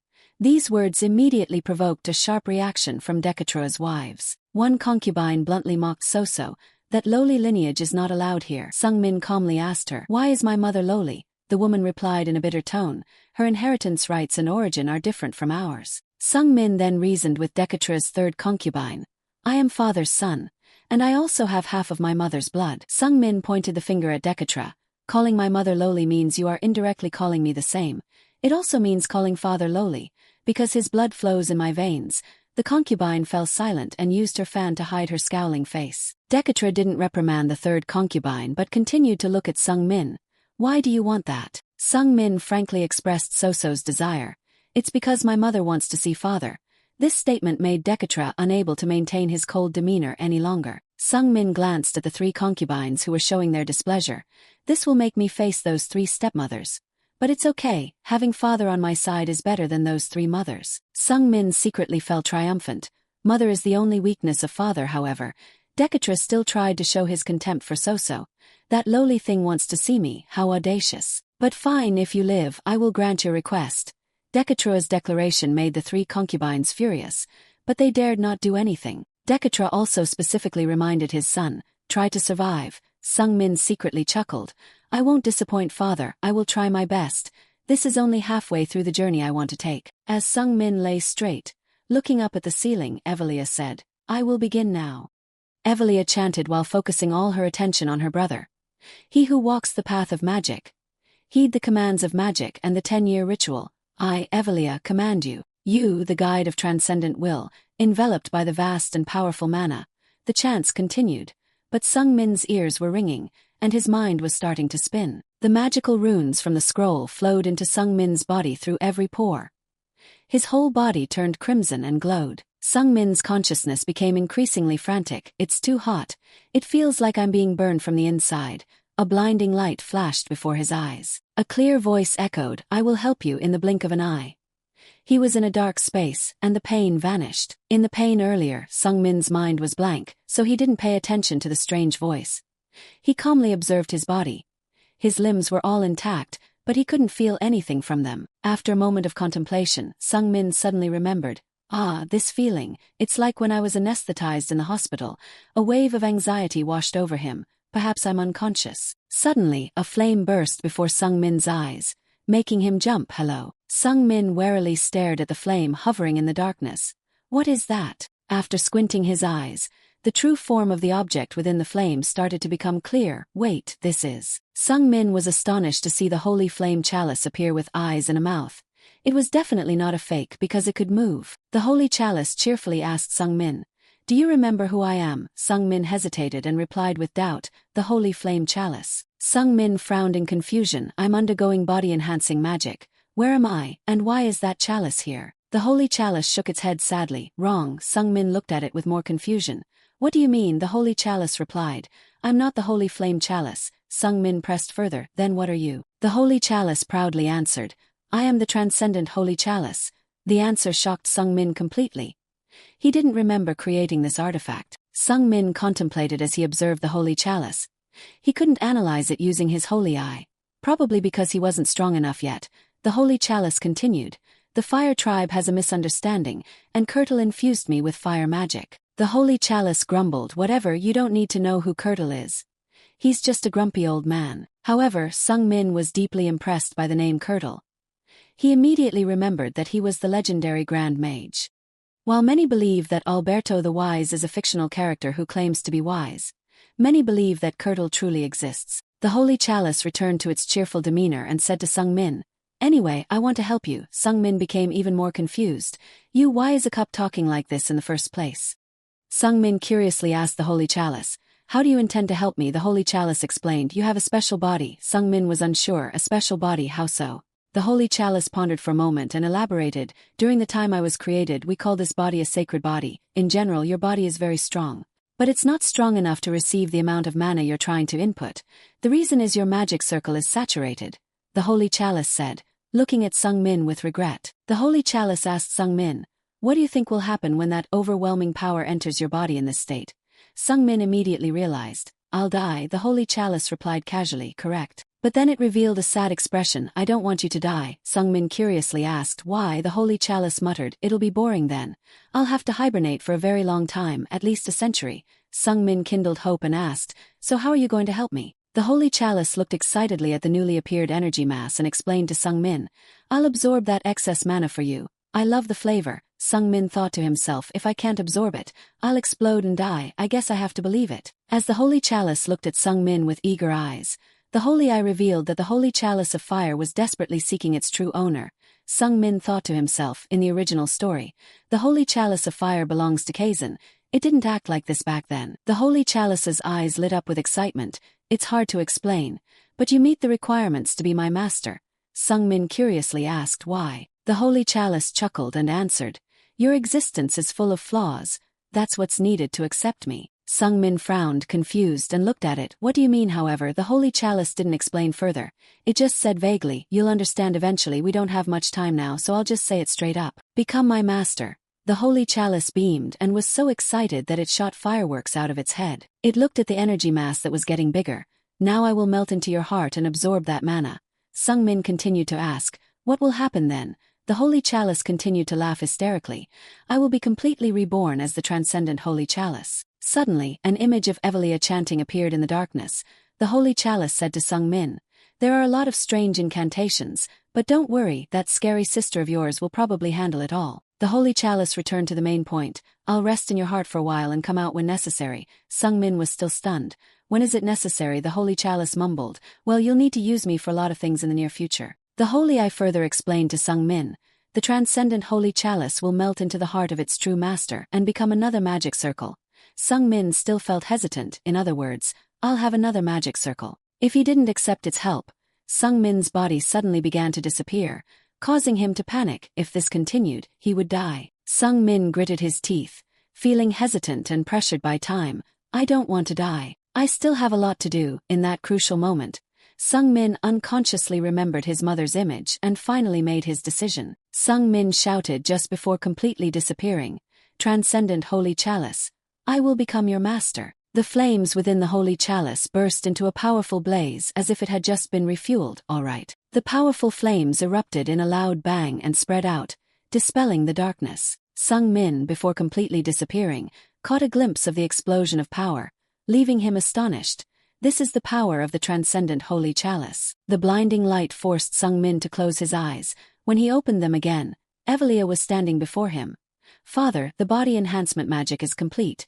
Dekatra praised his daughter. Good job. After waking up, Sung Min realized he was panting heavily with a feeling of tightness in his chest as if he had just been suffocated. Sung Min still couldn't believe what had just happened. I'm alive. Is this a dream?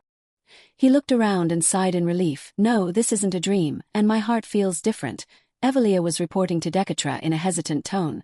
I've finished the spell, but... Dekatra's subsequent words were like a bolt from the blue to Sung Min. I assume you mean the ritual didn't succeed. Evelia frankly admitted her mistake. Yes, father, due to some physical attributes I overlooked. The mana and the enhancement spell were rejected and refused to harmonize. It's because I'm not skilled enough. Dekatra indifferently left the banquet table immediately. It's just its fate. We will end the 10-year ceremony of Rasen Maten here. Only Sung Min knew the truth but couldn't speak it. No, it wasn't rejected. It was absorbed by the Transcendent Holy Chalice. As Dekatra coldly walked up the stairs to leave, Sung Min bluntly reminded him. Father, you promised to allow mother to come here. Dekatra turned around and glared at his son with an irritated and displeased expression. Then he spoke to Sung Min in a cryptic manner. Promises should only be made to those who deserve them and kept by those who have the ability to fulfill them. Dekatra immediately brushed past and left. The other members of the Maten family quickly left the main hall. Only Sung Min felt triumphant. I've made progress again. While putting on his clothes, he pondered.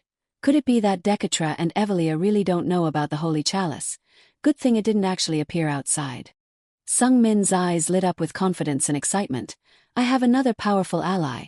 And the body enhancement spell was successful. Sung Min was preoccupied with his thoughts as he walked, so it took him a while to notice that Era was standing hesitantly in the middle of the room, refusing to leave. He called his maid. Let's go home, Era. However, Sung Min was met with silence and a frightening aura emanating from the maid. Sung Min called Era's name again, but she didn't respond. He felt anxious. I feel like I'm looking at a deadly sharp sword. Is Era emitting an aura? After a while, Era finally spoke, her voice as cold as metal clashing together.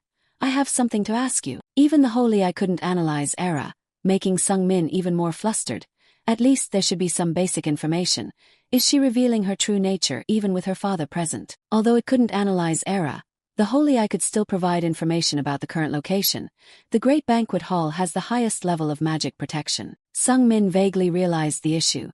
The only mage in the main house who could use the highest level of magic protection is Dekatra. Era asked Sung Min cryptically, Do you realize what I've just learned? Sung Min cautiously asked her back. What should I do? Era calmly replied. Your attitude towards me has changed. Sung Min gave a forced smile. I've recently realigned my goals. Era revealed the obvious murderous intent of an assassin. She stared into Sung Min's eyes and asked directly, Who do you think sent me? Sung Min did not hesitate to respond. It must be my father. Era was a bit surprised. Why would you think that? Sung Min tried to stay calm and analyze the situation.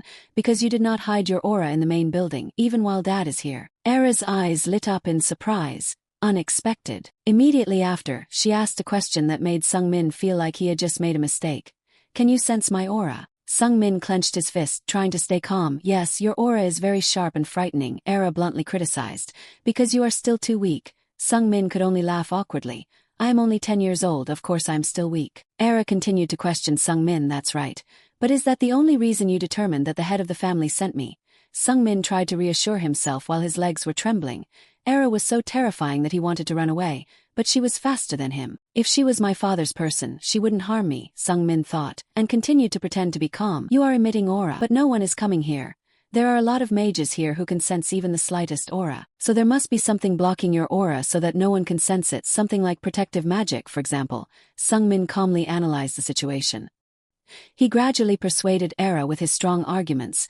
No one can cast protective magic here without my father's permission, so I am sure you have received his orders and revealed your true face to me. Era coldly replied, you are correct. He said I can do anything I want to you if you can't analyze the situation. Sung-min's legs trembled again as he sensed the danger. Anything she wants. Era continued to speak nonchalantly, but he also said if you belong to the Maiden family, then at least you should be able to do something like that. Sung-min laughed again, that's my father. Era was a little curious about Sung-min's reaction. You don't seem disappointed at all. Sung-min laughed again, I am disappointed, very much so, but the more important question is, why are you revealing your true nature now, when you have been hiding it so well for so long? Sung-min didn't wait for Era to reply, and concluded on his own, if I were to think about it, this is the most suitable time, isn't it? Today is the day I officially come to the main building, and also the day I meet my father. Sung-min started to show more confidence and prepared his fighting stance. The day he created a secret barrier was the day my father wants to test me. Sung-min suppressed his fear and immediately entered a state of readiness to fight Era. Seeing that Sung-min had guessed everything correctly, Era did not hesitate to draw her dagger, the blade shining brightly as it emerged from its sheath. Era looked at Sung-min with cold eyes and raised the dagger. You are right again. Era didn't attack immediately, but continued to chat with Sung-min. To be honest, I didn't think you could figure this out. Sung-min asked her, what do you think will happen? Era said with a mocking tone, I imagined you would be so scared you would pee your pants the moment I revealed my aura. Sung-min tried to laugh arrogantly. Aren't you underestimating me? Era suddenly changed her attitude and politely said to Sung-min, I will introduce myself honestly. Era bowed her head respectfully and said, my real name is Discreet Without a Sound, but you can continue to call me Era. Sung-min was startled as soon as he heard the name. Discreet Without a Sound. That's the character I created myself. In the novel, Discreet Without a Sound is so frightening that people use his name to scare children. If you keep behaving badly, Discreet Without a Sound will come and take you away. In other words, Discreet Without a Sound is an assassin whom even the strongest beings in the world fear. The prestigious swordsmanship family also searched for Discreet Without a Sound, but they ultimately failed. Discreet Without a Sound is incredibly cautious and no accurate information about her is known. Sung-min was horrified. The infamous Discreet Without a Sound was now standing right in front of him. Damn it, an assassin this strong, and yet she is so young. He boldly said to Era, I have heard of you. The prestigious swordsmanship family is probably chasing after you, right? Era calmly replied, that was 15 years ago. I am surprised you even know about it. Sung-min was suspicious when he heard that it was 15 years ago. So your current appearance is fake, Era bluntly replied. I will not answer that question. Sung-min clicked his tongue and raised his fist in a defensive stance.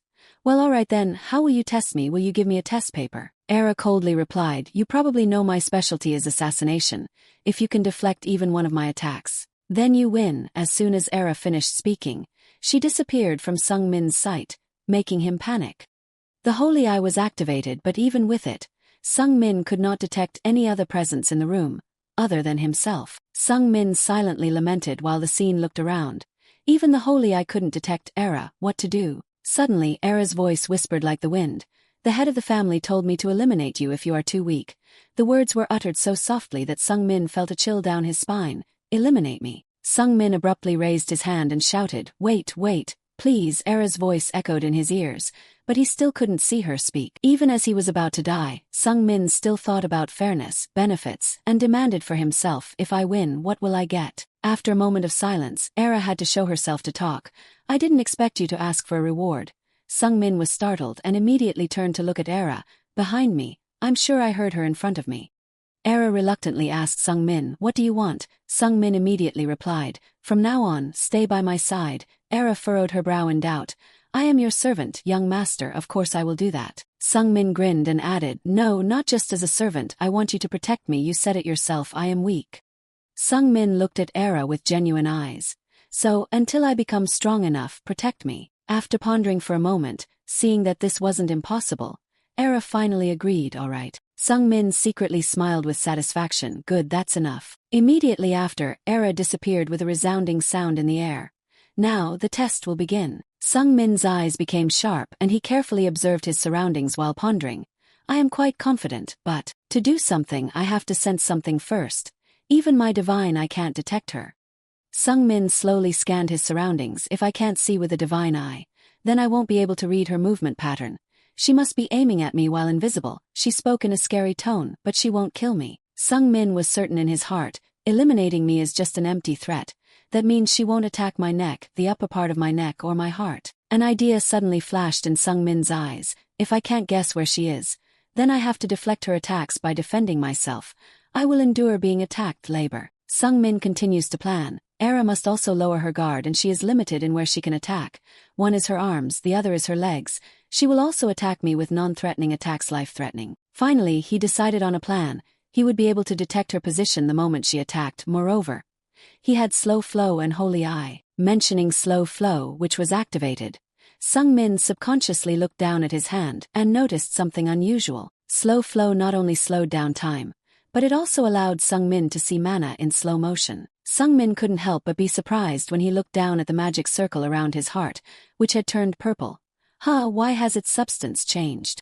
Holy Eye analyzed for him. The mana sealed in his heart was reacting to the enemy's will. Rookie combat magic. High-level iron will reacted to the sealed mana. Rookie combat magic. High-level iron will would be replaced with high-level defense. Sung-min felt relieved as he looked at the magic circle spinning more vigorously than usual. Transcendent Holy Grail released the mana in his heart, thus upgrading all of his techniques. At that moment, a streak of light flashed before Sung-min's eyes. I can see how Era will attack. Sung-min quickly assessed her side or her leg. No, I can see clearly now. It's her leg before Sung-min's eyes. Era's movements were as clear as slow-motion footage. He continued to think about how to handle her. If I wanted to, I could dodge it. But if I dodge, I can't deflect it. If I don't deflect it, it's meaningless. At that moment, rookie combat magic, high-level defense automatically activated. Sung-min resolutely raised his leg towards Era's blade. I'll take the hit. Immediately, he grabbed the blade in Era's hand and pushed it aside. Sung-min poured mana into his remaining fist, using rookie combat magic, high-level weight to enhance the power of his strike. Although Sung-min's movements were quite quick, Era managed to block his punch in time. Era quickly withdrew her killing intent. You almost hit my chin. Sung-min had nearly caused Era to fall to the floor eagerly. He asked her, what do you think? Does that count as deflecting? Era readily acknowledged yes. She put away her dagger and stood up. I'll keep my promise. Then Era bowed respectfully before Sung-min. From this day forward, I swear I will dedicate everything I have to protecting you, Lord Rasen. As soon as everything was settled, Era suddenly disappeared again. Sung-min's left hand was now bleeding profusely from where he had grasped Era's blade. However, he paid little attention to it. Sung-min grinned triumphantly and thought to himself, I passed the test. Meanwhile, in an annex of the Maton family, a dilapidated and antiquated building seemingly constructed in medieval times. The hallway of this crumbling castle was devoid of any living souls. The door of the room at the end of the hallway, located on the top floor of the castle, suddenly opened. Immediately after, it automatically closed despite no one appearing there. The interior of the room was as old and crude as other areas in the castle. Era suddenly materialized in the middle of the room, standing in a solemn posture. I will begin my report. Era spoke alone in the room as if someone was secretly listening to her. It seems as if the young master has figured out my attack method. Otherwise I can't explain how he managed to deflect it. Era continued speaking to the wall opposite her. I also believe that he deliberately didn't dodge. I speculate that he anticipated that I wouldn't try to kill him. There is no other way to deflect my attack. I think it was a clever decision, but there is something very peculiar. Era reminisced about the fight. My dagger is laced with a poison called Melia, but he used his bare hand to grab the blade. The dagger definitely cut his hand, but despite the poison entering his body, he's fine.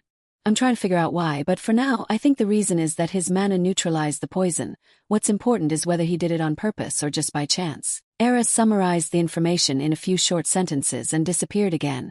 I'll try to find out about it. Era's figure, like a phantom, opened the door to the room.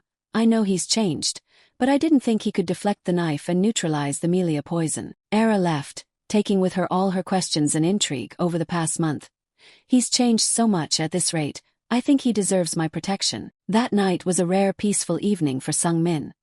He decided to go out for a walk with Hampton to relieve the stress after his recent trials. Sung Min sighed as he strolled. Today was terribly tiring. I'm going to get some rest after all. I just got permission to go out and relax. Suddenly, the Holy Grail appeared in midair with a beaming smile. I did a great job, didn't I? Sung Min jumped back in surprise. Oh my god, I didn't know you had a physical form. Sung Min cautiously looked around and whispered to the Holy Grail. You can't just randomly appear like that. The Holy Grail nonchalantly replied, why not? Only you can see me anyway. The Holy Grail continued to point towards the sky. Praise me, Sung Min confusedly asked. For what? The Holy Grail said in a sulky tone. Because the beautiful sister's dagger had Melia on it. Sung Min dumbfoundedly asked Melia. Holy I immediately provided Sung Min with information. Melia is classified as one of the deadliest poisons extracted from the venomous horned starfish dwelling in the southern seas.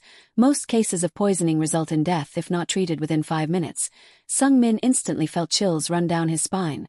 Deadly poison on that dagger. He looked at the Holy Grail in shock. So you just ate it and eliminated the poison? The Holy Grail innocently replied. How could I avoid it? It's still in my stomach. Poison is also one of the types of attributes. Eliminating it would be a waste. But you have to be careful. If my stomach receives a big shock, the poison will react, and your body will melt.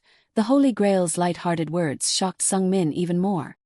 He immediately yelled, Hampton, who was buying a 1,000-year-old herb for Sung Min nearby.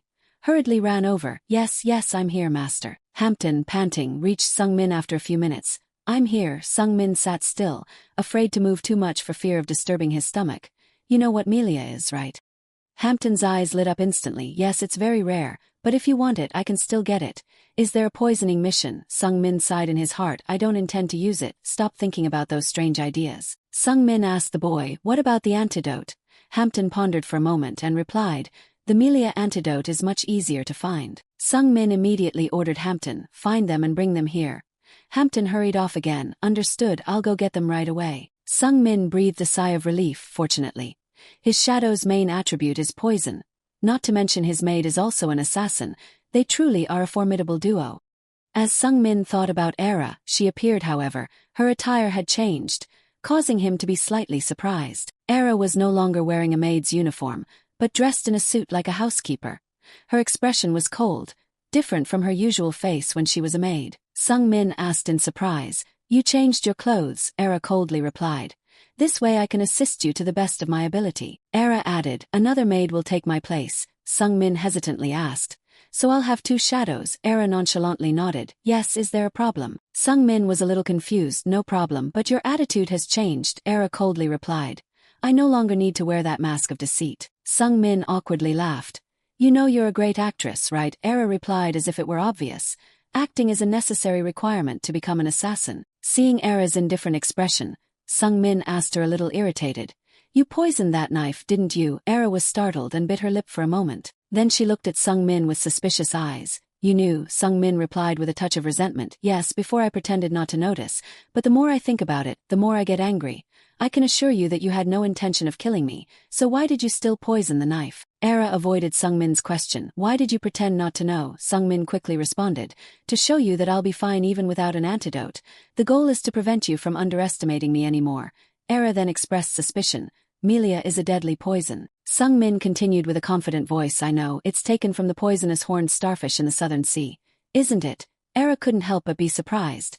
You know that much. Sung Min continued to act like he knew everything even though he had just learned it. Of course I know. Era's eyes changed her perception of Sung Min.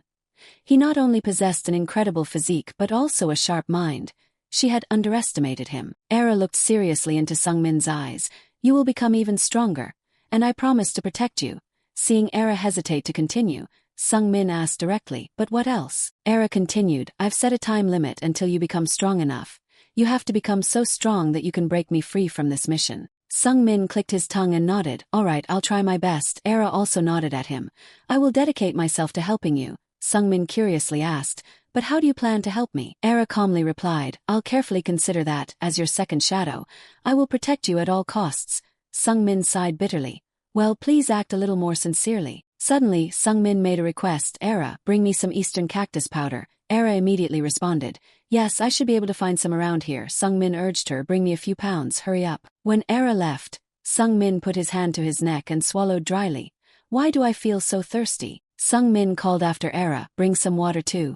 He silently screamed, I'm so thirsty. Eastern cactus powder is very bitter, while it's unclear why. He suddenly wanted to drink that powder with water. Only a few minutes later, Era returned with a bag of powder and water.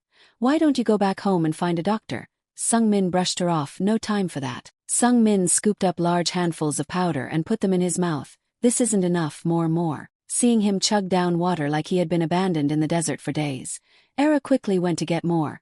Understood, please wait just a little longer. Era quickly returned with more water and witnessed the energy around Sung Min erupting powerfully. What's this? Something is changing. The more Sung Min drank, the more that energy spread and became more abundant. Suddenly, the holy eye displayed a message. A special requirement has been completed. Eastern Opuntia cactus powder contains a small amount of unidentified material, ether. This substance reacts with the deadly poison melia. The side effects of the reaction make the Holy Grail dizzy. Oh Father, I'm drunk. Although invisible to the naked eye, an image appeared in Sung Min's mind. The Holy Grail was swaying from side to side. After a short while, it couldn't hold it back and vomited a mixture of ugh. Ugh, so nauseous, I'm going to throw up here, ugh. The deadly poison melia spewed out from within the Holy Grail. It wasn't the original melia, but melia that had been purified through the Holy Grail's filter. Sung Min could feel this, and the pain that struck his heart made him drop the cup in his hand. Sung Min looked in panic at his chest, which was expanding abnormally, with a surge of abundant energy flowing out. His heart was getting bigger. Era had also witnessed this sight. What? Mana explosion. This is a phenomenon I've never seen before. It only exists in theory, the phenomenon of the heart exploding when mana is absorbed or grows too fast. Era became flustered because she only knew how to kill, not how to save. Should I take him to a healing mage? No, if I touch him now, he'll die. I have to protect him, it's my duty. The more Era thought, the more confused she became. I promise to protect you until you become stronger, but I'm not a mage, so I'm not sure how to help you now. After a moment of panic and contemplation, Era finally remembered. Then, there's only one solution left. Absorb that mana into my body, and sacrifice myself for him. Era's eyes were filled with determination, and she was ready to die immediately. Meanwhile, the Holy Eye was explaining the situation to Sung Min. When ether and melia react, they have the property of expanding rapidly. Only those with composite mana, also known as transcendent attribute mana, can control that energy. Sung Min stood on the brink of life and death, but he was annoyed in his heart. Why do I keep going through these near-death experiences? My heart is swelling up, but I can't control it with transcendent attribute mana. The easy mana cultivation method was trying to help control the reaction of the poison, but the pain didn't subside. Sung Min's heart felt like it was about to explode. It felt like a large boulder was being pressed against his chest, and his ribs were about to break. The Holy Eye continued to explain, however, even those with transcendent mana cannot completely control the expansion of the reaction of ether and melia. This is just a necessary condition. Sung Min felt even more panicked, just a necessary condition. The Holy Eye continued to explain, if you don't possess the blessed body of a martial arts expert, you won't be able to completely free yourself from the expansion. Sung Min was even more horrified, unable to escape completely. That means I'm going to die, right?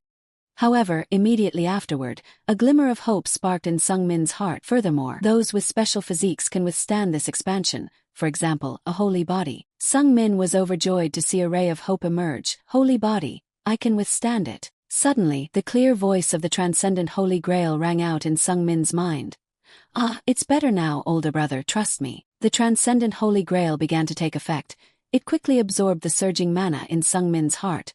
Although the Holy Grail existed in his heart, their storage capacities were separate. The Holy Grail was excited as it absorbed the abundant mana. Your ability has helped me a lot too, Sung Min silently replied. You mean the easy mana cultivation method, right? When Era saw this scene, she didn't know what to do except watch. Era's calm demeanor was gone. Once the mana explosion had begun, it couldn't be stopped by any means. This could only be done with the help of at least 7th circle mages. Before Era's eyes, Sung Min's chest, which was expanding to the point of bursting, was gradually returning to normal, causing her to be astonished. The mana explosion process has clearly started, and yet he can stop it himself. Soon, Sung Min's heart returned to its initial state. Suddenly, a flame erupted. The transcendent mana reacted with the air, creating fire. Before Era could react, a fierce fire erupted and engulfed Sung Min in the blink of an eye. Era shielded her face from the heat and blinding light of the flames, but she could still faintly sense something changing within Sung Min's body. As the heat from the flames dissipated, Era looked up at Sung Min and was speechless with astonishment. A phenomenon beyond reason was occurring before her eyes. Era stared at the 2 magic circles on Sung Min's chest in astonishment. According to what she knew, it was impossible. An intense curiosity arose in Era's mind for the first time. How could he suddenly have 2 magic circles? An intense curiosity arose in Era's mind as she looked at the 2 circles on Sung Min's chest. How could he suddenly have 2 magic circles? Era's eyes widened in amazement. No one had ever gotten a second magic circle at the age of 10, but it was clearly there. After stabilizing his body, Sung Min noticed Era's strange gaze. Era, are you going to stare at me like that forever? Era snapped out of her shock. I apologize, Your Excellency, congratulations. Sung Min was a little surprised. What, you can see them? Era replied respectfully. Yes, Your Excellency, you have obtained your second magic circle. Sung Min smiled and let out a sigh of relief. Yeah, I almost died. Era asked directly. You stabilized the mana explosion yourself. Sung Min smiled proudly. Yeah, I'm pretty good, right? Era replied coldly. No, you were born into the Maiden family with a blessed heart and mana, so I don't think it's surprising at all. Seeing Era's indifference, Sung Min couldn't help but feel a little irritated. She never wanted to praise him. Sung Min chuckled as he looked at the sudden luck that had come his way. The deadly Melia poison and the northeast prickly cactus powder, superior mana and holy body attributes, easy and superior mana cultivation method, and the Holy Grail, 6 requirements had somehow coincidentally come together. After enjoying the feeling of having a golden hand like the main character, Sung Min turned his excited gaze towards Era. He asked the female assassin, do you want to try that again like last time? Era asked back in doubt. What do you mean? That very night, Sung Min and Era went straight to the training building. Noah was comfortably resting his feet on the table, enjoying the leisurely night shift. Suddenly someone called Noah's name, causing him to wake up with a start and a panic. Yes, I was just thinking. Noah stood up in confusion. Young master, Sung Min replied with a friendly smile. Long time no see. Noah looked at Sung Min in bewilderment. It's late, why are you here? Noah was even more surprised to see the second magic circle, causing him to frown and stare at Sung Min. Noah wondered, a second magic circle? Am I seeing things? A month ago he only had one. Noah cautiously glanced at Era, who was radiating a cold gaze. The servant standing beside him seemed to be an assassin. Now he remembered, Japal had said something before. Earlier, upon returning from escorting Sung Min, Japal had told Noah, I think this might be someone's grand plan, we'd better be prepared. Noah was skeptical. A plan? Japal said with a serious expression. Someone is scheming something against the young master. Now, Noah thought carefully and realized that he was right. Noah couldn't help but worry about Sung Min, for a 10-year-old with a second magic circle. He was being too relaxed. After a moment of contemplation, Noah told himself, this seems dangerous, let's not investigate further. He asked Sung Min with some anxiety, how can I help you? Sung Min pointed at Era. I want to fight my shadow. Noah was surprised again. Shadow? When did that maid become a shadow? Noah shook his head, dismissing his doubts, and asked Sung Min, okay, a large and open space, is that okay? Sung Min and Era walked straight into the simulation room. Okay, let's arrange it that way. Before entering the simulation room, Era glanced at Noah with a warning look. Her actions made Noah shudder in fear. He quickly looked away. Act dumb, act dumb. As Sung Min entered the simulation room, the system displayed the current location, training center, empty area. Sung Min took off his jacket and immediately assumed a fighting stance. Era, you understand my skills from last time, right? Era also calmly took out a dagger. Yes. Sung Min smiled brightly. Can you just fight based on my skill level? Era asked him back. Aren't you taking into account the fact that you have another magic circle? Sung Min nodded excitedly. I'm trying out some new things. Era cautiously asked again, what should I do? Sung Min replied, don't try to kill me, and just attack a little slower. Hearing that, Era's eyes became sharper and colder. Enemies aren't so kind, Sung Min replied calmly, you're not an enemy. He spoke to Era with a trusting voice. You are my shadow. In a flash, Era's sharpness completely disappeared. Sung Min's trusting words seeped into Era's cold and rigid thoughts. She reminded herself that she was no longer an assassin facing Sung Min and said to him, okay. Sung Min looked down at his chest to check the activity of his new magic circle. Now I have 2 magic circles. My mana capacity changes when the 2 circles combine. After a moment of contemplation, a green mana color emanated from Sung Min's eyes. I understand, I can move mana freely. He used his mind to control the flow of mana emanating from his heart.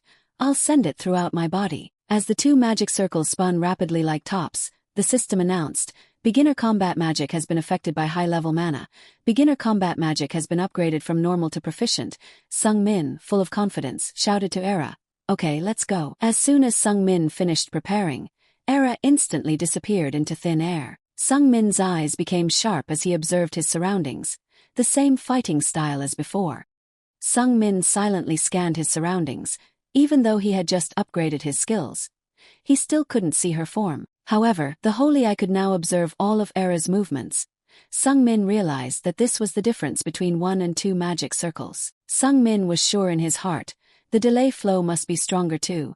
Era is very stubborn. Sung Min activated his delay flow skill and immediately saw Era's gleaming blade charging towards him head-on. She was going to target his legs again. The moment the blade was about to hit his shin, Sung Min told himself, I'm going to dodge this time. He immediately took a step back, pulling his body back a short distance. Era was astonished. He dodged. Can he see my movements? As soon as Era finished attacking, Sung Min took advantage of the moment before she could move to charge forward at his fastest speed. Sung Min leaped towards Era with a fistful of mana. He concentrated his attack power aiming directly at her face. Although Era was affected by the delay flow, her speed was still fast enough to see Sung Min's fist charging towards her face. The moment Sung Min's empowered fist was about to reach Era's chin, she vanished from his sight. Less than a second later, a sharp blade was pressed against Sung Min's neck, causing him to stop his movement in shock. Sung Min was held at knife point, but he smiled gleefully. Era is truly strong. I couldn't see her previous move even with the divine eye. After both sides stopped moving, Era lowered her knife and hesitantly admitted, I lose. Era bowed before Sung Min. I promised to only use the same skills as last time, but I broke my promise. You have gotten a bit stronger. Sung Min grinned. Yeah, I have 2 magic circles now, Era replied coldly. I didn't expect it to be this different. Sung Min's eyes lit up with delight. Are you praising me? However, Era coldly dashed his joy. No, you are still weak. Sung Min pouted and frowned. Can't you just compliment me once? Era replied coldly. Flattery will get you nowhere. Inside the observation room, Noah was sweating profusely after witnessing their brief duel. He was stunned, speechless. What am I seeing? That 10-year-old, a young mage, couldn't possibly use those techniques. Noah nervously looked at the crystal ball, without using motion reading magic. Her movements are very hard to see, and the destructive power of his attack has far surpassed a month ago. Noah's eyes were filled with utmost terror as he looked at Sung Min and Era exiting the simulation room. That assassin's final move was the most terrifying. I've never seen anything like it. As Sung Min left, Noah was still in shock. I saw nothing, I know nothing. Sung Min cheerfully waved goodbye. We're leaving now. Noah, sorry for being late. Noah was so flustered he exclaimed. Oh, it's fine, goodbye, young master. He was even more confused. He knows how to apologize. When Noah thought everything was over, a cold blade suddenly pressed against his neck, making him jump. Era coldly threatened. Forget everything you saw today, Noah stammered, trying to force a smile. I went to the bathroom so I didn't see anything. What happened? Era glanced at Noah and whispered a report. Young Master Rasen has his 2nd magic circle, but he still hasn't completely controlled it, you understand. Noah's pupils widened in fear. The young master has 2 magic circles at the age of 10. This is the first time I've ever seen such a thing. Finally satisfied, Era retracted her knife. I'm glad you are not an idiot. Noah swallowed nervously as he felt a shallow cut on his throat. Immediately after that, Era vanished in a blink of an eye, as if she dissolved into the air. Noah let out a sigh of relief and touched his still trembling throat. What in the world just happened? The next morning, Sung Min was eagerly doing sit-ups on the bar, nearing 250 reps, fueled by the abundant energy from his new magic circle, when Era entered and interrupted his training. Era held a letter. Young master, you have a letter. Sung Min was confused. A letter for me. Immediately, he continued to hang upside down on the bar and opened the letter to read. Let's see. The contents of the letter were so shocking that Sung Min loosened his grip, causing him to fall to the ground with a thud.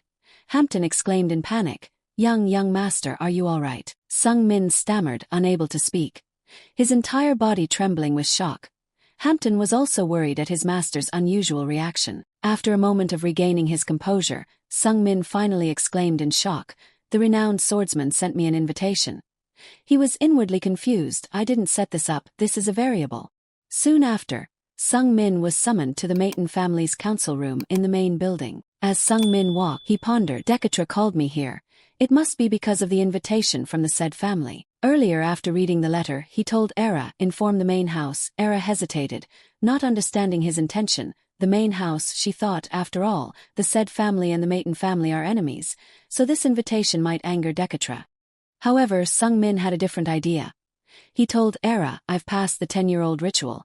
Now I also have to participate in the inheritance battle. Sung-min spoke with a hint of meaning about the said invitation. You have to go into the tiger's den to catch the tiger cub. In his mind, he was actually thinking it's better to side with a tiger cub if possible. After all, Kazan is the main character of the novel. At that moment, Rudia was playing on a nearby tree branch, excitedly shouting, Me too, I want to catch the tiger cub.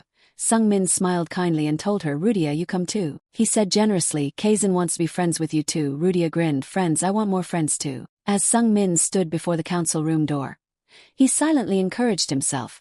Use your writer's ability to imagine the future. The invitation from a family considered our greatest enemy has many meanings. When Sung-min opened the door and entered, Dekatra and Evelia were waiting.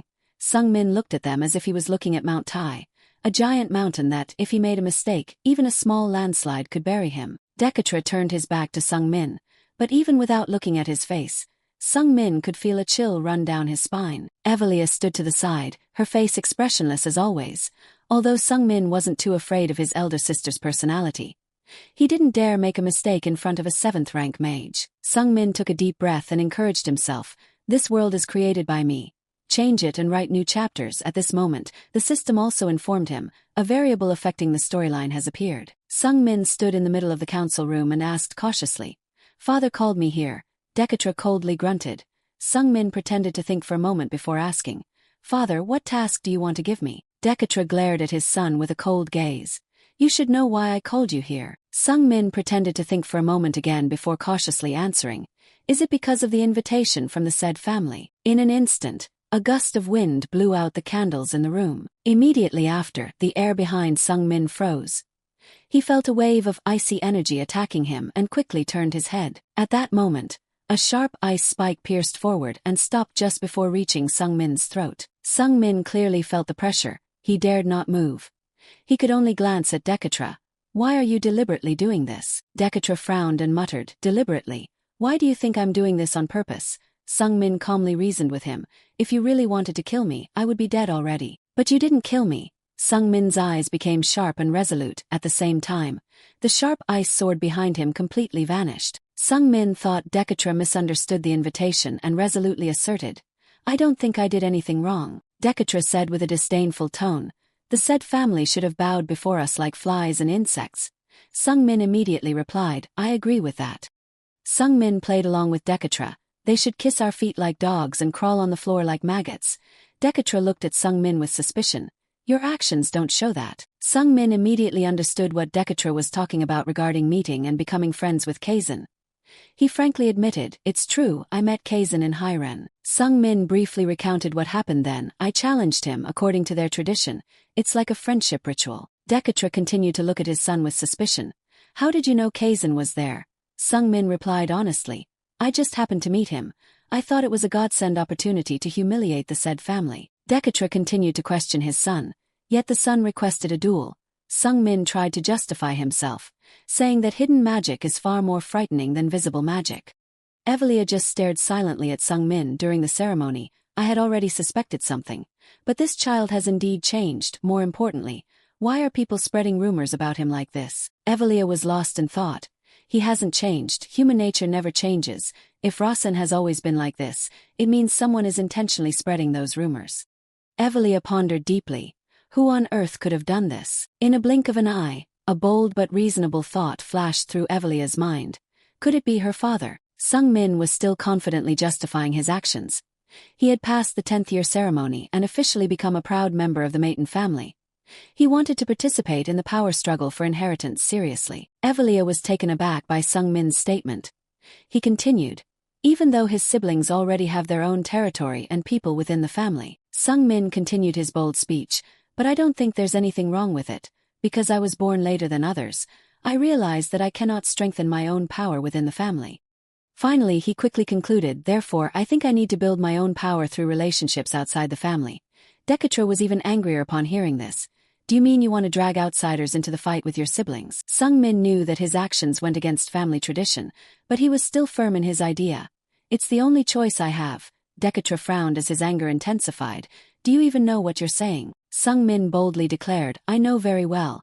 I befriended Kasan to turn him into my hunting dog, a well-trained dog capable of taking down even a tiger. Decatra began to find his son's reason acceptable and lowered his voice. Sometimes they even bite their owners. Sung-min nodded confidently. Father, just like you said. Sung-min enthusiastically repeated Decatra's words from his 10th year ceremony. If that happens, then fate has decided. Fate has decided that I will be eaten. Sung-min became more and more spirited, causing Decatra to smile in satisfaction. I will train my dog thoroughly. He will become a famous hunting dog who knows how to bark, crawl, and lick when commanded by his master. After convincing Decatra to allow him to interact with Kassan, Sung-min left the council room and Evelia followed him. She took the initiative to address her brother for the first time in her life. Sung-min strode after Evelia and politely replied, Yes, sister. Evelia asked Sung-min frankly, When you received the invitation, did you already know this would happen? Sung-min casually admitted, Yes, except that I didn't know who would be sent with me. Sung-min thought to himself, Father won't let me go to the said family alone, so a guard will be sent along, someone trustworthy and capable to father. That person is Evelia. Evelia continued to ask her brother directly, You speak as if you've practiced it 100 times in your head. Sung-min laughed nervously. Haha, that's right, I easily get flustered if I don't practice beforehand. Evelia showed a bit of admiration for Sung-min. When I was your age, I couldn't talk to father like that. After a moment of reflection, Evelia stopped and spoke in a more serious tone. Rossen, I have another question for you. In a moment, the hallway transformed. It became a dark world. Separate from the surrounding environment, Evelia used magic unexpectedly, causing Sung-min to jump slightly. Evelia scrutinized her brother with her star-like eyes. The magic amplification ceremony. Did it truly fail? Sung-min thought for a moment and realized that Evelia already knew it hadn't failed, so he decided not to lie. It did not fail. Evelia continued to question. Then what happened to the transcendent mana on that scroll? Sung-min couldn't reveal the reason, but instead of stammering in justification, he became serious. I'm sorry, sister, but I can't say. Evelia became even more curious and asked why. Sung-min's mind raced for just a few seconds. He boldly used a name with significant weight in the Maton family, a name Evelia would never be able to verify. Father told me to keep it a secret. Sure enough, Evelia reluctantly accepted the reason. I understand, she thought to herself, I'm certain of it. Evelia interpreted it herself. Rossen is the variable father has entrusted me with, otherwise he wouldn't have been able to speak to father like that. Evelia continued to ponder. How I utilize this variable depends on my own abilities. If I can't make use of it, father will hand Rossen over to someone else. Evelia's eyes lit up with excitement. Father has given me this opportunity first, although for now, he's not yet considered a variable. Finally, Evelia interpreted Sung-min's answer as a profound issue. Then there's only one thing father wants from me. To raise Rossen to be more human. If I can do that, one day he might function as a variable. Sung-min is a writer who can understand the psychology of the protagonist he creates well. He knew Evelia had misunderstood exactly as expected and waited for the right moment to speak. I want to show you something. Evelia was completely captivated by Sung-min. What is it? Sung-min began rotating the mana circle in his heart. Mana burst forth from his heart, and he could control it to flow to any part of his body as he wished. As Sung-min opened his hand in front of Evelia, a powerful stream of mana was extracted and condensed, radiating a brilliant glow. Sung-min smiled proudly and confidently about his own abilities. He wanted to show Evelia that he was a valuable variable. Evelia's eyes widened in astonishment, for the first time witnessing such a phenomenon in a 10-year-old child. Evelia intently observed the glowing mana with disbelief. No, it can't be, that's transcendent mana. The mana mass maintained a spherical shape on the outside, but inside it was twisted in many uneven directions. Sung-min laughed triumphantly, showing Evelia, see, this is transcendent attribute mana. You can feel its full power, its core is fire mana. Evelia had guessed correctly, and she was also staring intently at the mana inside her brother. After a while, she spoke. Rossen, Sung-min politely replied, yes, sister. Evelia suddenly threw cold water on Sung-min's boastful face. Don't push yourself too hard. I've already recognized your potential. The mana sphere hovering in Sung-min's hand disappeared like dust swept away by the wind. Evelia sincerely advised her brother, maintaining the mana entity puts a heavy burden on your heart. Sung-min uttered a sound of surprise and fell silent. I didn't know that. He had simply thought he was mimicking the techniques used by the main character in an animated film about ninjas that he had watched as a child. Evelia kindly reminded Sung-min, you're still young, you can't handle that pain. Your heart must have struggled when you obtained your second magic circle at such a young age. If you keep pushing yourself, you won't be able to become a renowned mage. Evelia continued speaking with sincerity. I want to see you grow even further. Sung-min replied hesitantly, yes, sister. He looked at Evelia's expression. It seemed like she wasn't lying, but it still made him wonder, why is she being so kind? Only now did Sung-min notice that Dekatra hadn't mentioned his son having a second magic circle. If even Evelia could recognize it, there's no way Dekatra wouldn't know. Sung-min had a hunch that his father was up to something. The thoughtful expression on his brother's face made Evelia curious. "Rasen, what are you going to do now?" Sung-min continued talking about the main issue. "The famous swordsman must have invited more than just us." Evelia nodded. Of course, the Grandels family must have been invited too. The alliance between those two families could change the entire world. Sung-min had already envisioned a new scenario in his mind. A talented person from the famous martial arts family, the same age as himself, would probably be there too. That person is the precious daughter of the famous martial arts family, Rosalind. She's the one who was previously beaten by Rasen, causing friction between the two families. Sung-min thought back to that incident and asked Evelia, "The famous martial arts family will use the portal we built to cross over to the Vestian continent, right?" Evelia responded, "I can be certain of that." Sung-min didn't hesitate to make a suggestion. He would go there and wait for them first. Evelia doubtfully asked the reason. "Why?" Sung-min embarrassingly admitted Rasen's mistake. "Because I behaved improperly towards them." Sung-min couldn't help but regret thinking back to Rasen's actions and words at that time. "You look like a fish." Sung-min sighed inwardly. "After all, the reason I was exiled was because I beat Rosalind." Sung-min frankly told Evelia, "I will apologize to Rosalind." Evelia looked at her younger brother in surprise again. "Apologize?" Sung-min resolutely nodded. "Yes, I was wrong." However, Evelia frowned and seemed to disagree with Sung-min. "Our family doesn't bow to anyone," Sung-min firmly retorted. "A mage won't bow to anyone if their honor is pure. But if you've lost your honor because of one bad thing, that's a different story." Sung-min shows a sincere attitude that leaves Evelia speechless. Sung-min continued to persuade Evelia. "You hit Rosalind, you behaved inappropriately, so you have to apologize." Sung-min suddenly felt a bit uneasy. "Wait, before I entered this body, it didn't have any combat skills. How could he beat the daughter of the strongest martial arts family?" Answering Sung-min's question, "The Holy Eye provided the hidden storyline of this world. The only daughter of the famous martial arts family Grandel, Rosalind, is a sensitive and kind person. Unlike her family, she doesn't like to hurt others and hates violence." Sung-min was slightly stunned in his heart. "I understand. Future Rosalind is completely different.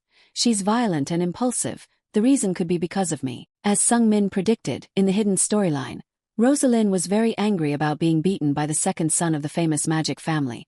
She realized the importance of strength. Therefore, Rosalind tried her best to train. The head of the Grandel family, Von Grandel, was eager to teach his daughter. She was an extremely talented person, only she didn't want to learn martial arts before. Thanks to her talent, she progressed very quickly. Her talent made the Grandel family very excited. Sung-min couldn't help but be amazed. It's the butterfly effect again. A small supporting character like me can actually affect one of the most important characters in the novel. While Sung-min was thinking, Evelia suddenly withdrew her dark magic. "You are the invited guest and the main character of this event." Evelia smiled gently while leaving the main house with Sung-min. "Just do whatever you want. I will only be on the side to support you." Sung-min smiled and replied, "Yes, sister." While Sung-min led Rudia and his two shadows, Evelia walked alone.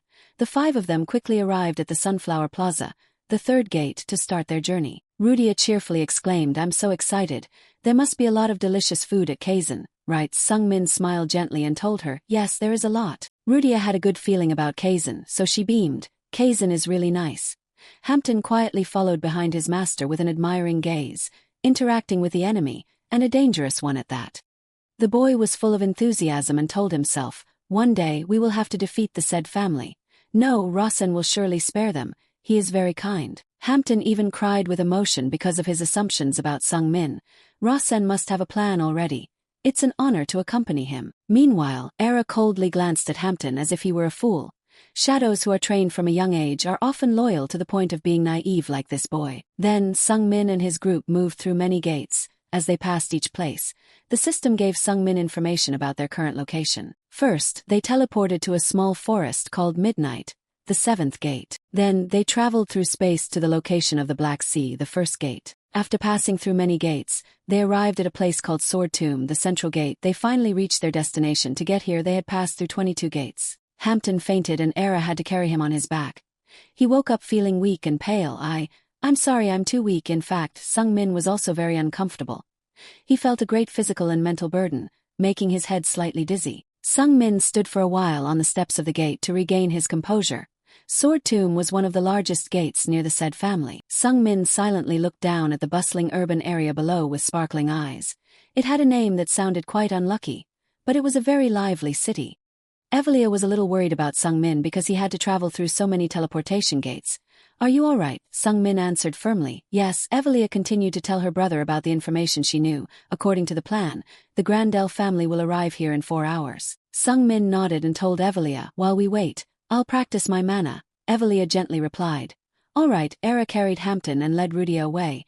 "We'll go get a hotel room." Sung Min sat in a hidden corner on the street, waiting for Era and taking the opportunity to practice his mana. Evelia didn't go with the servants but stayed to observe her younger brother. Evelia was curious about Sung Min's thoughts. "Rasen, what else are you planning to show everyone?" Meanwhile, in Dekatra's room, a conversation was taking place between Dekatra and his closest subordinate, Sunkan. Dekatra started the conversation. "I met the youngest son a while ago." Sunkan sat opposite Dekatra in a dignified and calm manner. "You mean Rasen, sir?" Dekatra just silently nodded. Sunkan curiously asked about the reason for the meeting. "Did the body enhancement ritual fail?" Dekatra slightly frowned and answered, "No, not at all, it was successful." Sunkan looked surprised. "I saw that it seemed to have failed." Dekatra hesitated for a moment and said, "That mana, it has taken a place in the boy's heart." Sunkan exclaimed in astonishment. "What?" Dekatra frowned deeper. "I can't explain it clearly, I've never seen something like that before." Dekatra said with a doubtful expression, "It seems to have melted into Rasen's heart. I think it's very possible that the Transcendent Holy Grail is involved." Sunkan was even more amazed. "The Transcendent Holy Grail," Dekatra started explaining. "The thing is, Kirtle carried that cup all over the world and used it with fire magic. But before Kirtle died, he realized that the cup wasn't the Holy Grail of fire, but the Transcendent Holy Grail." Hearing Dekatra's explanation, Sunken was even more confused. "I've never heard of that." Dekatra nodded. "Of course, it's only recorded in the history of the Maton family." Dekatra continued, "At that time, the first head of the Maton family was very close to Kirtle. After Kirtle died, the Transcendent Holy Grail disappeared and was forgotten." Dekatra suddenly burst into laughter. "I investigated through Japel and found out that the child the youngest son adopted belongs to the Fire Tribe. And there was a cup in his recent trip. That's why I think he can absorb everything into his heart." Dekatra's smile deepened. "Do you know what the first head of the family called the Transcendent Holy Grail?" Sunken shook his head curiously. "No, sir." Dekatra laughed happily and answered, "Auxiliary Magic Circle." Sunken was even more surprised. "This is the first time I've heard of such a thing." Dekatra seemed very happy and kept laughing. Kirtle called it a power bank. Sunken was confused after hearing that. "A charger?" Dekatra nodded. "Yeah, I think it means battery." Sunken still didn't believe it and asked again, "Are you sure that the young master has absorbed the Transcendent Holy Grail?" Dekatra resolutely nodded. "There's no other way to explain this." Sunken looked at Dekatra with doubts. "I'm not sure what you're talking about." Dekatra calmly explained. "Right now, he has 2 magic circles and can also control a little elemental attribute mana." Sunken couldn't hide his surprised expression. He almost jumped up in shock. Dekatra noticed Sunken's surprised look and chuckled. "When we were young, we were both called prodigies. I was talented in mana, and you were in physical strength." Dekatra frowned and pondered for a moment before asking Sen, "If it were you, could you have 2 magic circles at the age of 10? Sunken thought for a long time before answering. "Maybe." Dekatra added, "But you would die from the side effects." Sunken also admitted, "I wouldn't live to 20, no, not even 17. Dekatra continued talking about his son with a satisfied tone. "But the youngest didn't have any problems at all. That stupid kid, quite impressive." However, right after that he changed his voice with suspicion. "It's true, but the problem is, why now? Why didn't he show any signs before he was 10 years old?" The more Dekatra thought about it, the more certain he became. "Sin, the boy is hiding something. It's been a long time. Now I'll give you a task." Sunken immediately stood up straight as soon as he heard about the task. He spoke to Dekatra with full enthusiasm. "Please give me the task." Dekatra immediately ordered, "Monitor Rasen, make sure he doesn't die." Sunken asked Dekatra, "Until when?" Dekatra answered decisively, "Until I die." After waiting for a while at the entrance of the Sword Tomb, finally Sung Min waited for the famous martial arts family to arrive. The gate is opening with a blinding light, making the 2 figures appearing from the other side of the gate only 2 silhouettes with unclear faces. However, with his intuition, Sung Min could feel their unique aura. It was very different from the swordsmanship family. Sung Min smiled confidently and friendly, greeting them. "Long time no see, Rosalind." Rosalind and a tall man stood high up like majestic and tough statues. Their aura could suppress any ordinary person who saw them. Rosalind looked down at Sung Min standing at the very last step with doubt, while Sung Min called her name as if they were very close. "Rosalind." Rosalind thought for a long time but couldn't remember where she had met this boy. She raised her eyebrows with doubt and looked down. Who are you? Sung-min didn't answer but just smiled slyly and looked up at Rosalind. His intuition told him that it would only take a while and Rosalind would remember. Sure enough, when she looked closely at Sung-min, a memory of Rosen flashed in Rosalind's mind. She looked like a fish. Rosalind quickly recognized the enemy she had been wanting to kill for so long, but a momentary surprise appeared on her face because of Rosen's drastic change. Rosalind didn't say anything else. She immediately stomped her feet and jumped off the highest step leading to the gate. She jumped straight up into the air and aimed straight for Sung-min below. Rosalind landed gracefully with a darkened face. Why are you here? Sung-min was bewildered by Rosalind's bold action. What? She landed safely from several dozen steps up there. Sung-min forced a smile with a worried expression. I want to apologize to you. Rosalind questioned Sung-min in a loud voice. Apologize. Right after that, she burst out laughing as if Sung-min's act of remorse was a very funny thing. Rosalind's eyes flashed with killing intent as she stared at Sung-min. Apologize. Sung-min swallowed nervously. She seems to be going crazy. The situation is more tense than I thought. At this moment, a deep laughter broke the deadly atmosphere that Rosalind was creating. The big man accompanying her walked down to the place calmly. The man looked towards Sung-min. Shouldn't you greet the elders first?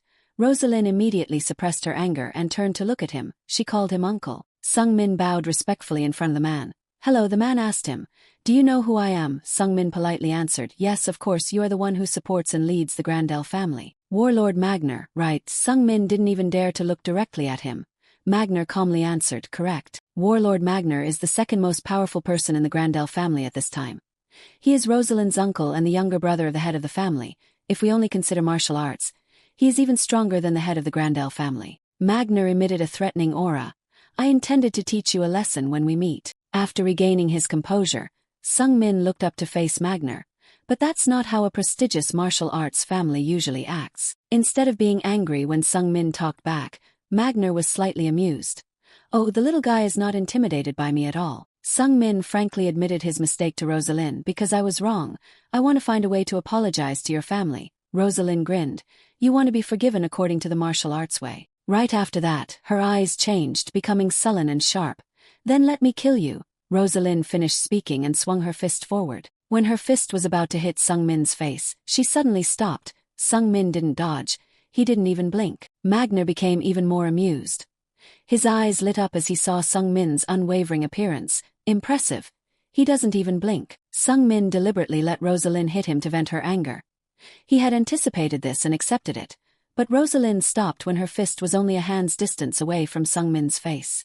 Rosalind burst out laughing, looking straight at Sung-min. I thought you would be scared. Right after that, she drew her fist back and gathered her strength to attack. Alright, then try to block this one. Immediately, the system automatically applied the delaying attribute and the defensive combat magic skill was also automatically activated. Sung-min took Rosalind's punch full force with his stomach. A feeling of pain tore through Sung-min's stomach. He felt like everything that had just calmed down after 22 steps of displacement was now preparing to surge back up again. As Sung-min fell backwards, Rosalind added a kick to his right leg. But luckily the kick wasn't aimed at the shin, it only hit the back of his calf. Sung-min, enduring the continuous force from Rosalind's punches and kicks, was pushed back a distance on the ground. Magner was stunned and opened his eyes wide as he saw that scene. Could that be martial arts magic? If I'm not mistaken, the prestigious mage family calls it combat magic. Magner became even more interested in Sung-min's abilities.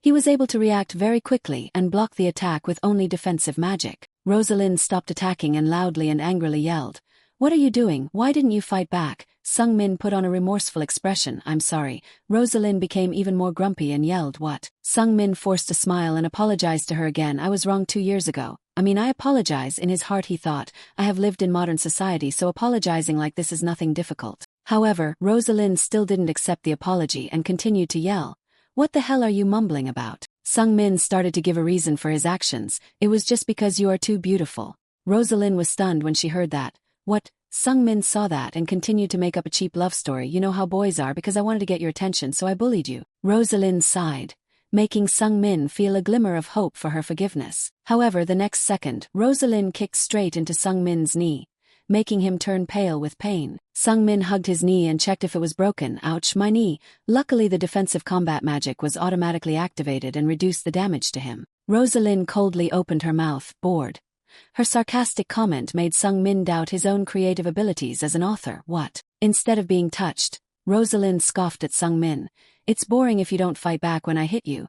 You need to fight back too. Only then will I feel better. Sung Min slowly stood up and looked at Rosalind with a hesitant gaze. All right, but not now. Magner suddenly interrupted the conversation of the two youngsters with loud claps. Magner advised his niece, "This place is not suitable." Rosalind fiercely retorted, "Why not? Only by killing this bastard will I feel better." Magner calmly told Rosalind.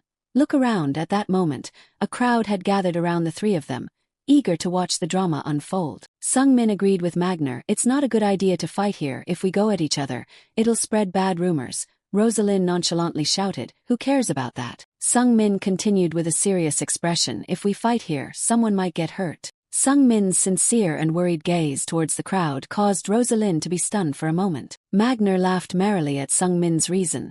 Quite wise for a child. Rosalind stubbornly questioned Sung Min. "So, you said you'd apologize, right?" Sung Min straightforwardly nodded. "I said I would, so I will, but let's choose somewhere else." Rosalind curled her lips in mockery. "Is there anywhere better than this?" Magner immediately patted Rosalind's head to soothe her. "He's right. We need to go somewhere without people." Rosalind wanted to protest, but Magner added, "Let's settle this at Sed's place." As Rosalind calmed down, a voice suddenly echoed in Sung Min's mind. "You're a good actor." Magner smiled warmly at Sung Min and telepathically spoke into his ear. "From now on, try to pretend to be friendly. Don't let rumors spread that there was a clash between the Grandel and Maiden families. That's all." Sung Min was stunned. This was Magner's voice. He wasn't speaking, but I could still hear him. Right at that moment, the system announced, "The character Warlord Magner has become interested in Rossen Maiden. This character will analyze and evaluate all of Rossen's actions. A variable that may affect the storyline has appeared." Sung Min couldn't help but be surprised. "I can see how he'll judge my actions. What will Warlord Magner do to me?" Immediately after, another notification appeared. The Heaven's Sorcerer suspects a lack of probability. An event that affects the probability and storyline has occurred 3 times. There are doubts about the existence of this world. Although Sung Min didn't fully understand the notification, he knew that the Heaven's Sorcerer was Dekatra. The system continued to notify, 2 conditions have been met. You have successfully interfered with the thoughts of an influential character through deliberate actions. Sung Min began to understand that it was the Heaven's Sorcerer and the Warlord.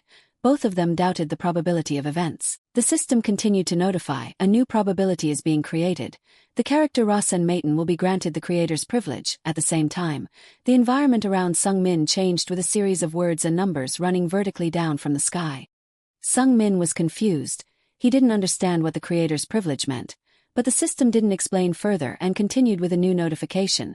The probability deficiency system will be transferred immediately. Afterwards, amidst the hazy space of numbers and letters, an object began to form before Sung Min's eyes. A notebook fell into Sung Min's hands, and he immediately saw a scribbled line that stood out. "Chocolate is a cheat code." Sung Min's eyes widened in amazement and shock. He quickly recognized the notebook in his hand. It was the draft of this novel that he himself had created in the real world in Korea. Sung Min flipped through a few pages of the draft, with more empty spaces than writing.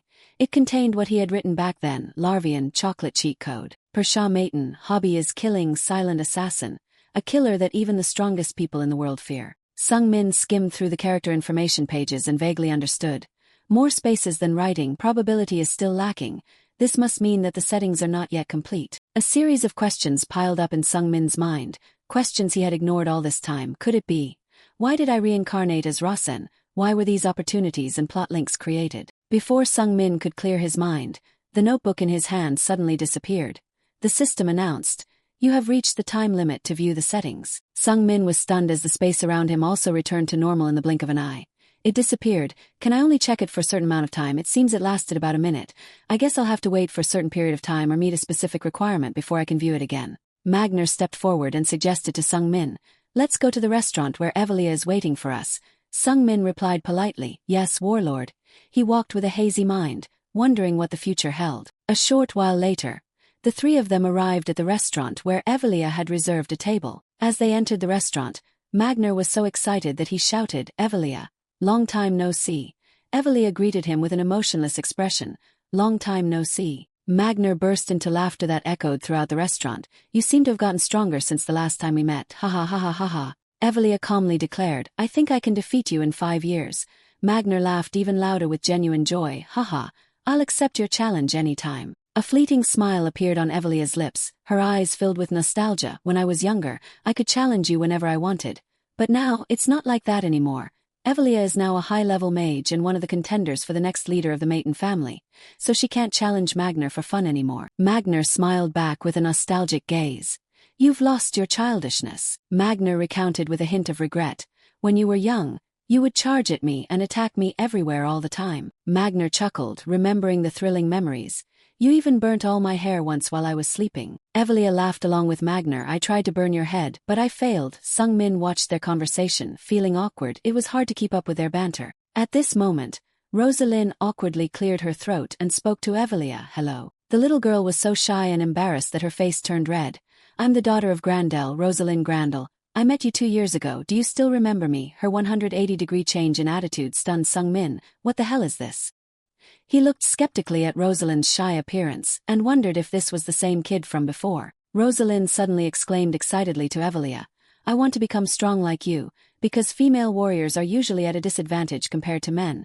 Evelia smiled gently and said, That's right, you still haven't been able to use your battle soul, have you? Battle soul is a setting of this world.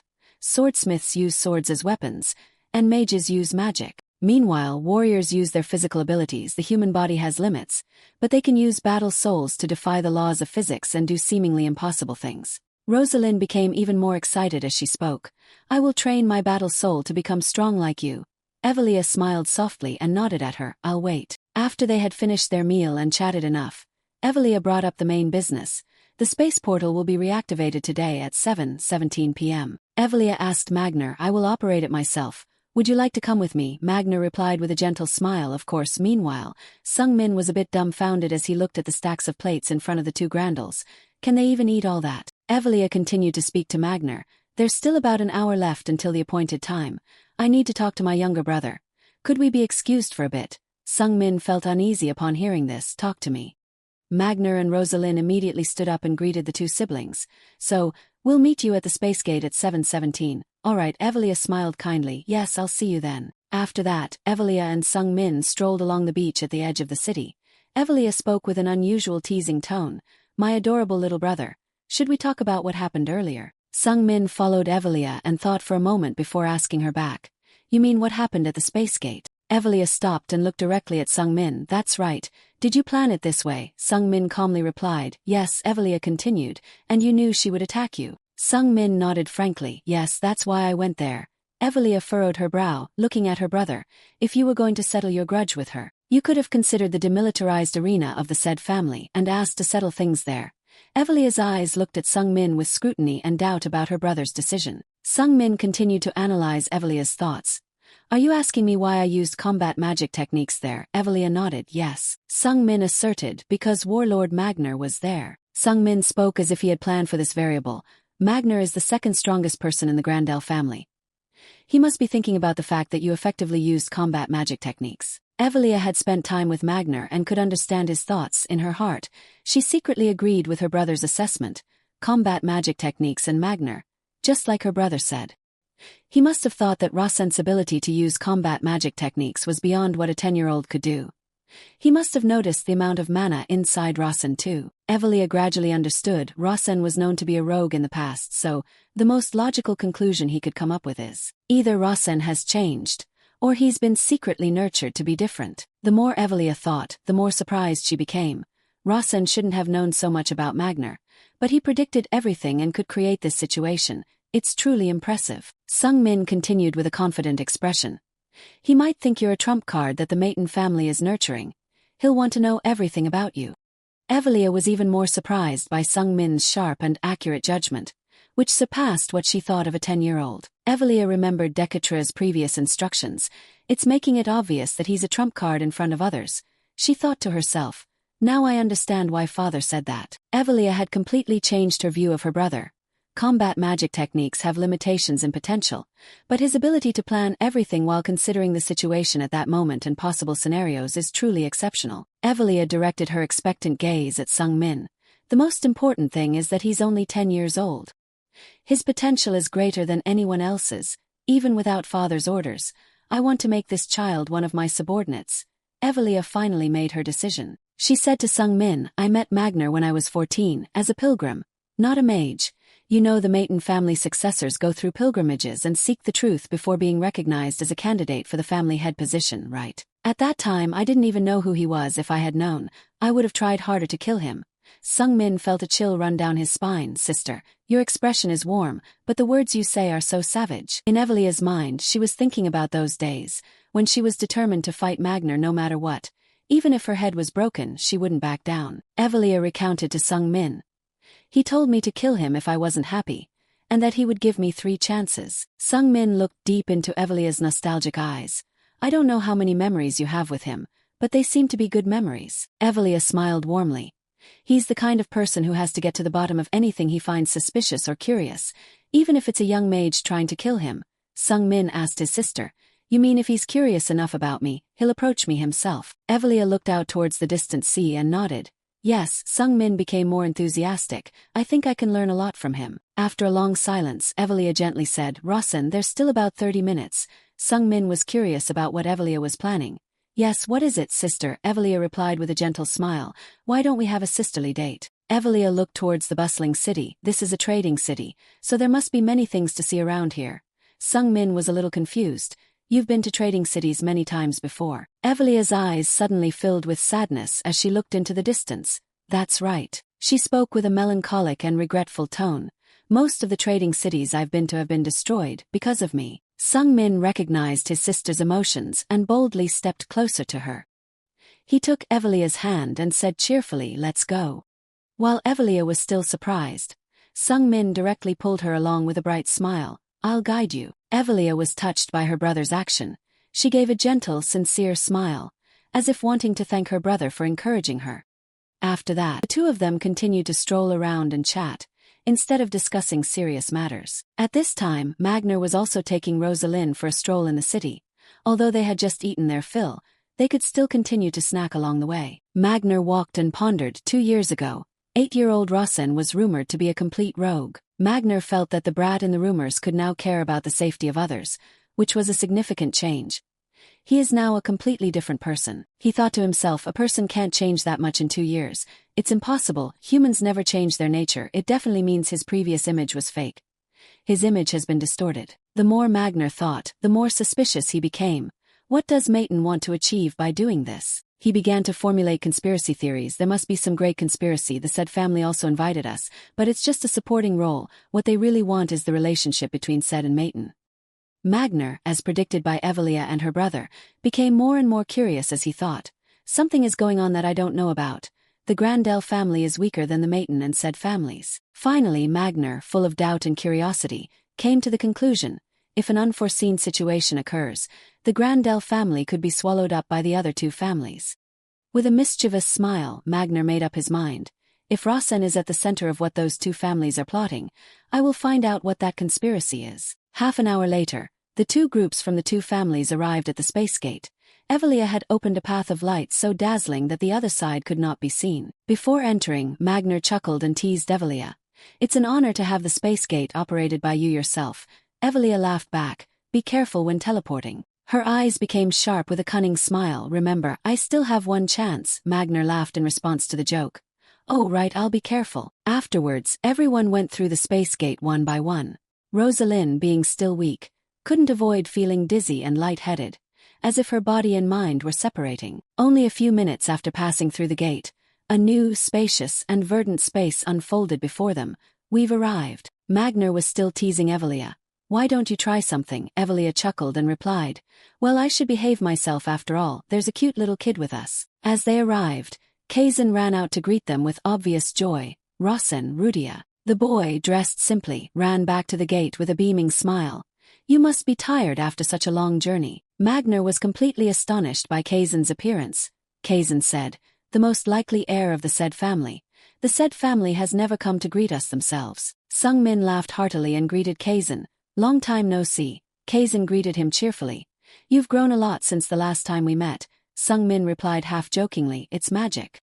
Suddenly, Rudia rushed down the stairs and interrupted the conversation between the 2 boys with a hand slash through the air. Rudia ignited flames, separating the 2 boys, and declared, I'm Rasen's closest friend, Rudia. Kazan laughed at Rudia's overzealous attitude. I don't think friendship has levels. It's just that Rasen and I share the same thoughts and goals, so we decided to become friends. Kazan smiled kindly. Isn't that what matters? Rudia naively whispered to Sungmin. Thoughts, goals, Rasen. What is he talking about? Rudia stubbornly asserted again. Anyway, I'm still closer to him, Kazan innocently said. But we can also be friends. Rudia started to feel confused. It's true, isn't it? In the next instant, the simple-minded girl yielded to Kazan's logic and took his hand. I'll be friends with you too, Kazan grinned. Thank you, Rudia shyly smiled. What's this anyway? At this moment, Rosalind slowly descended and softly called out, Young Master Kazan. The girl acted more reserved than when she met Sungmin. Don't forget about me, I was invited there too. Kazan immediately bowed deeply. I apologize. I was excited to see my long-awaited friend. I was being rude. Welcome. Kazan spoke politely to Rosalind on the path of cultivation. I am honored to meet someone with such noble blood who walks this path alone. Rosalind blushed and smiled. You don't need to be so formal, I'm younger, so just talk to me normally. However, right after greeting Rosalind, Kazan started chatting enthusiastically with Sungmin and Rudia.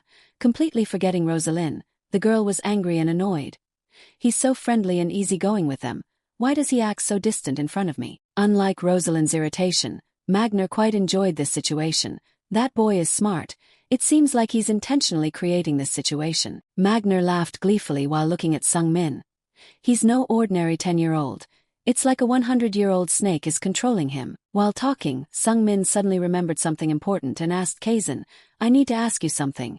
Kazan tilted his head curiously. What is it? Sungmin replied, I'm planning to have a competition with Rosalind here. Kazan asked in surprise, a competition? Sungmin nodded confidently. Can you arrange a place for us to have this competition? The opponent is the only daughter of a prestigious martial arts family. The setting is the fighting arena of a renowned swordsmanship family. And people from all three families will be watching the competition. It's the perfect stage for the official debut of the rogue Rasen Maiden. When the news spread, the said family members started speculating. Who do you think will win between the two? The said swordsmen discussed among themselves. Rasen is a foolish rogue. Of course Rosalind will win. I heard Rosalind can't control her battle soul well. If that's the case, their physical abilities will determine the winner. So doesn't that mean Rosalind will win? Interestingly, Rasen's main skill is his combat magic. Karsia said, the head of the prestigious swordsmanship family, was also intrigued by this competition. He asked Kazan, what do you think of this competition, son? Kazan replied naively, I'm very jealous. Karsia agreed with the boy, of course, it's always fun to compete with friends. He pondered for a moment and continued, people seem to think Rasen is a foolish rogue. Kazan replied with a gentle smile, I used to think that too, but he's actually very kind. Kazan continued sincerely, and I think he'll be a formidable opponent. Karsia was slightly surprised. Opponent? You have an opponent your age? Kazan excitedly nodded. Yes, right now I'm stronger. Karsia suddenly smirked. Right now, I understand. Karsia's mind started speculating about Sungmin. I guess the information about that kid was intentionally distorted. That means Rasen is the trump card that the Maiden family wants to keep hidden. And this battle was orchestrated by Dekatra. Karsia slightly curled his lips as he thought he had understood Dekatra's intentions. He continued to ask Kazan, who do you think will win? Kazan didn't hesitate for a moment. I think Rasen will win. Karsia was surprised again. Rasen, Kazan continued seriously. But I think Rasen will lose. Karsia was spun around by his son's words. What do you mean? Kazan replied based on his feeling. Rasen is very kind. That further piqued Karsia's interest. I guess I should go and see this competition tomorrow. Kazan looked at his father in surprise. You're going too? Right after that, Kazan's clear laughter echoed again. Then I can introduce my friend to you. Karsia also smiled along with the boy, my son's friend. I look forward to it. The next day, everyone involved in the three families was present at the sword frame arena to watch the match between Rosalind and Sungmin. Rosalind excitedly stretched her body, challenging Sungmin. I've been looking forward to this day. Sungmin didn't respond to Rosalind's provocation, but silently encouraged himself.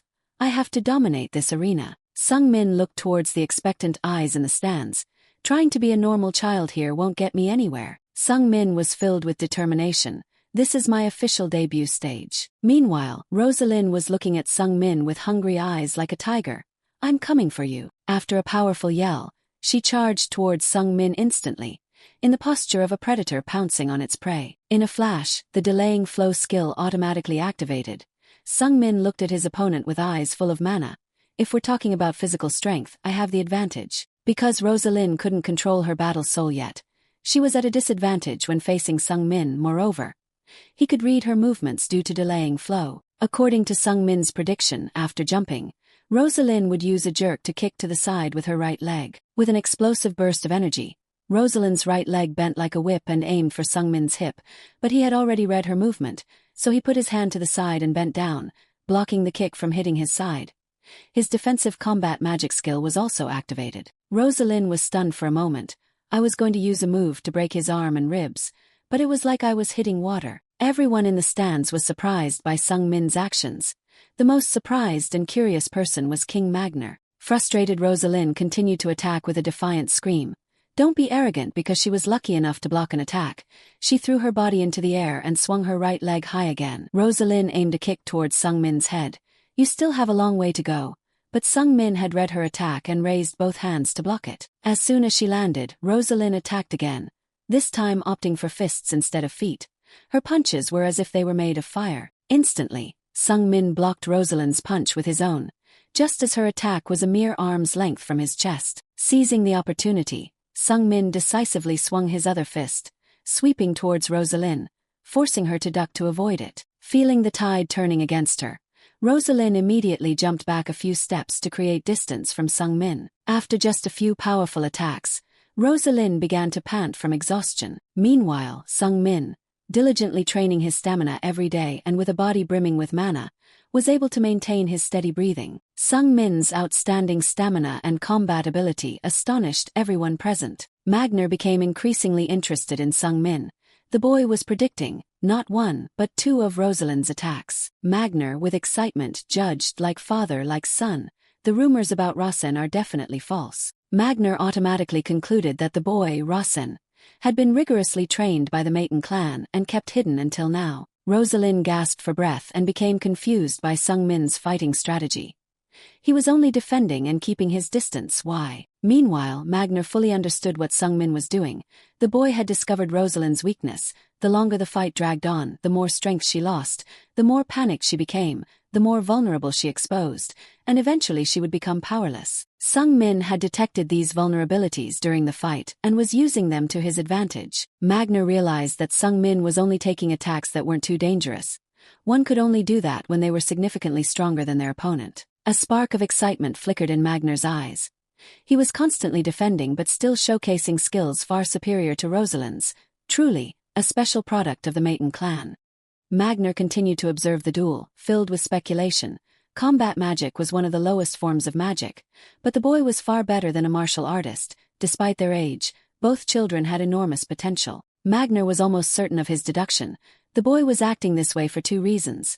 1. To demonstrate that combat magic could surpass martial arts, and 2. To showcase the power of the Maiden clan in the presence of all three prestigious families. Carcia, with a mischievous smile similar to Magner's, suddenly spoke. Looks like we're thinking alike, to which Magner replied with a click of his tongue, yeah, probably. Magner whispered to Carcia. Rasen has likely been secretly trained as a combat mage.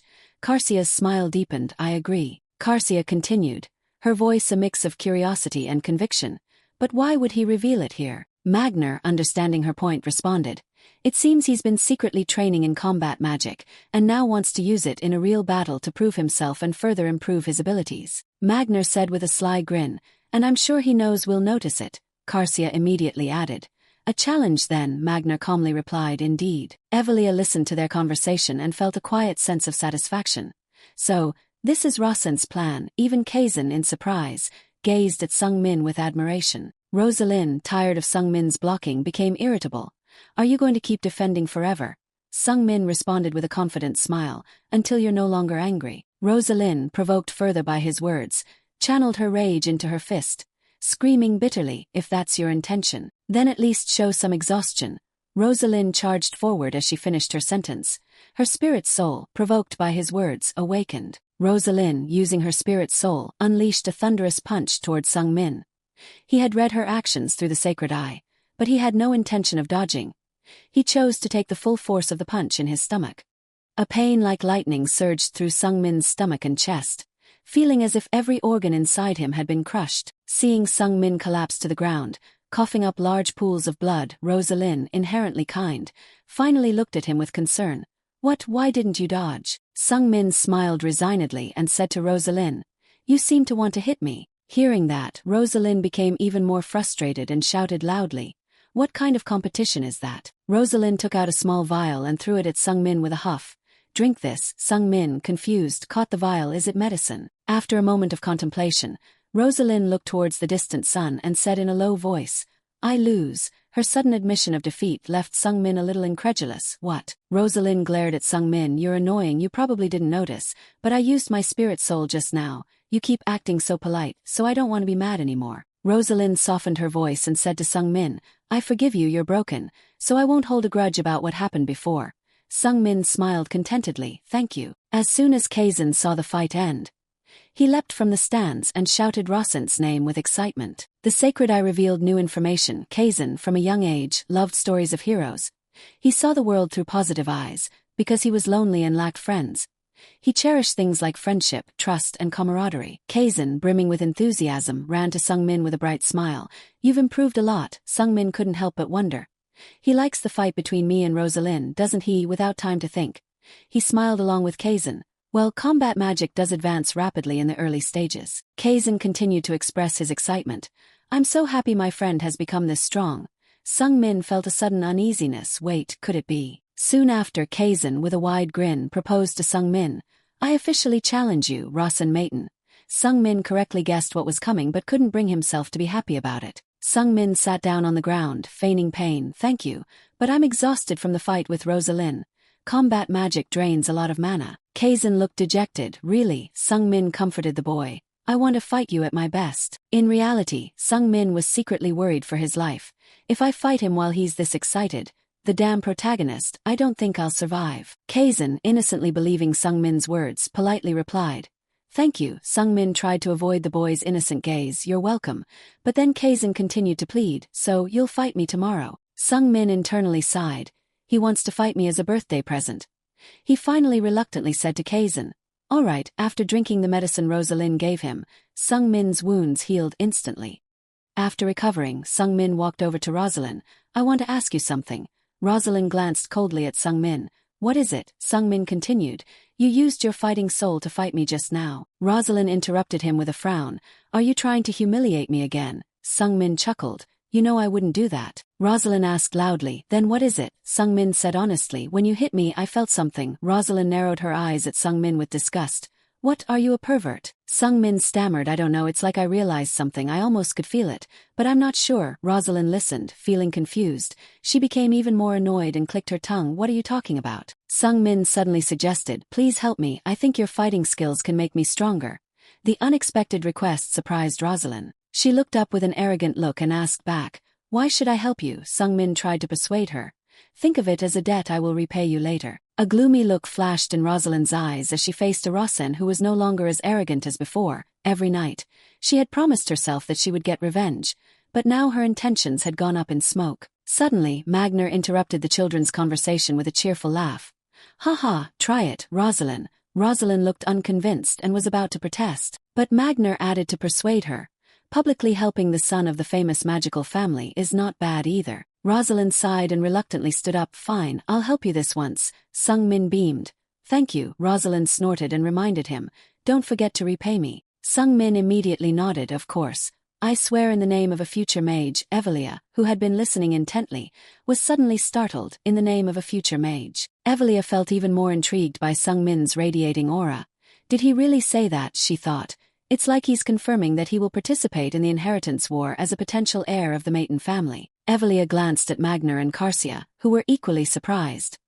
He said that in front of the heads of two prestigious families, truly a Maiden spirit. Rosalind began to release her power and cautiously asked Sung-min, I just need to hit you like I did before. Right? Sung-min smiled confidently and nodded. Yes, I'm ready. Rosalind furrowed her brows in a worried manner. I can't even call it martial arts. She knew she couldn't control her fighting soul yet, so it was dangerous. Rosalind went along with Sung-min's wishes, closed her eyes, and punched forward with all her strength. You getting hurt is not my fault. Sung-min stood in a fighting stance and took the attack to his midsection, which caused his stomach to churn.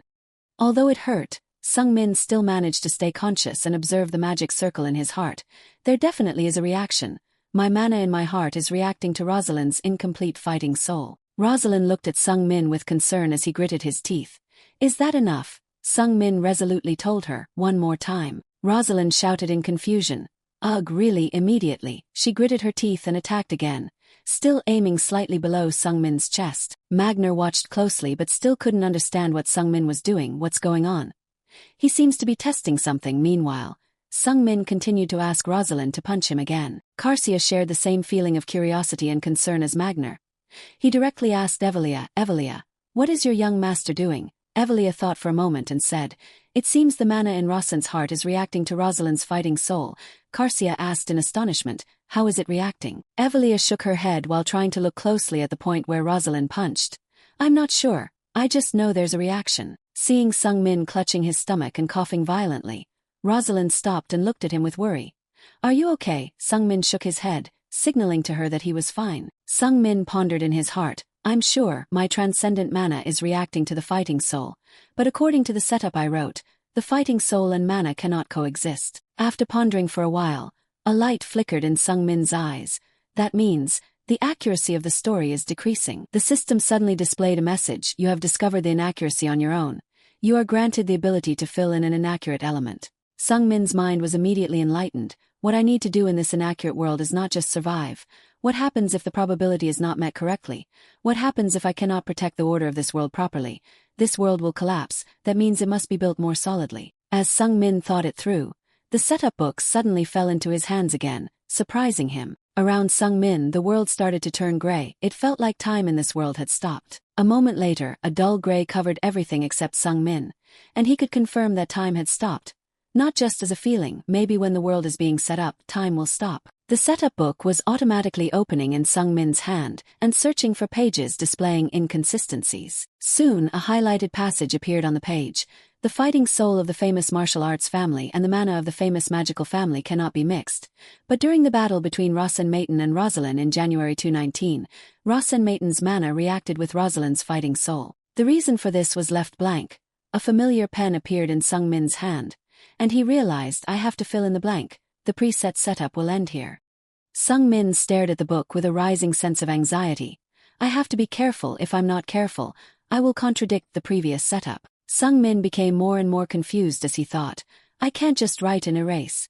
I might become the destroyer of this world instead of its creator. Sung-min pondered for a moment and then placed the pen with confidence. A reasonable reason that doesn't contradict the setup. The reason is this. After careful consideration, Sung-min decided to write down a rather vague reason. The character Rosen-Maiten does not follow the rules of this world. Sung-min placed the pen and wrote with determination, I had considered writing about a different reason, like because Rosen has transcendent holy grail, or because Rosen has transcendent attribute mana, or because Rosen has a holy body. But, I think it's best to focus on Rosen-Maiten rather than external factors. Sung-min felt satisfied with his logical reasoning. The book quickly flew up as Sung-min finished writing the line. If I let myself be a character who does not follow the rules of this world, I will be completely free from the probabilities of the world, and I will no longer be bound by the world's pre-preparations. It also means that Rosen-Maiten is a special individual. After the book disappeared, the world gradually returned to its normal colors. The system displayed information for Sung-min. Based on ensuring the inaccuracy, you have received the privilege of adding one more line. The privilege of adding one more line can be used for 10 seconds. Sung-min was stunned and a little confused when he read the message. Add one more line. That night, everyone returned to the renowned sword master's guest house to rest after a tiring day. Rudia was sitting asleep in a corner of the room, looking drowsy, her snores sounding like they brought fire along with them. Suddenly, there was a rapid knocking sound on the door. Forcing Rudia to open her eyes, she looked out drowsily. While still sleepy, Rudia went to open the door. Who's there? Standing in front of her was Magner with his massive physique. Magner clicked his tongue and introduced himself to her. I'm Rosalind's uncle. I came with the famous swordsmanship family. Where is Rosen-Maiten? Rudia suddenly became furious, raising her fist to threaten Magner. You're going to scold him. Magner looked at her with suspicion.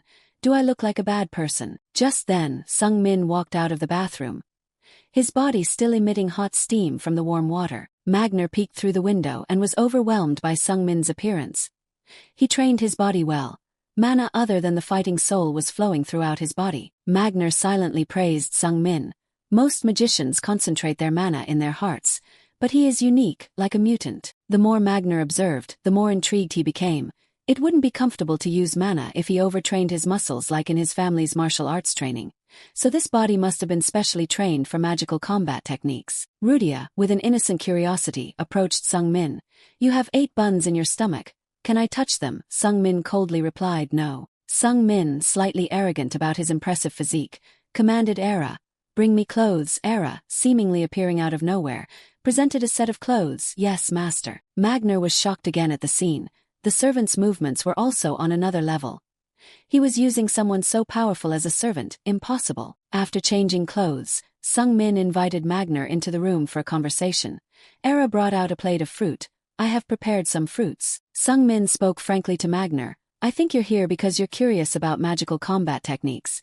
Magner admitted openly. Yes, you have piqued my curiosity. While Magner devoured the fruit in an instant, Sung Min calmly said, So am I. I'm curious about martial arts. Magner mumbled, You seem confident that I'll tell you about martial arts. Sung Min smirked. I'm sure you're curious enough about me to tell me about it. Magner shrugged. Fine. Magner burped and continued. Even if you learn martial arts from me. Have you considered the consequences? Sung Min calmly replied. That's why the prestigious martial arts family invited you. Sung Min spoke frankly. Ironically, my father's eyes and ears haven't reached here.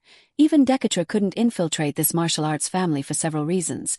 The prestigious martial arts family is the strongest stronghold of our enemy, but conversely, it's also the safest place for some. Magner muttered to himself, this sly little kid, wasn't he trained by Maiden? Reluctantly. He told Sung Min, Show me your body then. Take off your shirt and turn around. Sung Min immediately complied. Magner placed his hands on Sung Min's shoulders and gripped tightly. His back was smooth and firm, unbelievable. This was the body of a 10-year-old child. It couldn't have been achieved through just a few days of training. Magner instructed Sung Min, My battle spirit will roam through your body. Don't resist it, just go with it. Sung Min looked doubtful and asked, Are you sure there are no side effects? Magner clicked his tongue and replied, Trust me. Magner grumbled, What can you do if you don't trust me? Sung Min took a deep breath and answered, I'll trust you. Magner thought to himself, this crafty kid. He's created a situation where I have no choice but to comply, but he's acting like he's taking a risk by trusting me. He's smart. As Magner predicted, a mischievous grin spread across Sung Min's lips. Everything was going according to his plan. Earlier, when he received the privilege of adding one useful line for 10 seconds, Sung Min spent a lot of time thinking about what to write. He wondered to himself, what would an author give to the protagonist? After careful consideration, Sung Min wrote in the book, Martial Arts of the Sword Family. The battle spirit reacting to Rasen Maiden's mana helps Rasen grow without side effects. Meanwhile, Magner had transmitted his battle spirit into Sung Min's body. Magner was astonished by what was happening. He had merged with a part of his battle spirit. Was this what Maiden wanted to show us? The more Magner pondered, the more excited he became. A mage merging with a battle spirit. Oh, this was the declaration of war by the Maiden family. Magner curiously asked Sung Min, Who did you learn magical combat techniques from? Sung Min grinned and honestly replied, I learned by myself. Magner withdrew his hand and told Sung Min, I have analyzed your body. A mage can absorb a battle spirit. This is the first time I've witnessed this. Sung Min nodded seriously. Yes, I didn't know a mage could do that either. Magner grinned mischievously and asked Sung Min, Are you admitting that a Maiden family member will mature through using martial arts with a battle spirit? Sung Min chuckled and replied without hesitation, Yes, I should learn what I need to learn. Sung Min's answer surprised Magner. Learn what I need to learn. The Maiden family considered swordsmanship trivial, and martial arts as something for those who are inferior. They scorn those who are not mages. But a Maiden family member is making a new move, wanting to learn about martial arts and develop it. The more Magner pondered, the more curious he became about Sung Min's daring new thoughts. He narrowed his eyes and looked at Sung Min suspiciously. Are you sure you are from the Maiden family? Sung Min played along with a serious face. If you ask my father's name, then my father is clearly Dekatra Maiden. Magner burst out laughing. I've never seen anyone like you, so, what do you want from me? Sung Min immediately showed excitement. Of course I can tell you. Magner's sharp gaze locked onto Sung Min's eyes. You're going to tell me anyway, right? Don't waste time, just tell me. Sung Min smirked as if everything was according to his plan. Be my advisor. After Sung Min made his request, Magner suddenly fell silent. A heavy feeling pervaded the atmosphere in the room. Earlier, Sung Min had carefully considered. He was sure there was a connection between combat magic and martial arts. His combat magic would be perfect if he could utilize both battle spirit and martial arts support. Sung Min's eyes glinted with determination. He would strengthen this weakness. After a moment of silence, Magner finally spoke in surprise. "You just said advisor." Sung Min calmly nodded. "Yes, I did," Magner continued in a heated tone. "You think the Maton family will allow that?" Sung Min affirmed, "I'm sure they'll allow it." Magner still didn't believe it. "What the hell? Who are you?" Sung Min calmly replied. "I'm the 7th son of the Maton family," Magner muttered. "I'm not asking about that." Immediately after, Sung Min added simultaneously, "I'm also a mage who wants to learn martial arts." Magner's eyes widened in shock. "That's the craziest thing I've ever heard." Magner sighed and asked Sung Min again, "Do you know what you're saying?" Sung Min answered confidently, "Yes, as a potential successor. It's like the Maton family bowing to the Grandals family." Immediately after, Sung Min smirked and glanced at Magner. "But War King, if you wanted to refuse my proposal, you would have already done so." Magner thought to himself, "This kid. He's created a situation where I can't refuse. And he's even made me more curious while examining his body." A bitter smile mixed with intrigue appeared on Magner's face, because he didn't refuse his request right away. He had lost to this kid. Sung Min continued, "But you didn't refuse me right away. Aren't you interested in combat magic techniques?" Magner sighed and sat down. "I admit I'm interested in what you're saying." Sung Min deliberately displayed his strength, provoking Magner's curiosity. "Combat magic is most effective when combined with battle spirit and martial arts. It will be my own new martial art." Magner's heart immediately bubbled with excitement and curiosity, but his reason still denied Sung Min's efforts. This wasn't something a Maton family mage should say. If he was born a mage, he had to be a mage. After a moment of inner struggle, curiosity urged Magner to ask Sung Min, "You're revealing your strength to us for this. Ever since you met Rosalind again?" Sung Min admitted frankly, "Yes, I've noticed you've paid attention to me." Magner burst out laughing. "It seems you've got something else in mind, so what was that duel for? Was it for this too?" Sung Min replied truthfully once again, "Yes, I also want Rosalind to stop being angry with me." Seeing the opportunity, Magner's curiosity had reached a point where he could be tempted. Sung Min continued to push his decision with a question. "War King, would you like to see the birth of a new martial art?" Sung Min gave a sly and cunning smile. He was sure that someone as curious as Magner couldn't refuse such an attractive idea. Sung Min gave a sly and cunning smile. "War King, would you like to see the birth of a new martial art?" Magner remained silent, but his heart was burning with curiosity. Sung Min continued to lay out his plan. "I'm planning to have the prestigious said swordsmanship clan take care of me here." Magner was shocked and vehemently protested. "Others will think you're a hostage." Sung Min fixed his determined gaze on Magner. "Because I'm just a damn kid. It doesn't matter if I'm in the family or not. In exchange for staying with the said clan, my father will surely gain some benefits." Magner bluntly exposed Sung Min. "The main reason you want us to take care of you is because this is the safest place for you, isn't it?" Sung Min didn't hesitate to nod. "I'll be straight." "That's right." Magner's eyebrows immediately furrowed. "This is truly crazy." Magner squinted at Sung Min with suspicion. "I really don't understand. Is this because you were raised by the Maton family? Or are you some kind of monstrous mutant?" Sung Min laughed calmly. "I'll take that as a compliment." Magner was troubled inside. This kid, he's too calm. Immediately he understood, this isn't a reckless decision of his.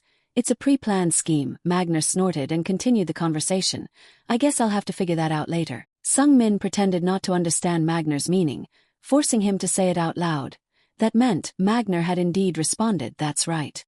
He laughed happily and told Sung Min, "You can start by becoming my disciple.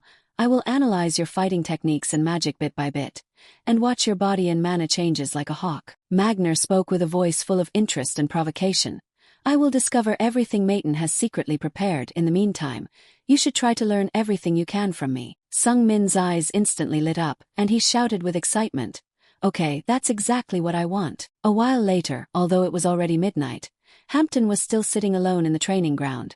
Lost in thought, "My young master, is someone so great that I can't understand?" The boy pondered over what had just happened in Sung Min's room.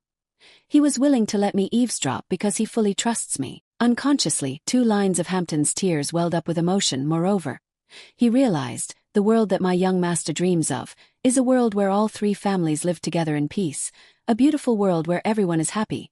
Seeing Hampton's pitiful sobs, Era suddenly appeared with a towel, here, handkerchief. Hampton was startled by Era's appearance. "Sister, you scared me. Why are you here?" Era coldly told the boy, "Don't cry." Hampton wiped his tears and sighed. "I still can't believe you're a shadow too at this rate.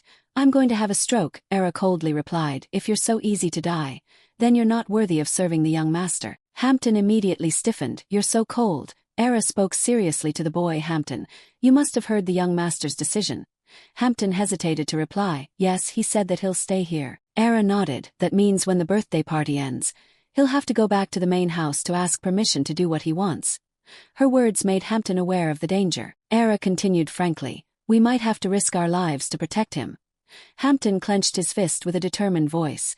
Yes, because that's the duty of a shadow. Era glanced at the boy who seemed to be trembling despite his strong words.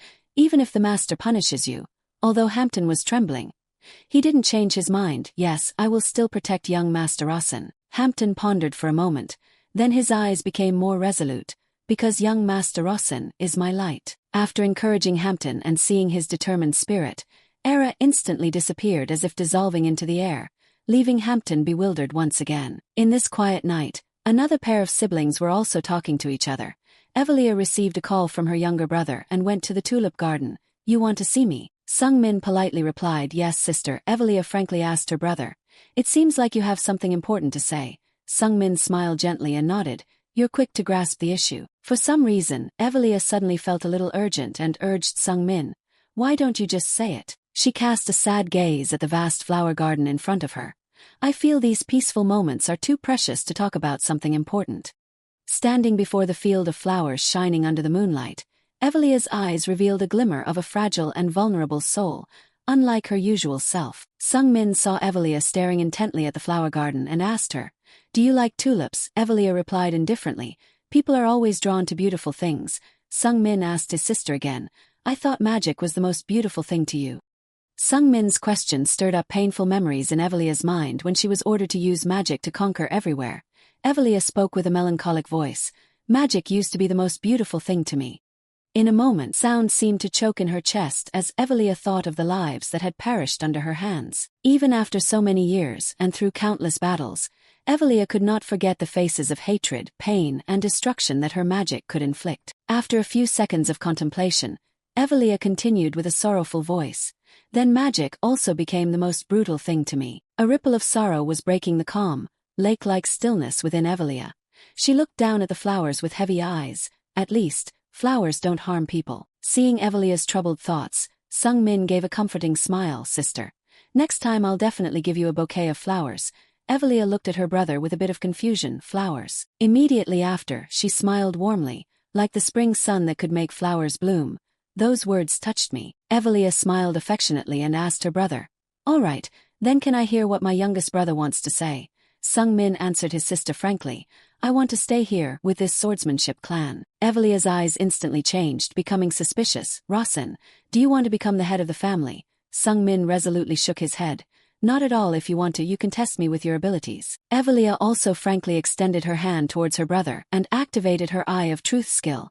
All right, better safe than sorry. In that instant, the light from Evelia's magic flashed before Sung-min's eyes, and he felt clearly, as if a CT scan was being done on his brain. Less than half a minute later, Evelia lowered her hand. You were telling the truth, so why are you so eager? Sung-min calmly replied, I want to live. Evelia knew Sung-min was being truthful, but she was even more stunned because that was his genuine answer. You want to live. Sung-min quickly explained by telling half of the truth. You also know even my brother, the sixth young master, also wants to kill me. Sung-min showed that he was driven to a desperate situation and had to fight back. His sincere eyes made Evelia completely believe that reason, but she still didn't agree with her brother. I know the inheritance war is very cruel, but siblings won't kill each other. Sung-min shook his head. No, sister, even our father killed his own brother to get the position of the head of the family. Evelia continued to question fiercely. Okay, even if that's the case, why do you want to stay here? Sung-min calmly replied, I want to become stronger. Evelia furrowed her brows and asked again. Why? Sung-min said, because I want to live. Evelia furrowed her brow even more. I ask because I think you have another reason. Sung-min seemed reluctant to reveal. Actually, I want to protect. Seeing her brother's hesitation, Evelia pressed again. Protect what? Sung-min sincerely answered, my mother and me. The moment she saw her brother's longing and love for his stepmother, Evelia was completely convinced. Evelia, although not weak, was a kind-hearted person. More importantly, she loved the Maton family unconditionally. To protect everything belonging to the Maton family, their wealth, status, and honor, she could become a devil or an angel. anyone who harms the interests of the Maton family, even if it's a child. Evelia wouldn't show any mercy. Evelia remembered in A Conquest, she had intentionally let a young boy survive when she didn't capture him and his family at the beginning. Evelia didn't want to kill the boy until she saw hatred in his eyes. She knew his existence was wrong for the Maton family, and in the end, she still had to kill him. The Holy Eye revealed to Sung Min that Evelia loved everything about the Maton family, but she despised the family's inheritance war. Because she hated seeing the Maton family members, she loved stabbing each other with swords and making each other bleed. Therefore, Evelia decided to try her best to become the head of the family. She was willing to become an absolute ruler known for her coldness and indifference to stop the war between her siblings, so she needed magic that surpassed all others. The power to achieve peace. Evelia was a mage who craved that power, and that was why she hunted the Balrog demon in the 10-year ritual. Sung Min thought back and remembered that he had set up for Evelia to hunt the Balrog demon. It was a much more difficult task than those completed by her other siblings, but she chose to hunt monsters instead of killing people, simply because Sung Min wanted to write it that way to emphasize Evelia's strength, not thinking deeply about it. But now facing the character he created, Sung Min felt pity. All the words he wrote without much thought had become their reality. It wasn't that hard to write about someone's death after all. It was just a few characters on paper. At that time, Sung Min simply thought that this was just a silly fighting novel to kill time. So he skipped over delving into the characters' emotions. But seeing Evelia's current appearance and the sadness in her eyes, Sung Min realized it wasn't just words anymore. Perhaps because of the complicated feeling mixed with sympathy and regret for Evelia, Sung Min was silent for a long time before he could speak again. Sung Min looked steadily into Evelia's eyes. If I tell you that I want to become stronger, to the point where I can even protect you, would you consider that a pride? Sung Min said with a completely serious expression, making Evelia stunned for a moment. After a few seconds of being stunned, Evelia exclaimed in surprise, "Protect me." Right after that surprised look, a burst of laughter came out. Ha ha ha. Sung Min couldn't help but feel embarrassed. It was the most genuine laugh he had ever heard from Evelia. She laughed and asked her brother back, "You want to protect me? This is the first time I've heard something like that." Sung Min replied in confusion, Well, is that so?" Evelia laughed until she cried. "It's always so comfortable talking to you, little brother." Sung Min looked shyly towards the flower garden. "Please help me, I need to get my father's approval," Evelia replied thoughtfully. "I don't think father will agree." Sung Min looked up at Evelia with a look that resembled pleading. "I'll try to convince him." Evelia couldn't resist that look from her brother, so she smiled gently and replied, "All right, I'll convince father to help you." The next day, the birthday party for Kason was held in a traditional Korean-style building built on a large lake. The melodious music echoed everywhere, creating a comfortable feeling for everyone at the party, except for Sung Min, who was feeling very unusual, a place that mimicked the long celebratory festival in the Palace of Happiness. But maybe I was too careless in setting this up, combining everything together like this. How could I arrange a classical orchestra at the celebratory festival? Sung Min looked at the Western orchestra in the Eastern setting, making him dizzy. Then, another feeling of astonishment came to Sung Min when he looked over at Rudia. Where did she get that outfit? Rudia excitedly pointed to Kason's birthday cake and even drooled. "Rasen, look, do you see that cake? It has 4 layers, Rasen. It's so great to see a 4-layered cake, right?" Sung Min was confused in his heart. I find her radiant face even more interesting. After a while, it was time for the birthday song to play, and everyone said in unison to Kason, "Happy birthday, Kason." Hearing the cheerful greetings from his friends, Kason grinned. "Thank you, everyone." Rudia smiled radiantly and gave Kason a stone. "Kason, here's your gift, my father gave it to me. He said it's a lucky pebble." Kason grinned and received the stone with both hands. "Thank you, Rudia." Rudia excitedly opened her bright eyes and looked at Kason. "You're welcome. Can I eat cake now?" Sung Min glanced at the stone and felt a little doubtful. "It looks like the stone I saw by the roadside just now." Then, it was Rosalind's turn to give Kason a gift. "This is a gift filled with the sincerity of my family and me." Kason grinned and received the gift from Rosalind's hand. "Thank you, Rosalind." The girl felt like flowers bloomed in her heart just because of that thank you. "Oh, he's talking to me in a friendly way." Although she liked it very much, Rosalind still pretended to be shy on the surface. "Ahem, you're welcome, Kason." As Kason put Rosalind's gift aside, Sung Min said frankly to the boy, "I didn't prepare any gifts for you." When their eyes met, they both understood that the birthday gift was actually the duel promised yesterday. So Kason still smiled and said to Sung Min, "Okay." Amidst the sound of the 2 hungry girls munching deliciously, Sung Min could still hear Kason's heart pounding as he thought about the duel later. The boy was a real duel fanatic. However, Sung Min changed his mind. He told Kason instead, "I want to stay here and duel with you more. Even though this isn't exactly a gift, Kaizen didn't understand Sung Min's meaning, so he was confused for a moment. After that, Kaizen's face lit up with excitement. Stay here, stay at my house. Sung Min nodded. I will ask my father's permission. Kaizen felt so happy that he shouted, really, really. Kaizen naively and easily immersed himself in joy immediately. What a surprise gift. Sung Min grinned too. Is that so in reality? He was happy because he knew that it wouldn't be difficult to persuade the said family to let him stay, as long as Kaizen spoke up. Kaizen excitedly nodded. Yeah, of course, it's always fun to be with friends. Sung Min then prompted the boy. So, Kaizen, please inform the head of the family. Seeing Kaizen grin and nod once again, Sung Min added. And I'll ask permission from the Maiden family. Outside the party venue, Era had heard their entire conversation and couldn't help but worry about Sung Min's safety when he returned to the Maiden family's main house. After Kaizen's birthday party ended that afternoon, the space portal opened again to prepare to send everyone back. As he said goodbye to Kaizen and Magner, Sung Min was filled with joy. Alright, I'm on track to achieve 2 goals. First, to get Kaizen on my side so that even if the worst-case scenario happens I won't die, and second, to take advantage of Magner as much as possible. Kaizen happily waved goodbye to Sung Min with more excitement than when he greeted him. Rosin, come back soon. Sung Min grinned and nodded. Yeah, I'll be back soon. Meanwhile, Rosalind just stood silently to the side and observed Sung Min. He's definitely not the Rosin I knew. Rosalind hesitated for a moment before daring to speak. Next time. However, Sung Min suddenly interrupted her.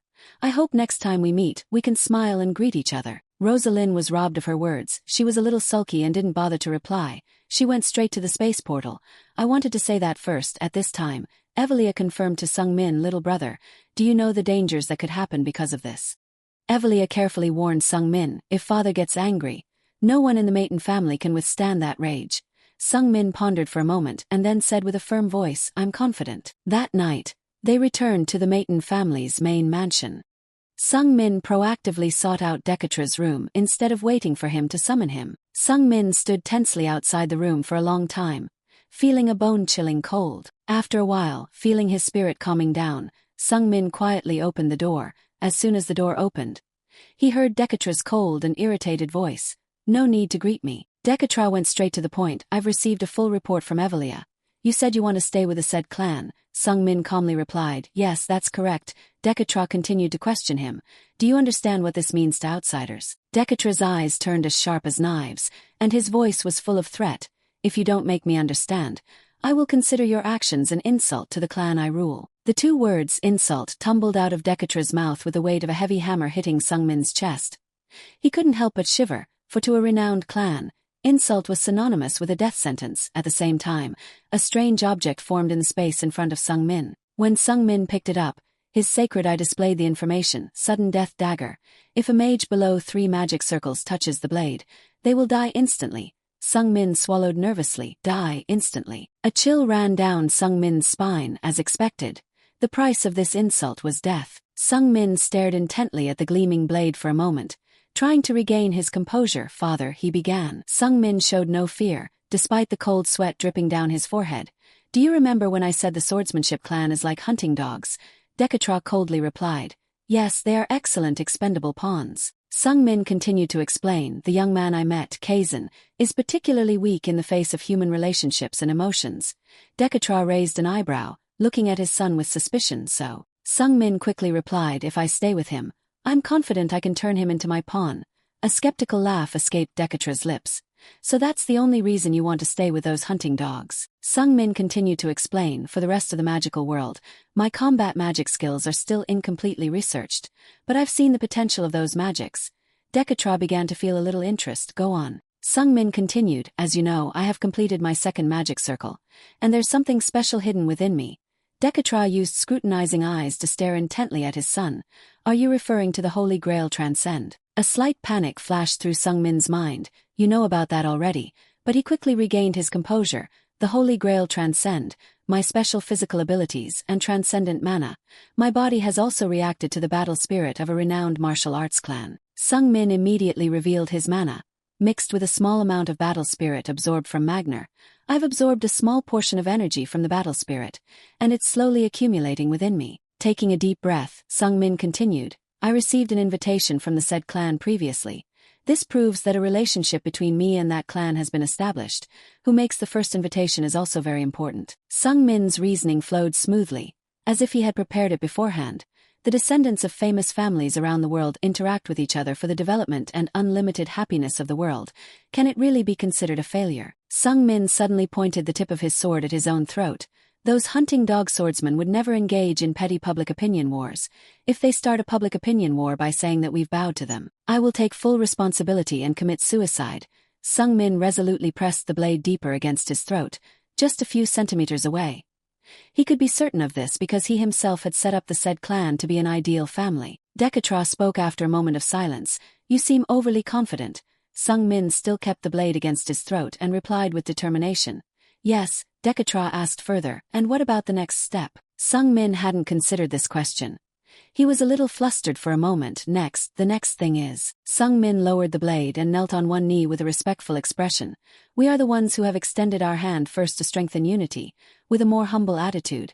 I'm sure you can understand how the public will perceive us, Father. Sung Min put himself in Dekatra's dictatorial mindset and continued, in my opinion, absolute power and strength are effective methods of governance, but a warm embrace, a mutual trust, is always necessary. Although Dekatra only stared at Sung Min with a sullen expression, Sung Min knew he had struck a chord with his father's thoughts. With growing confidence, Sung Min looked up at Dekatra. Above all, humility is what truly creates a lasting rule. Sung Min knew those were not words that would usually suit Dekatra, but it was something Dekatra was feeling at the moment. Although dominance and force were effective in instilling fear in the public and helping with effective management, their limitations were clear. When he reached absolute power, Dekatra started to see its limitations. Dekatra said with a cold voice, but no longer angry, if you speak such words and can't deliver, you will not be breathing anymore. Even though he knew he had passed the test of death, Dekatra's threat still sent chills down Sung Min's spine. Dekatra retracted the dagger from Sung Min's hand and waved his hand as he turned away. All right, go, I will watch and see if you can do as you say. Sung Min breathed a sigh of relief. Thank you, Father, I will definitely strive to meet your expectations. Suddenly, Sung Min spoke again, his voice filled with pity. But, Father, I'm still young, I'm only 10 years old. This attitude caused Dekatra to flare up again. He turned around sharply and glared at his son. Are you complaining? However, Sung Min didn't flinch. He even cracked a smile. So, I still need my mother's warm love. Please allow me to go to the said clan with her. This sudden request from Sung Min surprised Dekatra. Dekatra suddenly burst into laughter, echoing throughout the room. Ha ha ha. He knew deep down that So-So staying in this clan was actually not as safe as going to Sed with his son, but what made him happier was the way Sung Min presented his request. Dekatra smiled contentedly at Sung Min. Look at you, you really know how to make people feel touched in his heart. He silently marveled, how interesting, a child like this is considered a failure. A brief pang of regret passed through Dekatra's mind. Unfortunately, his talent is combat magic. But it's strange, why didn't anyone realize his talent sooner? As Sung Min dusted off his trousers and stood up with a relieved heart. His sacred eye sent him a shocking notification. System notification. The Sky Mage has suspected a deficiency in the world's probability. Probability has partially collapsed. Cold sweat trickled down Sung Min's back. Probability has partially collapsed. If the probability is completely destroyed, this world will collapse. And I will be destroyed as well. Fatigue overwhelmed his mind. It seemed like even wanting to live peacefully in this world wasn't easy. Meanwhile, Evelia was in her office in her mansion, reading a book. In her hand, Evelia held the book that Sung Min had read when he first started studying the magic of this world. As Evelia was engrossed in her reading, a few slow knocks on the door echoed. She raised an eyebrow and looked towards the door. There was no need to ask who it was. Seeing Persha merely knock on the door as a formality before opening it and stepping in, Evelia didn't show any anger. You actually came to visit my room, Persha, as soon as she entered, broke into a mocking smile. Sister, what are you doing with that book? Why are you reading a basic magic book? Evelia calmly took off her glasses and placed the book down. Nothing. Persha glanced at the book cover with a slightly surprised tone. Alberto's 77th book. Easy mana cultivation method. Rasen is reading that too. I guess it's become popular lately. Evelia ignored her sister's question and said, Persha, there's something I need to tell you. Persha giggled. I came here to tell you something too, sister. Evelia spoke frankly. I won't beat around the bush. Evelia stood up and looked towards Persha with cold eyes. A radiant aura emanated from her. I will take care of and pay attention to our younger brother. Persha responded to Evelia's energy with her fire mana and a mischievous smile. What a coincidence, I came here to tell you that too. The atmosphere in the room became tense as the two girls' mana clashed. Evelia frowned at Persha's arrogant attitude. Could it be that father has also given Persha a chance? Does this mean the problem lies in whoever gains the boy's acceptance gets to protect him? Evelia's eyes became even sharper, and she increased her mana output slightly. I've told you, this isn't your problem, Persha calmly retorted. Actually, the one who shouldn't be involved in this is you. I've had my eye on that kid for a long time. Evelia seriously threatened Persha, saying if you don't cooperate, I have no choice but to follow the rules of mana. Persha, with a mocking smile, raised her fire energy. You're going to try to force me down, are you? You'll fail again. Persha continued to laugh mockingly at Evelia. You've had plenty of chances to kill me before, like that time in Nupia Gorge. Evelia remained silent, giving Persha the opportunity to push further. You're so weak. If I were you, I would have turned you into a cripple, but you didn't. They both recalled that day. Even when Persha was on the brink and Evelia could have easily sent her sister to her death, she couldn't bring herself to do it. Before Persha could realize, Evelia's energy had absorbed a large portion of her sister's mana. You're wrong, Persha, she said. Persha didn't lose her smile, but she had to use a lot of willpower to control the wasted mana and continue releasing more fire energy. Oh, is that so? She said. In a flash, an explosion of light occurred. The room was quiet, but the light flashed blindingly. It felt like an explosion, but nothing actually exploded, not even a loud sound. Blood poured from Persha's mouth, staining the carpet red. Persha's mana had dissipated after the explosion. Despite suffering from the pain of mana rupture, she still sneered at Evelia. See, you're so weak. Evelia moved in front of Persha in a blink and stepped on her sister's shoulder with her heel. Evelia pressed down gently but enough to force Persha to kneel deeply. It was a humiliating position, but Persha didn't care and continued. Why do you care so much about the youngest one? Evelia replied coldly. I don't have to explain anything to you. Persha was kneeling on the ground, but a proud smile still lingered on her lips. The way you react makes me want it even more, she said. Evelia glared at Persha. What do you want him for? Persha chuckled and replied casually, he's cute. Hearing an answer unimaginable by her standards, Evelia immediately became enraged and kicked Persha hard, sending her face down to the ground. Stop playing around, she said. After a yelp, Persha continued to laugh mockingly.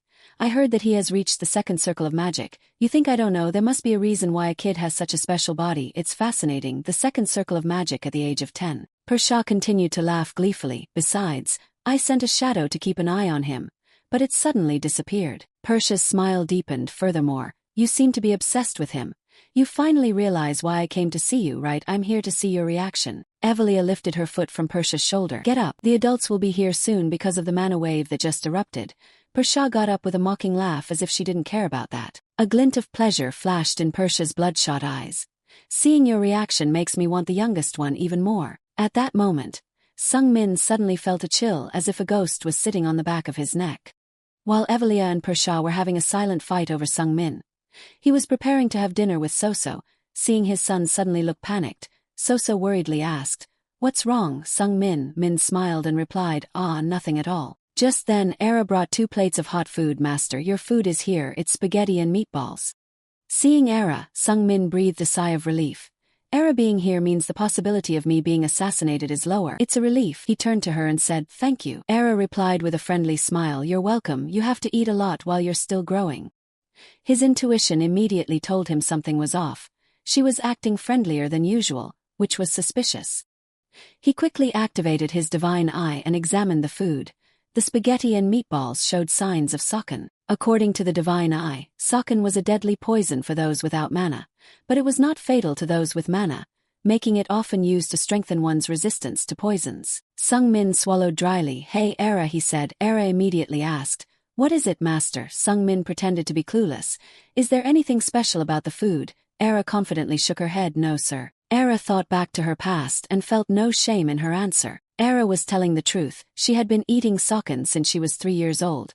So by her standards, it was nothing special. Sung Min forced a smile and looked into Era's eyes. Maybe not special, but what about something like poison or something similar? Suddenly, Hampton ran up and knelt down, tears in his eyes. Master, I forgot to tell you, it's my fault. I was careless. Please kill me. Sung Min sighed. Get up first, then explain. After hearing Hampton's explanation that he put Scion in his master's food to strengthen his poison resistance, Sung Min sighed again. I understand. Era looked at Sung Min curiously. How did you know? Sung Min hadn't anticipated Era asking that, so he stammered, Well, maybe it's intuition. Era didn't know where she got it from, but she put on a pair of round glasses.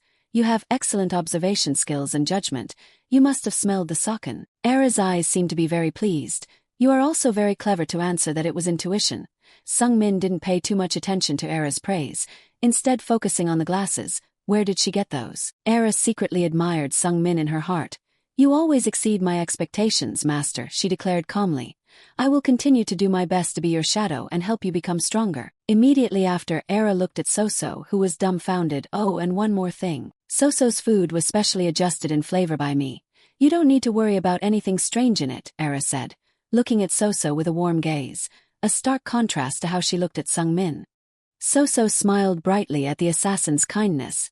Thank you, Era. After dinner, Sung-min returned to his own room, still worried. The Holy Grail appeared to reassure him. I'm here, you know. Sung-min frowned. It's still poison though, the Holy Grail confidently told him. That kind of poison is nothing. Sung-min looked at the Holy Grail's unsteady appearance.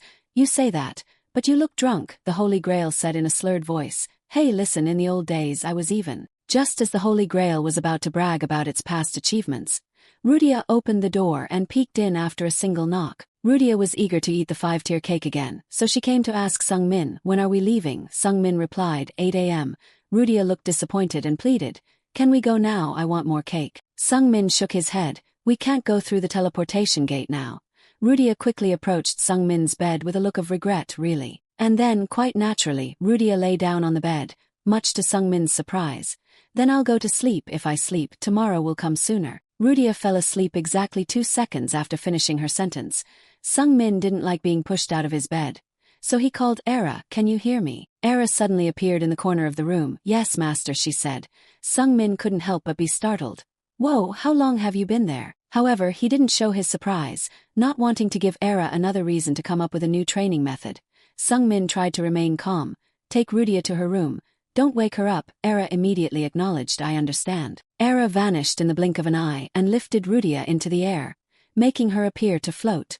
The door to the room opened and closed incredibly quickly and silently, making Sung-min secretly marvel.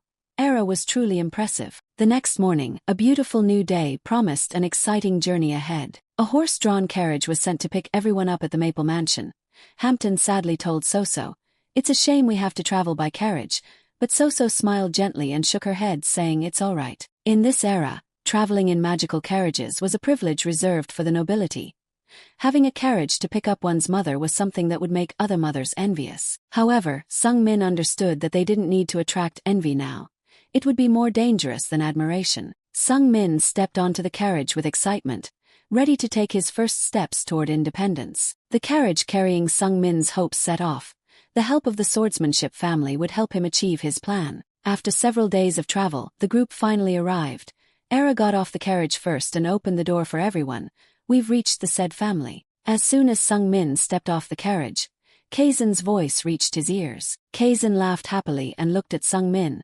I knew you would come back. Sung-min grinned. I'm here, Kaizen. I need to keep my promise. Sung-min shouted confidently towards Kaizen, who was standing on the highest step. Let's duel. A proud smile played on Sung-min's lips. Everything was going according to his plan.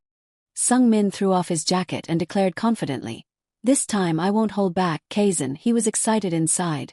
He would show his full strength. Soon after, the two boys went to the said family's training ground to duel under the supervision of Karsia and Magner. Sung-min was full of confidence. He had changed a lot since he first met Kaizen. He was much more proficient in magical combat techniques. As Sung-min thought more, he became even more excited. He had the Transcendent Holy Grail, Transcendent Mana, and many more advanced skills. He needed to test himself against an opponent like Kaizen. Sung-min silently resolved to see how he compared to Kaizen. Sung-min took a deep breath as he prepared to fight. Although he wouldn't be able to defeat Kaizen, it was the character setup he had created for him. According to Sung-min's initial setup, no one of their age could defeat Kaizen. Kaizen was a genius among geniuses. He was so talented that he overshadowed other talented individuals.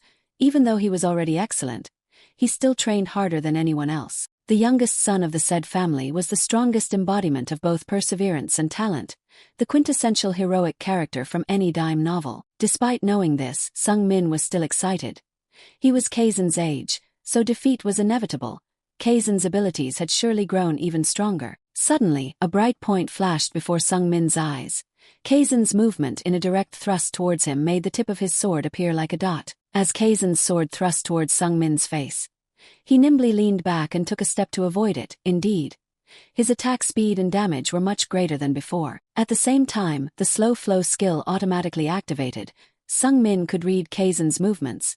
His heel rotated slightly, indicating he was about to use his deadly sword strike. Sungmin immediately took a step back. The thrust was only an opening move to prepare for the main attack. If he dodged this, Kaizen would definitely close the distance. Sure enough, as Sungmin predicted, Kaizen launched himself forward towards him. In the blink of an eye, Kaizen was closer, within striking range of his sword, but the distance was too far for Sungmin's fist. Kaizen was moving so fast that slow flow was nearly useless.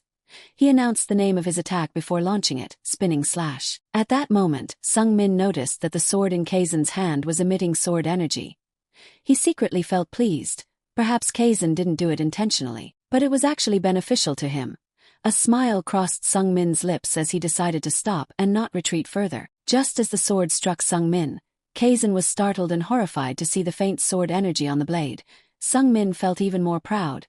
He was sure Kaizen had realized it too. Using sword energy in a hand-to-hand duel was against the rules. Because of this, Kaizen hesitated. Sungmin immediately knelt in a running stance.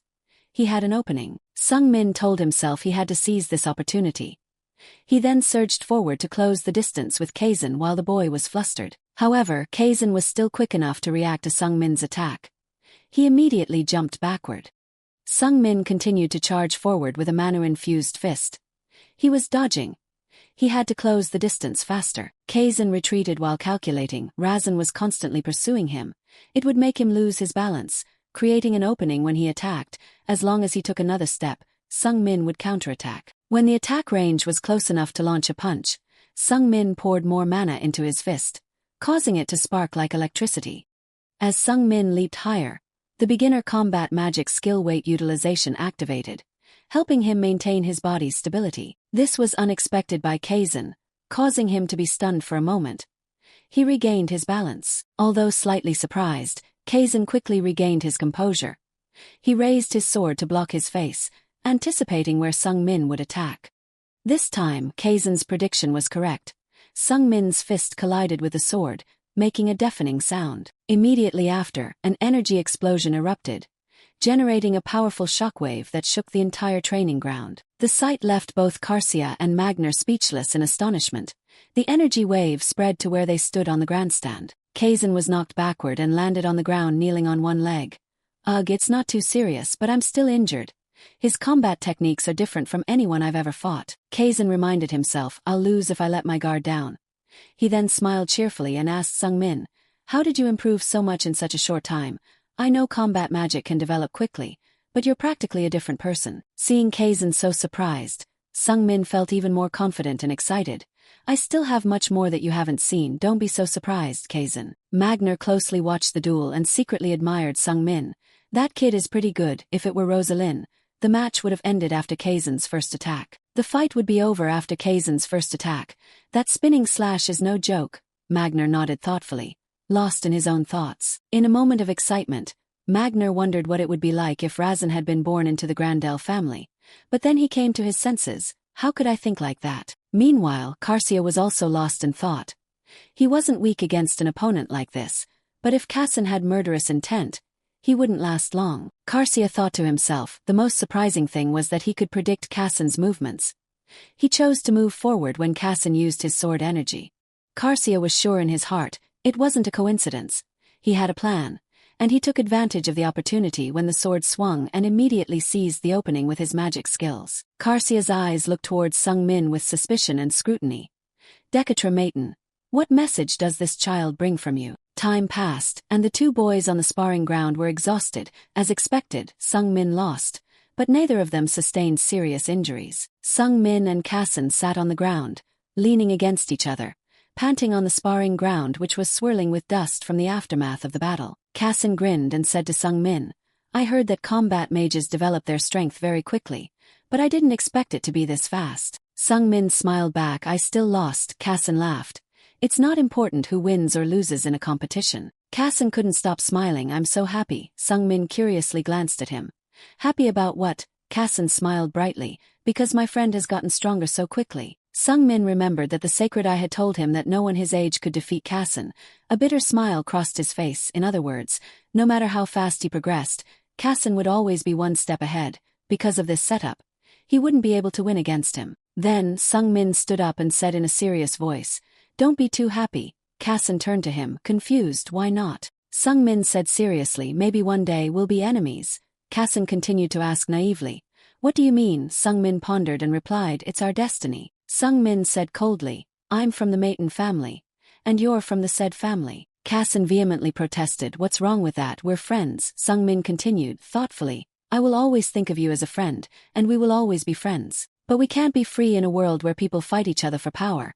Sung-min's honest words shocked Kassen. At his age, he had never been exposed to such problems because of his father's protection. Just then, Karsia walked up to the two children and cleared his throat. "You two did great. You're still so young and already so excellent." Karsia smiled brightly and exaggeratedly. "I'm proud of both of you," Sung-min politely replied. "I'm honored to receive your praise." Karsia cheerfully nodded. "I heard that combat mages can develop their strength very quickly. It's true, isn't it?" Sung-min immediately said, "I want to become stronger." Karsia nodded. "That's good." Right after that, Sung-min added, "Not just stronger." Sung-min declared loudly, "I want to become stronger than Kassen." Kassen's eyes widened as he looked at Sung-min's enthusiasm. "Stronger than me." Sung-min's words showed his deep respect for Kassen. Karsia was also very excited by Sung-min's declaration. This child wasn't just driven by passion or desire. He was truly determined. Right after that, he encouraged Sung-min, "Very good, you'll be a great opponent." Karsia asked curiously, "What are you going to do to achieve that?" Kassen's gaze also turned towards Sung-min, waiting for the answer. Sung-min suddenly declared in front of them, "I'm going to learn martial arts from the War King." After a moment of shock, Karsia chuckled and sarcastically teased Magner. "So this is why you sent Rosalind back and stayed here yourself." Magner was put in a position where he had no choice but to admit, "Yes, that's it." In his heart, Magner grumbled, "This little rascal is so cunning. He's announcing it in front of the head of the prestigious swordsmanship family. Well, I can't do anything unfair to him while we're still on the land of this famous swordsmanship family. But a successor of the magic family learning martial arts from the second in command of the martial arts family. It could be seen as the martial arts family wanting to usurp the power of the magic family. But he still boldly declared it. What a reckless kid." Magner looked at Sung-min's sly smile and felt a chill down his spine. Finally, he clicked his tongue and declared, "All right, as promised, I will teach you martial arts, but has your family allowed it?" Sung-min replied calmly, "Yes, I've already told the head of the family that I will learn in cooperation with both families so that we can exchange and train each other's knowledge." This surprised Karsia even more. Dekatra allows that. Karsia found it hard to believe and became more suspicious of Dekatra's true intentions. He kept telling himself, "No way, Dekatra wouldn't allow that." Suddenly, Magner smirked and looked at Sung-min incidentally. "There's a test for anyone who wants to learn martial arts." The sacred eye displayed information. All potential heirs of the prestigious martial arts family have to take a test before learning martial arts. The test must be taken before the age of 10. The target is to hunt a blood tiger or a white tiger. Adults cannot assist. After reading, Sung-min immediately began to think, "I understand, blood tiger and white tiger, I'll choose." After a moment, Sung-min decisively told Magner, "I will hunt a white tiger." Magner was slightly surprised. "Oh, I haven't even explained it yet. You must have researched our family very well." Sung-min ignored Magner's question and grabbed Kassen's neck. "Kassen, can you come with me? I know I can't get help from adults, but it should be okay with kids, right?" Kassen was immediately interested. "White tiger, are they strong?" Sung-min seemed excited. "Extremely strong. They're as big as a house." Kassen was a little confused when he heard that. "Can tigers be that big?" Magner continued to smirk and interrupted the children's conversation. "You seem to have misunderstood something." He smugly ordered Sung-min, "I never told you to choose between a blood tiger or a white tiger. So my order is to kill a blood tiger." However, Sung-min didn't complain or protest. In fact, he didn't even seem surprised. He just smiled calmly. "All right." At that moment, Magner was stunned and realized he had been tricked. This little rascal. He wanted to hunt a blood tiger from the start. Kassen excitedly opened his eyes wide. "Rossen, how do you know all this?" Sung-min laughed and replied, "I read it in the library." The sight of Sung-min's arrogant smile made Magner feel bitter. "I've been tricked by this kid again." Magner felt a little irritated when he saw a glint of triumph in Sung-min's eyes. It was very difficult to secretly hunt a white tiger. This little rascal had wanted to hunt a blood tiger from the beginning, but the words were already out. He could only sigh. "You're quite clever." Sung-min smiled and teased him. "I learned it all from you." A bead of cold sweat ran down Magner's forehead. I may have taken on a student who is more outstanding than I ever expected. Meanwhile, Sung-min was still laughing and naively talking about the excitement of the trip with Kassen. That night, Kassen excitedly went to Sung-min's room to discuss the tiger hunt the next day. So it's just like going camping, right? Sung-min swung his legs comfortably and replied, yeah, it's just like camping. Kassen excitedly chewed his snacks. This is my first time in Garen. I heard that the mountain ranges there are amazing to look at. According to Sung-min's setup, Garen is a medium-sized city located on the eastern edge of the empire. Blood tigers reside in the Terran mountain range next to Garen. Even though it's right next to Garen, it still takes 4 days to walk there. Although the Terran mountain range is quite dangerous, it's also very peaceful, because there are no other powerful monsters besides blood tigers. Rudia heard about camping and was also very excited. Rasen, can I go with you? Sung-min frowned and told her, Rudia, I'm not going there to play. Rudia pouted, but you said you're going camping. I love camping, I've camped with my father many times. With Rudia's pleading, Sung-min sighed and reluctantly replied, I'll let you go if your teacher allows it. The next day before leaving, Sung-min put the map and other necessary items in his magic bag, making Kazan admire. Wow, magic is really great. Sung-min grinned and teased Kazan. Should I put your sword in too? Kazan, following the reflex of a swordsman, immediately pulled the sword close to his side. No, I'll take care of my own things. Although they traveled through a spatial portal, it took half a day to reach Garen. By then the sun was already setting. Sung-min suggested to his two friends, let's take a rest at an inn for a while before we continue, because we've gone through several portals and we're all tired. Rudia staggered out of the portal and slumped down. Rasen, I'm so hungry. Her stomach rumbled loudly. Sung-min said, there must be a restaurant in the village, let's go quickly. Sung-min strode down the steps and headed towards the city, so this is Garen. However, his footsteps suddenly slowed before stopping completely. Sung-min's eyes widened in surprise and concern. Sung-min furrowed his brows and looked suspiciously at the deserted city. It's strange, there isn't a single living being in this city. Just as Sung-min was confused, a man ran towards them with a panicked expression. Sung-min stopped him. Excuse me. The man asked Sung-min with a trembling voice, still frightened. Is anything wrong? Sung-min asked calmly. This is Garen, right? The man replied hastily, yes, of course. Suddenly, the man shouted in a panicked voice, but most importantly, I hope you can find a place to hide and evacuate quickly. Sung-min and Kassen were both shocked. Evacuate. The man didn't explain much but just threw out a sentence before running off. The bandits will be here soon. Sung-min was bewildered by the warning, bandits. Before he could think it through, Rudia grabbed his shirt and urged him. Rasen, my stomach keeps rumbling. Sung-min patted her comfortingly. Try to wait a little longer. After that, the three children went to a restaurant in the city and knocked on the door. Is anyone here? However, even after waiting for a long time, there was still no answer. Sung-min began to get worried. I don't think it's because we arrived at the wrong time. Sung-min pondered deeply. I didn't expect something like this to happen in Garen's territory. This should be a relatively peaceful medium-sized city. What kind of bandits could cause this? Suddenly, a sharp intuition told Sung-min that danger was lurking, making his heart beat like a drum. Kassen also sensed the danger. The two boys immediately went into a battle-ready stance as they turned around. Only Rudia was still innocently opening her eyes wide with amusement. In front of the three children at this moment was a monstrous blood tiger, its eyes shining like headlights. On top of the blood tiger was a man sitting. Compared to the size of the tiger, he was as small as an insect. Sung-min quickly realized what was happening. Not only that, it wasn't a wild blood tiger, someone was riding it. At that moment, Holy Eye was activated and the displayed information made Sung-min stunned and speechless.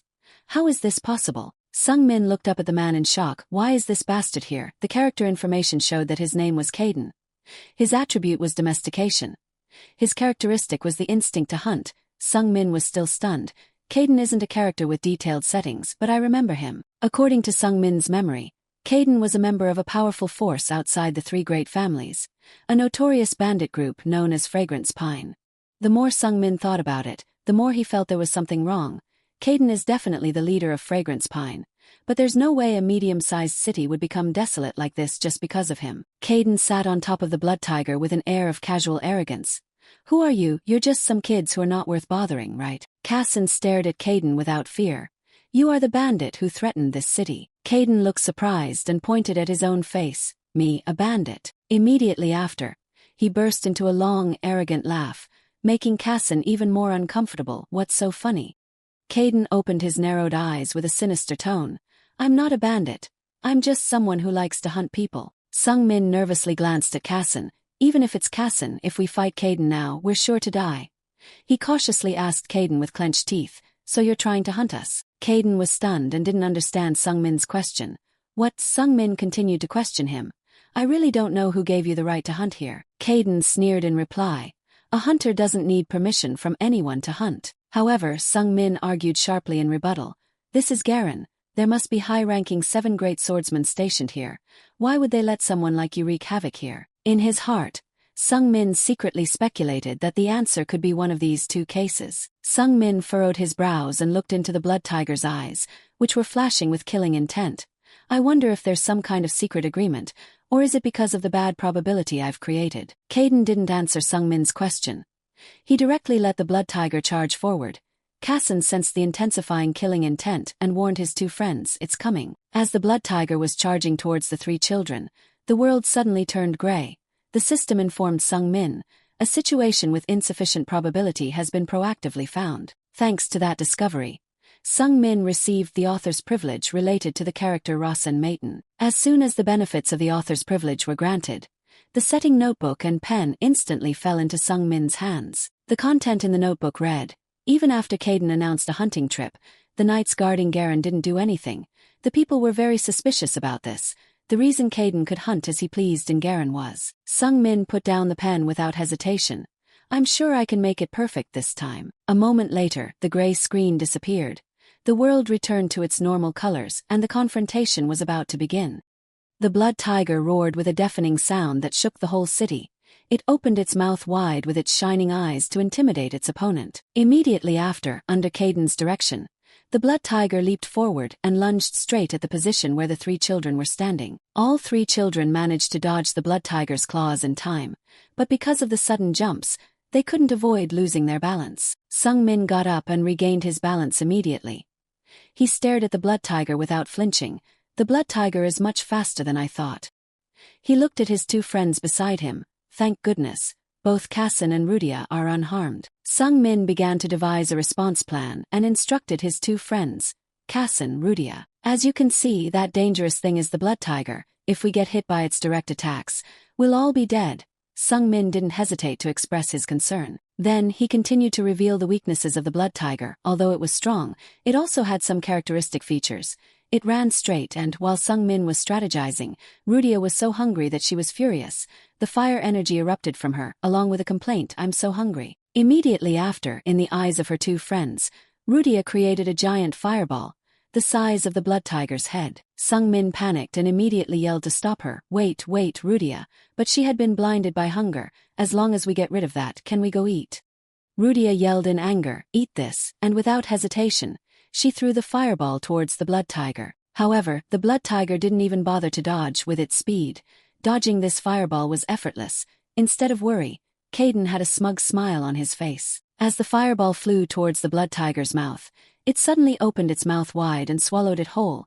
The sight stunned Sungmin. It actually ate it. Caden laughed and said to them, a young mage, what a joy, would you like to join the Pinewood? If so, I'll spare your lives. Kassan yelled angrily, what's Pinewood? Caden arrogantly replied, Pinewood is those who own this mountain range. Kassan firmly asserted, that means they are robbers. Caden chuckled and replied, that's right, but calling them robbers doesn't sound very refined, does it? How about my offer? Kassan resolutely raised his sword and emitted a sword energy. I have absolutely no intention of joining your band of robbers. I swear on this sword, I will chop off the heads of the scoundrels who threaten the people like you. Caden smiled wickedly with eyes like poisonous snakes. Are you sure? Are you really ready to die here? Suddenly, Sungmin yelled again, wait, I've thought about this a lot, but it still feels strange. Sungmin began to question Caden, why aren't you curious who we are? Although you asked at the beginning, you even ignored the answer. This is a situation where 3 kids are facing a blood tiger, aren't you curious? Sungmin chuckled slyly and smugly. The setting value has been placed correctly. The benefit of the author's privilege that Sungmin had just written allowed him to be so confident. The reason Caden could hunt as he pleased in Garen wasn't just because he was simply hunting, but because he had been ordered by someone to create a test. From the very beginning, the test had been planned, and the martial arts family heirs were never truly in danger. This was also how Rosalind successfully hunted a white tiger. Based on the newly created setting, Sungmin firmly asserted to Caden, that means you already know who we are. Sungmin continued to reason logically. And the reason you keep saying these meaningless things even though you already know who we are. Means you're putting faith in something. Kaden remained completely silent in the face of Sung Min's questioning. Sung Min continued to state his arguments and what you believe in. At the same time, a magical circle of light appeared in the void above Kaden's head. A hazy figure slowly emerged from within that bright circle. In a stream of blinding light like sunbeams, Evelia gradually appeared, with her usual calm and composed demeanor. Sung Min continued to finish his sentence with a smug smile. Perhaps it is, Sister Evelia, isn't it? Evelia's appearance like a descending angel caused Kason to stare in amazement, while Sung Min smirked with pride at his correct guess. In that moment, seeing Evelia so beautiful and radiant, Kason's heart stirred. The boy, destined to love Evelia, truly had his first feeling, Lady Evelia. Meanwhile, Sung Min was lost in his own success. I knew something strange was going on. Everything has been going too smoothly. According to Sung Min's deduction, the Space Gate managers must be at least 3 circle mages. It would therefore be absurd if the robbers could damage the Maton family's interests without facing any resistance from the family. Even more strange was the fact that everyone locked their doors and fled. It was just a hunting announcement that the city's guard knights could easily have prevented. In addition, Kaden wasn't yet a notorious villain at this point currently. He might not have even hunted anyone yet. Besides, a city like Garen isn't a place where anyone can do whatever they want just because they say they're in a test, eliminating all other possibilities. Only one final answer remained for Sung Min. This wasn't actually Garen, but an artificial void. True to Sung Min's deduction, Evelia began to change the scenery around them. A forest appeared in the middle of the city, making all the deductions make sense. And only one person had the ability to do that, Evelia. Evelia looked down at her younger brother with an inquisitive gaze. Sharp. Since when have you been paying attention to these things? Sung Min smugly replied. From the moment everyone started running away from here, Evelia coolly continued to question. If that's true, was your fight against the Blood Tiger just for show? Sung Min nonchalantly replied, Indeed, I thought I should add a bit of motivation to the test. It would be boring if it ended too monotonously. Evelia accepted Sung Min's answer. She then turned to someone who had just appeared nearby. Well, what do you think? At this time, Magner emerged from the forest. He had been here from the beginning, watching everything. Magner clicked his tongue and said with a reluctant expression, Ahem, he passed the test. Kaden also jumped down from the Blood Tiger's head. Truly as expected from a member of the Maton and said families, to be able to show such incredible composure in the face of the Blood Tiger is truly admirable. Kaden suddenly knelt down. Young masters, I beg your forgiveness for my rudeness. Sung Min calmly replied, It's all right. You don't have anything to apologize for after all. This place was created by her and the War King. Kaden sat up with a wide smile. Thank you for your understanding. In just a short conversation, Magner had already silently assessed. I see that Rasen holds a higher position than the two of them. Magner was slightly surprised. I thought Kason was the leader, since he's the stronger of the two. But the situation seems to be the opposite. Truly an interesting young man. Magner secretly delighted in his heart. It will be incredibly fun to teach him. Magner clicked his tongue and explained. The Grandel family doesn't directly demand that their promising successors defeat the Blood Tiger or the White Tiger. Kason quickly understood Magner's meaning, so, the purpose of this test is to test our courage in the face of the enemy. Magner immediately nodded. Yes, that's right. Immediately afterwards, Kason revealed what he had known all along. The guardian spirits protecting us must also be hiding nearby. Kason's words surprised Sung Min. What? He immediately activated his saint's eye and looked up at the trees. He was right. Kason was only 10 years old, and he could already deduce this. If I wasn't the author myself, I probably wouldn't have been able to read this situation. Sung Min swallowed hard as he looked at the Blood Tiger, who was docile like a cat for Rudia to caress. I was probably scared to death when the Blood Tiger appeared. Magner curiously asked Kason, Did you attack the Blood Tiger because you believe in guardian spirits? Kason nodded without hesitation. Yes. Magner narrowed his eyes with dissatisfaction. That's not a very satisfactory answer, is it? Kason immediately explained, I don't believe a wise person is a solitary one. Magner asked further. So what? Kason calmly replied. Someone who is strong and only strong by their own power can never achieve a true victory. Kason said with determination, Even if I have many flaws, I can have trustworthy people by my side to compensate for my shortcomings. And I think that means I have lived a meaningful life. Sung Min once again discovered another perfect aspect of the main character's personality.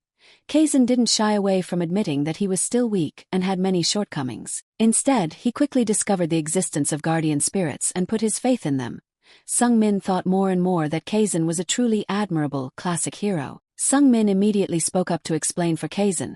I think what he can rely on is his skills and what he possesses. Evelia was slightly surprised. That's not what the child of a renowned mage family would say. In a moment, Evelia felt heartache. That was something she would never have considered. But hearing those words from that child, for some reason, it made her heart ache.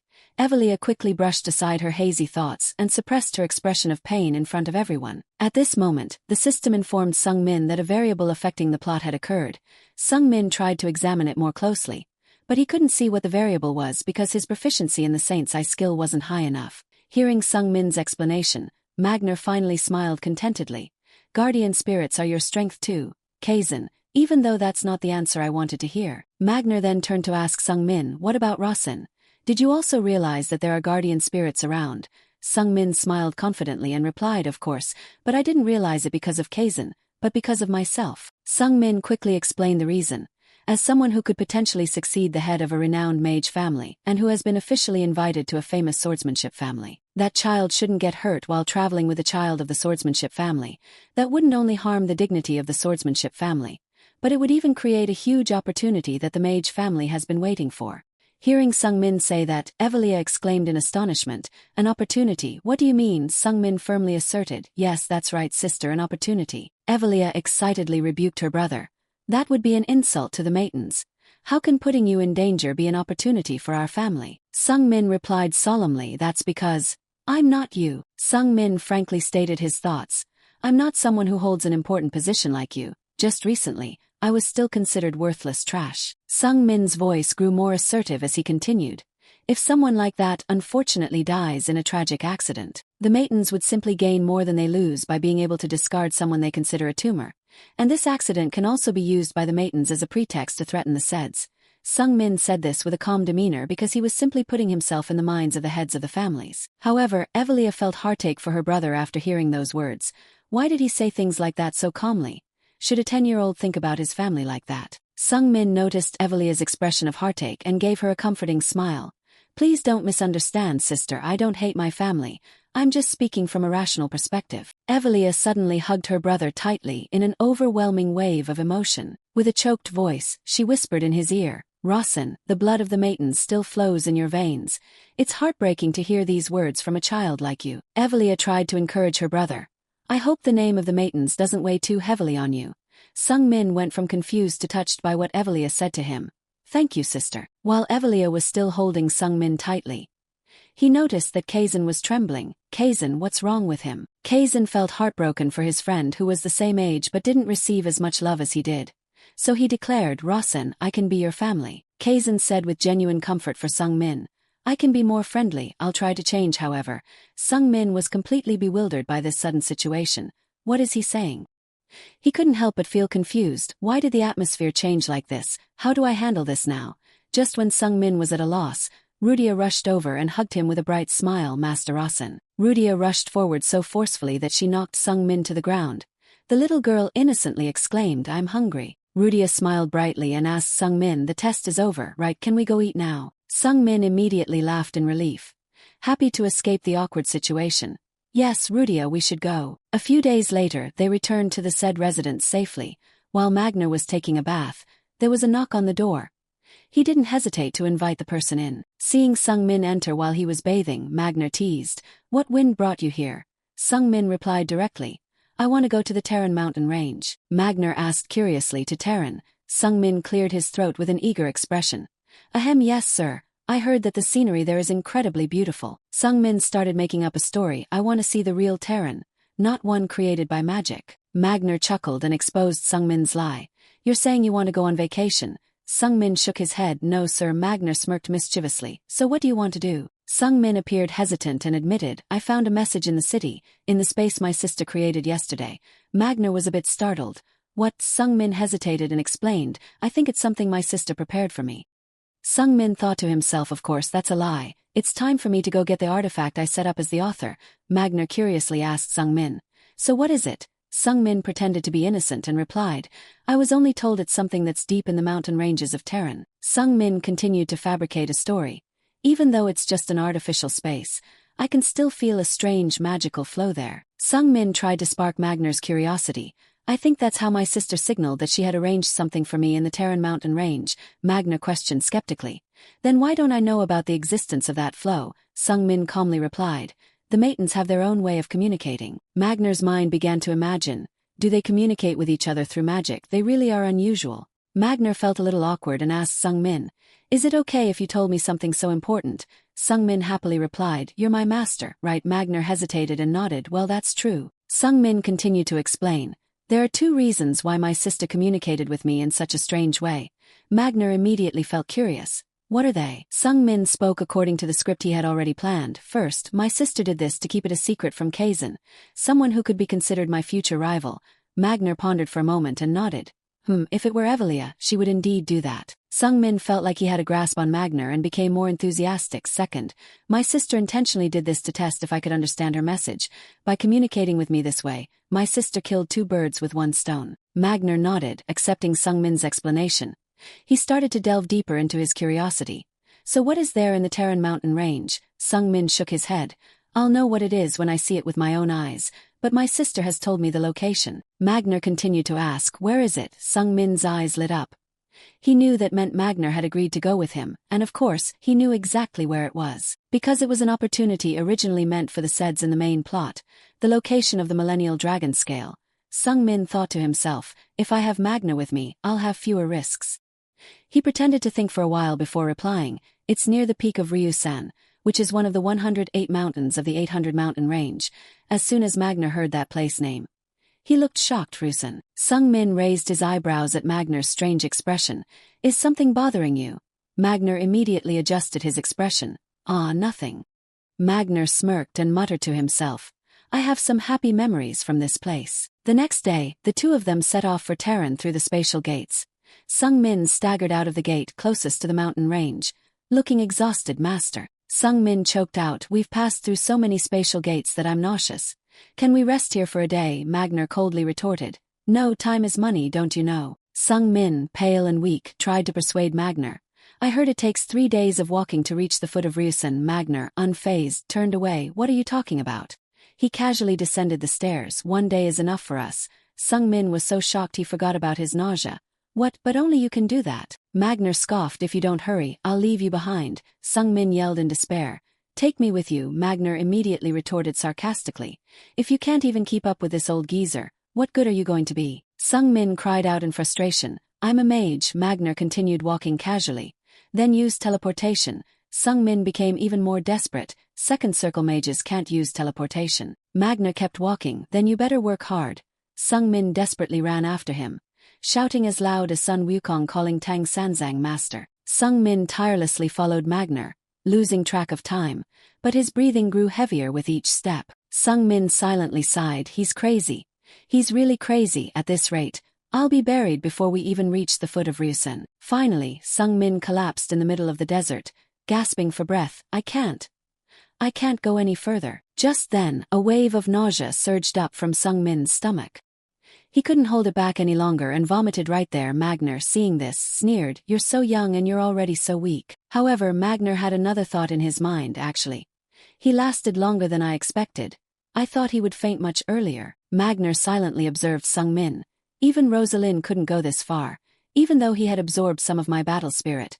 For a child with the roots of a mage to be able to travel so far is truly impressive." Although he was secretly impressed by Sung-min, Magner still put on a cold, sarcastic face. "How can you be my disciple if you're so weak?" Sung-min still had the energy to tease Magner. "Are you going to retract your statement to the head of the said family from the other day?" Suddenly, Magner's eyes widened with a startled yell. "You!" Immediately, he turned away to readjust his expression. Sung-min was curious about Magner's sudden outburst, but he only cleared his throat and replied, "No, nothing."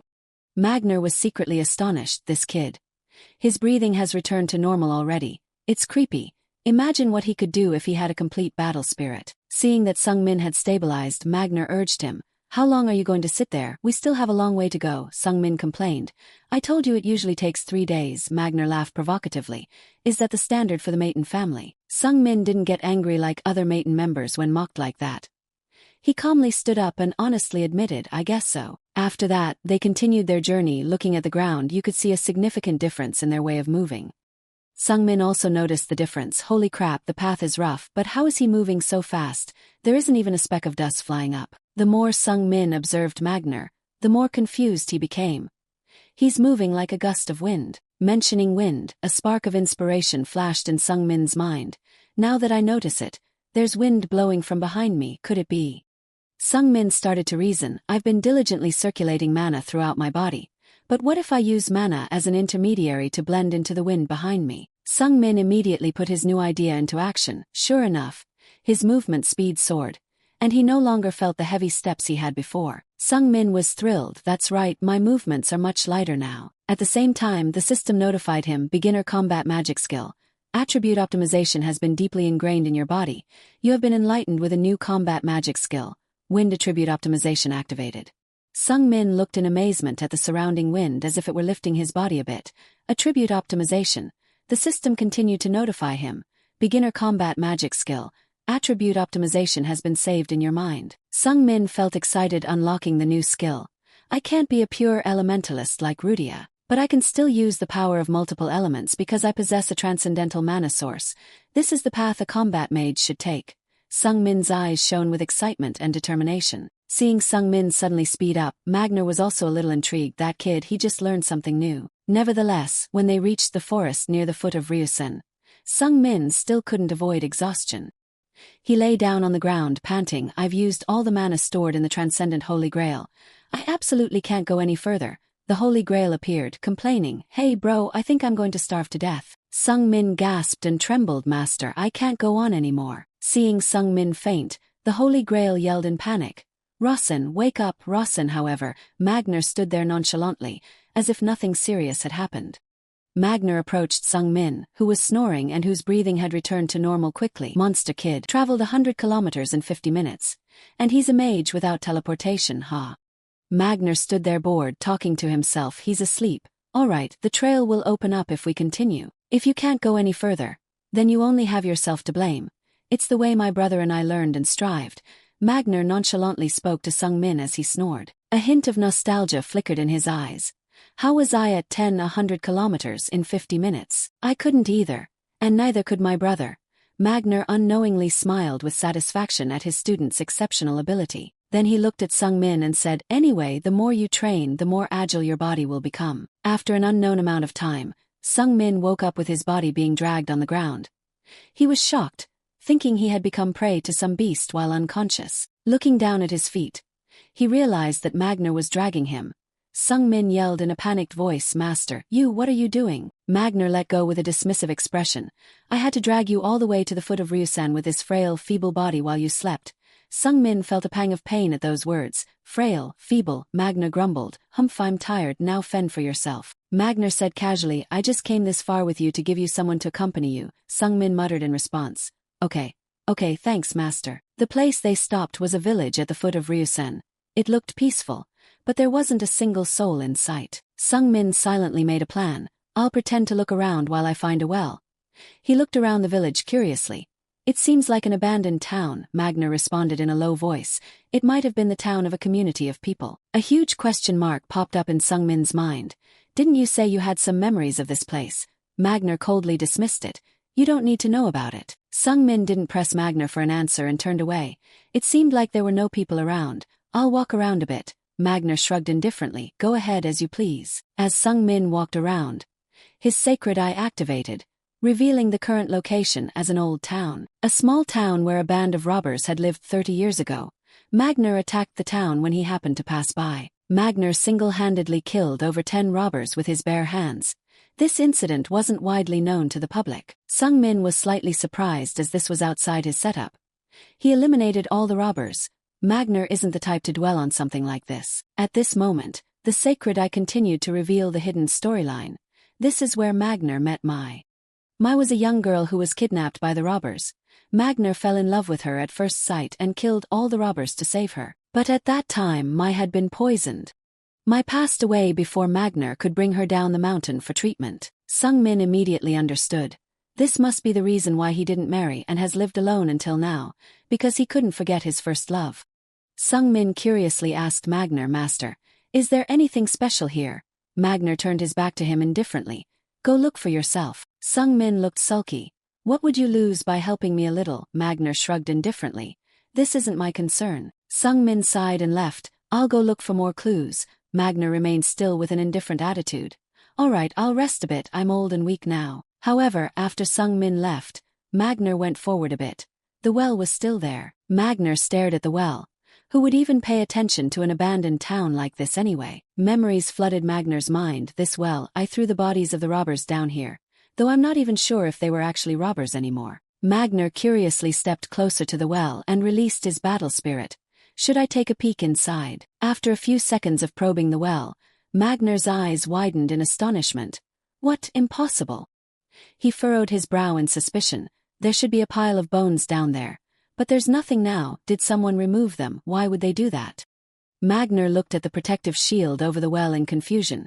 Why would they put a special protective barrier here? After a moment of contemplation, Magner grinned. If that's the case, then I understand. Magner chuckled with amusement. There's a barrier around the well, so this isn't simple anymore, huh? Magner silently deduced. The bodies are gone. So is the barrier used to seal spirits? His curiosity intensified. Magner swung his fist without hesitation. Regardless of what the barrier is for, I just need to smash it. At this moment, Sung Min appeared with a naive expression. Master, is there something there? Magner was startled and immediately retracted his attack. Ah, no, there's nothing. However, Sung Min didn't take his eyes off the well. I see, Blood Awakening, the place where the 1,000-year dragon armor is hidden. The sacred eye informed Sung Min. The well has a dark and enchanting magical barrier. Blood Awakening has been activated due to the influence of this high-level barrier. Sung Min was immediately stunned. Magical barrier. I've never written anything about this barrier before. Sung Min didn't get any more information from the sacred eye, so he had to ask Magner. Master, do you know anything about magic barriers? Magner feigned ignorance. Magic barriers, why are you asking that? Sung Min grinned mischievously and pointed at the mouth of the well. Because you must have known there was a barrier over the well. Magner's face immediately darkened. This little brat. Magner still pretended to be clueless. How could a martial artist know about barriers? Sung Min ignored him and continued to show curiosity. It's strange to set up a barrier over a well if no one uses it anymore. Sung Min looked deep into the dark well with curious eyes. Creating a high-level magical barrier like this takes a lot of time and money. Magner replied with a click of his tongue. There are more crazy people in this world than you think. Sung Min continued. This barrier seems to be more than 10 years old and it still looks functional. Magner was flustered. This kid knew more than a 10-year-old should. But he still pretended to be naive. What are you trying to say? Sung Min glanced at Magner. I think this well formed its own barrier. Magner replied with skeptical eyes. You're saying the well formed its own barrier? That's absurd. He was finally going to reveal something related to the well. However, Magner suddenly remembered the past. Wait, when I killed the robbers, and at this well, I met Mai right next to the well. Mai was in danger because of the poison from the robbers. On the way down the mountain for treatment, Mai passed away. In a moment, Magner suddenly realized a truth that shocked him. What? Wait. Magner now realized that Mai was heavily poisoned by the robbers. Yet she could still move freely around the well. Sung Min continued to talk to Magner. The only logical assumption when an object with willpower creates a barrier is that there's a special setup involved. Magner looked at Sung Min with suspicion. Is that how the mages call it? Sung Min could tell Magner so much because he wasn't a talkative person. And he continued to comfortably share his thoughts. Yes, that's how mages talk about this case. And I have a secret I want to tell you. Magner's curiosity was immediately piqued. A secret? Sung Min nodded with a mischievous smile. I have eyes that can see things that others can't. The evidence is, I can sense the name Mai from this well. Sung Min's words shocked Magner. What? Sung Min continued in a firm voice. This well is called Blood Awakening. This is what my sister wanted me to see. Magner's mind was full of questions. I met Mai 30 years ago. He wasn't even born back then. I never told anyone about this. Magner quickly confirmed that Sung Min's special eyes were real. Sung Min put her hand on the edge of the well with a worried look. But there was something strange here. I didn't feel any blood at all. Sung Min sighed and asked Magner, what do you think? Do you have any possibilities in mind? Magner furrowed his brow and stared at Sung Min. You know more than you let on. Sung Min honestly replied, that's all I saw. I was thinking about this well. At that moment there was a stream of smoke rising from the well. Sung Min jumped back in surprise, but before he could, a gas explosion occurred from the mouth of the well, pushing him away. Sung Min exclaimed in astonishment. What kind of smoke is this? Magner was equally stunned. As if I knew. From within the hazy purple smoke, a figure familiar to Magner emerged. The face of a girl gradually became clear, with delicate and beautiful features. Both Sung Min and Magner were stunned and speechless as they stared at the girl who had just appeared at the mouth of the well. As soon as he saw the girl's face in the smoke, Magner immediately recalled the image of the girl he loved. Magner couldn't help but exclaim in surprise and emotion, "It's Mai." The space around the girl seemed to bloom as she appeared in traditional Korean attire.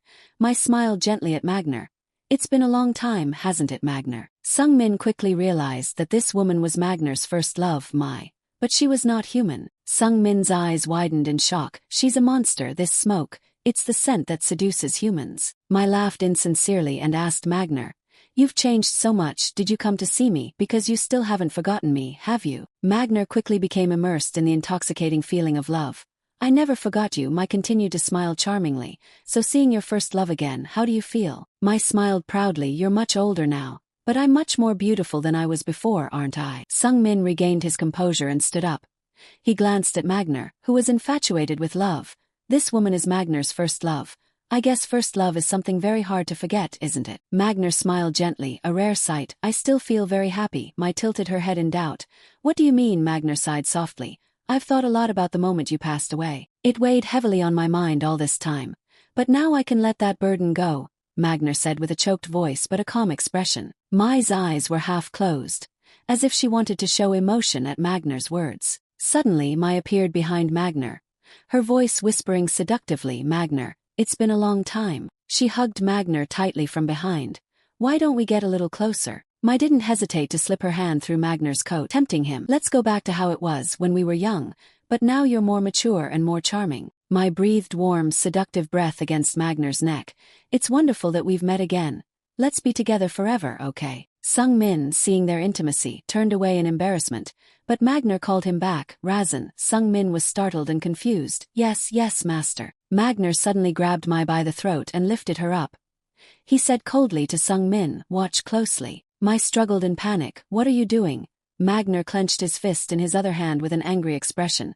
"This is the first lesson I teach you." Magner held Mai's neck tightly and instructed Sung-min. "This woman is a monster. Or maybe a ghost. There are two ways to hunt monsters. First, with enough physical damage to kill it. Second, use battle spirits, mana, or other energy to kill it." Magner's gaze was sharp and cold, without any mercy. When Magner released his grip, Mai stepped back and feigned pity. "Magner, I'm really surprised. I didn't know you were into this kind of violence." Magner remained cold and spoke to Sung-min instead of Mai. "What I'm showing you now is the basic martial art of Grandel, one of the 4 basic concepts. Break." Immediately after, Magner stepped into a stance and gathered energy in his fist, causing the ground beneath him to tremble. Sung-min tried to follow Magner's actions closely. An incredible amount of battle spirits were condensing, ready to erupt. Less than a second later, Magner's fist, imbued with lightning energy, swung towards Mai without hesitation. Even before his fist touched her, the energy released from the fist was enough to punch a large hole in Mai. Sung-min furrowed his brows, carefully observing Magner's technique. He hadn't just hit her physical body. It only took a few seconds for Sung-min to understand the issue. His eyes widened in astonishment and admiration. He destroyed the space where she existed. Now there's a hole in the middle of Mai's chest and stomach that you can see through, and she can't restore the illusion of her body." Magner's fist hadn't touched the monster, but the energy of the battle spirit released was enough to punch a large hole in her. A scream of pain and panic erupted, loud and piercing. Before Sung-min's astonished gaze at his master's decisive action, Magner had shattered the very space where the monster existed, causing her to scream in fury. "Magner, do you really intend to kill me?" The monster's voice became increasingly shrill. "Do you really intend to do this? But you love me, how could you do this to me?" Magner coldly raised his energy-filled fist and instructed Sung-min, "Look closely. This is the first method to defeat a monster." Sung-min nodded confidently. "I understand," he muttered as he sat down and stared at Mai, breaking the space with such force that it directly affected the monster's soul. Immediately after gathering dense mana into his fist, Sung-min sprung up, dashing towards the monster in a flash. Sung-min punched the monster, widening the hole in her body to the point that he could pass through it. Mai was beaten up and screamed again in anger. "How dare you do this to a beauty like me? Or are you all eunuchs?" However, no one cared what the monster complained about. Sung-min lightly rotated his shoulder, pondering the previous attack. His chest felt a little tight because he had filled his fist with mana without any preparation. "Never mind, it's probably okay just once." Suddenly, the monster stopped grinding her teeth and looked back and forth at Sung-min and Magner, who stood on either side of her, and a sound came out, as if she had just come up with a new idea. Even with just a head and one arm, the monster was still confident in her charm. She smiled seductively with a proud gaze. This must be a competition between two men. Are you trying to kill me so that only one of you can have me? Soon after, the monster let out a burst of laughter, joyful but eerie, not realizing the disgusted and scornful looks the two men were giving her. Very quickly, all that was left of the monster was a trembling hand on the ground, trying to crawl away. However, Sung Min completely crushed that last vestige of Magner praised his disciple. Well done, Sung Min laughed boisterously. That's because I have a good teacher. After defeating the monster, Sung Min turned to Magner with a sly smile. Why didn't you send her off with a move from the beginning, master? Magner pretended not to understand. What are you talking about? Sung Min grinned and teased Magner. I bet you can't kill her right away because you still love her. He even pretended to kiss the air to tease his master. Seeing his disciples starting to make fun of him, Magner immediately hit Sung Min on the head with his sledgehammer-like hand. A loud bang echoed like the sound of a distant temple bell. Sung Min was so shocked and trembling from the pain. He didn't even have time to activate his unyielding will defense. He felt like his skull was about to crack in half from that single blow. Seeing Sung Min holding his head and screaming in pain, Magner secretly felt smug. Serves him right, that sharp little brat. However, he didn't hold any grudge over that childish prank. Right after that, Magner thought about the first punch Sung Min used to attack The way he used it to defeat the monster was very different from how a normal mage would do it. It was also quite different from martial arts punches. Magner was even more surprised and intrigued as he thought about it. The kid just concentrated all his mana into his fist, and he made it explode when it got close to the enemy. In Magner's eyes, Sung Min's action was so bold it could be called insane. Magner furrowed his brow, both perplexed and excited. Normally, if you did that, the explosion would destroy the mage's entire arm. So he couldn't understand how his body could withstand such a powerful recoil force. While Magner was deep in thought, Sung Min's headache hadn't stopped. He yelled in a reproachful tone, "Humph, are you trying to kill your own disciple?" Magner pursed his lips and suggested, "Well then, I'll teach you something else." Sung Min pouted. "Can I guess what you'll teach me?" Magner was curious about Sung Min's thoughts, so he immediately agreed to let him have a go. "Oh, go ahead and try." Sung Min asked Magner in a low voice. "Is it that, to hide these eyes of mine?" Magner was a little surprised that their thoughts were the same. "Why do you think so?" Sung Min answered calmly. "My siblings might get jealous if they found out." Magner suddenly felt a little flustered. Why did he trust him so much? Well, it's not like he hated that. The only thing is, why did an anomaly like him come from the Maton family? While Magner was lost in thought, Sung Min had already climbed onto the well's edge and prepared to jump. Seeing this, Magner didn't bother stopping him. Instead, he looked down into the deep well. "So, this is what Evelia prepared for you." Sung Min nodded his head decisively. "Yes, even though I arranged this myself." Magner was curious and asked again, "Is this an artificial dungeon?" In the world that Sung Min built, an artificial dungeon is just a virtual space, created by mages for a specific purpose. Sung Min pretended to hesitate for a moment, then said, "I think it's a natural dungeon, but she changed something about it." Magner nodded. "That sounds like something a mage like Evelia would do, huh?" Magner yawned, feigning boredom. "Just give it to him or don't. Why does she have to complicate things like that? She's still a bit crazy, huh?" Sung Min looked deep into the well and said in a suggestive tone, piquing Magner's curiosity, "I don't think she wants to kill me, but there might be something here, like a guard, for example." Magner shrugged nonchalantly. "Well, good luck then." He hadn't finished his sentence when Sung Min jumped into the well. Left alone by the well's edge, in a quiet, dreary space, Magner quickly felt bored. Finally, he couldn't resist his curiosity and a little worry for Sung Min, so he jumped into the well after his disciple. Magner calmly crossed his arms in front of his chest while letting his body fall freely in a vertical direction. This place is pretty deep. While waiting to fall to the bottom of the well, Magner pondered about what had happened. Right, those bandits I killed before were just in my imagination. It was all a manipulated memory. Why didn't I realize it sooner? The more Magner thought about it, the more questions arose. Why wasn't a powerful monster like that discovered? If Evelia was here, she wouldn't leave it like that. At the same time, a new notification popped up in front of Sung Min. The character, the Destroyer of Settings, is questioning the probabilities of this world. Sung Min furrowed his brow in confusion. The Destroyer of Settings, who is that anyway? Immediately after that, Sung Min realized that there was only one character who constantly questioned, doubted, and was curious about everything. He quickly glanced at Magner. It must be Magner. The next notification made Sung Min even more worried. The Destroyer of Settings is questioning the lack of probability. Probabilities have somewhat degraded. Sung Min thought to himself, if it's degraded, the setting book will appear again. Right at that moment, the book and pen materialized in Sung-min's hands. The book wrote, after Magner visited this blood province, no one has rediscovered this well for over 30 years. The reason why no one could find this well is because. Sung-min quickly reasoned, that's right, in the original work, it was written that Kassen found this well instead of the adventurers from the Monster Hunter Guild. I need to write another line to give the story a reason to continue, but I can't go off topic. Very quickly, Sung-min wrote, only those with a holy eyes can perceive this disguised well. The system accepted Sung-min's reason, and the lack of probability was somewhat filled. As the book disappeared, Sung-min eagerly waited for his reward. Will I get the privilege of adding another line this time? This time I will. However, just a few seconds later, Sung-min felt disappointed when no notification appeared. Sung-min frowned with worry. Nothing happened. Isn't that a perfect answer? If this keeps happening repeatedly, this whole world will collapse. I need to be careful. After free-falling for about a minute, Sung-min landed on the bottom of the dry well. He relied on his motion delay and weight manipulation skills to land without any injury. The system displayed the current location, the forgotten lair of the millennial dragon. Standing in the suffocating well with only dim light, Magner complained to Sung-min with a hint of annoyance. My disciple, why don't you use magic? A simple question, but it left Sung-min bewildered. Magic? You mean? Magner pursed his lips and grumbled. Yes, you can't use magic to explore or investigate anything. Sung-min chuckled and replied, I'm only a 2-circle mage. Magner frowned and asked again, how high of a level do you need to be to use those spells? Sung-min hesitated. I think maybe 3 circles.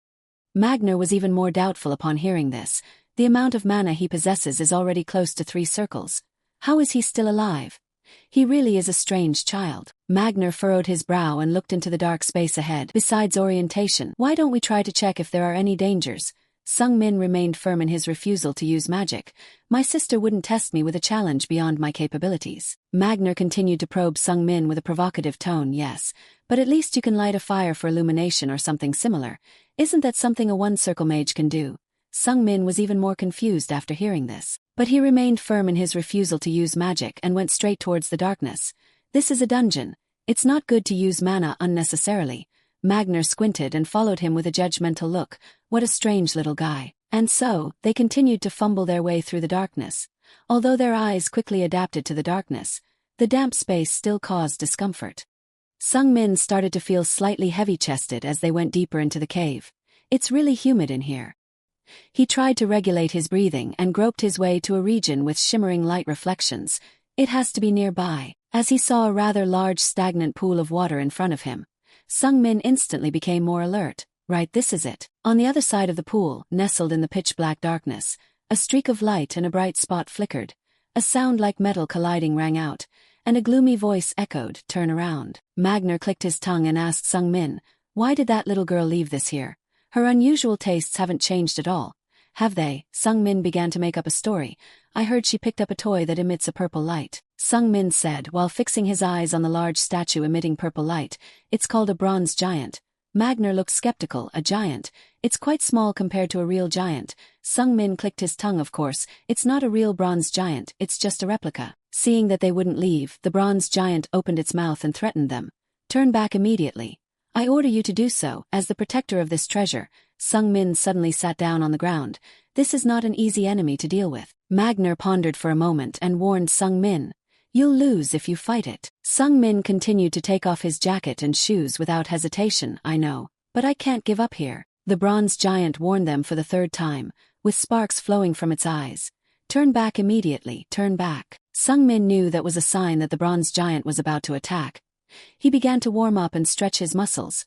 It's over if I make even the slightest mistake. That's why I brought Magner here. At that moment, the bronze giant slowly moved its rusty metal joints, making a terrifying creaking sound. Sung-min immediately took a deep breath and told himself, there's only one chance. In the original story, Kassen was seriously injured by the bronze giant's first attack. He was close to death because of that attack. As Sung-min thought, the bronze giant swung its sword, aiming at his chest. Sung-min cleverly bent his body backwards and dodged easily. The bronze giant's sword continued its momentum and struck the cave wall, creating an explosion with a strong shock wave that sent water flying. Sung-min smiled triumphantly as he regained his balance and stood up straight. I won't let it hit me. The bronze giant, with its sword and shield, stood up in a battle-ready stance. Sung-min, filled with confidence, walked straight towards it. He walked straight into the puddle and declared loudly, Alright, let's do this. I'll take you down myself with just one blow. Sung Min rolled up his sleeves and strode towards the bronze giant with a fist charged with mana. He had been saving mana for this moment. Meanwhile, Magner stood calmly behind them, observing with excitement. It seemed something interesting was about to happen. Seeing Sung Min approach aggressively, the bronze giant's eyes flashed, and a flame erupted from its sword. The bronze giant simply thrust its sword towards Sung Min, but it was powerful enough to force Sung Min to turn and run. Even though his defensive skills were activated in time, Sung Min still couldn't completely avoid the damage caused by the flames. A patch on his back was charred, and his back was burned. Despite the pain, Sung Min gritted his teeth and endured. This is nothing compared to Kassan in the original story. In my novel, Kassan could still use his sword despite suffering more serious injuries than this. Sung Min quickly regained his composure and took a defensive stance, waiting for the opportunity. When the bronze giant charged forward to attack again, a light flashed in Sung Min's eyes. This is my only chance. In the novel, Kassan directly charged into a frontal attack against the bronze giant. But I know I can't win if I fight it head-on. Sung Min didn't hesitate, jumping towards the fiery blade. I just need to dodge a little bit at the same time. His defensive skills activated automatically. Sung Min landed on the sword and quickly gripped it tightly. It's so hot, but I can hold on for a few seconds. Now I just need to reach the giant's joints. However, the bronze giant continued to swing its sword, disrupting Sung Min's plan. Oh no, if I'm not careful, I'll crash into the wall. Another loud bang. The same explosion as before happened when the bronze giant's sword struck the wall. But Magner remained calm and watched everything with amusement. Magner looked up at the bronze giant's head, silently praising Sung Min. Not bad. It turned out that before the collision with the wall, Sung Min had quickly run along the blade and jumped onto the bronze giant's head. Phew, that was close. I can jump from here to the spot where I can attack the giant. In the original story, Kassan used his sword to attack the giant's joints to disable it. That's exactly what Sung Min was aiming for. He narrowed his eyes, focusing on the small gap in the bronze giant's shoulder joint. His holy eyes immediately provided guidance, revealing the giant's weak point. Sung Min stood up straight and aimed at the bronze giant's shoulder, preparing for a counterattack. That's its Achilles heel, all right. Sung Min quickly concentrated mana into his fist. I need to unleash all the skills I have on that joint. I have to take it down in one move. As Sung Min focused on the bronze giant's weak spot, a blue light suddenly flashed from the wall behind him, where there were many holes. A poisoned arrow shot out from the wall, but it only grazed the burn on Sung Min's back. Sung Min was startled by the arrow and lost his balance, falling off the bronze giant's head. Ugh, poison arrows, how could I forget about them? It just grazed my burn. I didn't write this part into the novel, it's only in the draft, but that's enough for it to exist here. While falling to the level of the bronze giant's arm, it suddenly swung its sword again. Sung Min quickly ducked to avoid the blade and launched his fist, unleashing all the mana he had accumulated beforehand. For a moment, Sung Min's eyes widened in astonishment, and a beam of light exploded before him. The mana from Sung Min's fist collided with the bronze giant's fire energy, creating an explosion that shook the cave. Immediately after, Sung Min was pushed back by the force of the explosion and crashed into the wall. Sung Min was almost completely drained of energy. He lay trembling on the ground, covered in burns. Ugh, this isn't as easy as I thought. Meanwhile, Magner stood calmly, looking at the bronze giant, this mischievous kid. He was stunned as a loud bang echoed. The bronze giant's sword-wielding arm fell off and landed in the puddle. Magner looked thoughtfully at the bronze giant who was moving with difficulty. That guy had just blown off one of the bronze giant's guardian's arms. Immediately after, Magner replayed the scene of Sung Min's lightning-fast attack in his mind. In a short span of time, Sung Min had concentrated all the power of his fighting spirit and mana into that one punch. When the fist was released, it deflected the bronze giant's sword and collided with its elbow joint, but the recoil from the impact also knocked him away. Seeing that Magner remained composed, Sung Min cried out in desperation, "Master, please help me," in his heart. He regretted, I was going to try a new skill because I missed the chance last time, but it's too difficult to control. Magner snorted coldly. You're struggling against such a weak opponent, Sung Min explained. I had to use up all my mana because of the unexpected incident earlier. Magner clicked his tongue and mocked him. This is weak. Immediately after, he narrowed his eyes and looked at the bronze giant. All right, you've shown me quite an amusing performance, so I'll show you a little something. As soon as Magner finished speaking, the power of his fighting spirit burst forth from his body. Sung Min immediately forgot all his pain and lunged forward, observing Magner's actions closely with wide eyes. He quickly recognized the enormous energy emanating from Magnar as the battle spirit he had seen when Magnar fought the monster, and it was even stronger than before. The Colossus stomped towards Magnar and stretched out its remaining intact arm to grab him, but an invisible barrier seemed to prevent it from moving any further. Magnar stared intently into the Colossus's eyes, a murderous glint flashing, and he spoke in a harsh voice as if commanding it, collapse. The violet light emanating from the Colossus's eye sockets suddenly became chaotic, scattering everywhere, while a piercing grating sound came from behind the metal plates on its head. Just a few seconds later, the Colossus exploded on its own like a short-circuiting robot. Magnar didn't even need to lift a finger. Sung Min's eyes widened in astonishment. This was the highest level of verbal command. Could this be what the system meant when it said the words of the Supreme Being contained binding authority? In the instant the Colossus was destroyed, instead of joy, Sung Min felt a wave of despair. Could he really survive in a world like this? Seeing Sung Min wringing his hands in frustration, Magnar urged him, let's go. Outside, it was now the middle of the night, and in the silent, uninhabited mountain, footsteps suddenly echoed. Hampton and Era were hurriedly making their way through the forest, heading towards the well. Hampton, exhausted, whined to Era, "Can we rest for a bit?" Era glanced coldly at the boy. "How can you call yourself your master's shadow when you're so weak?" Hampton gasped in protest. "I'm not weak, you're just too strong," Era continued in an indifferent tone.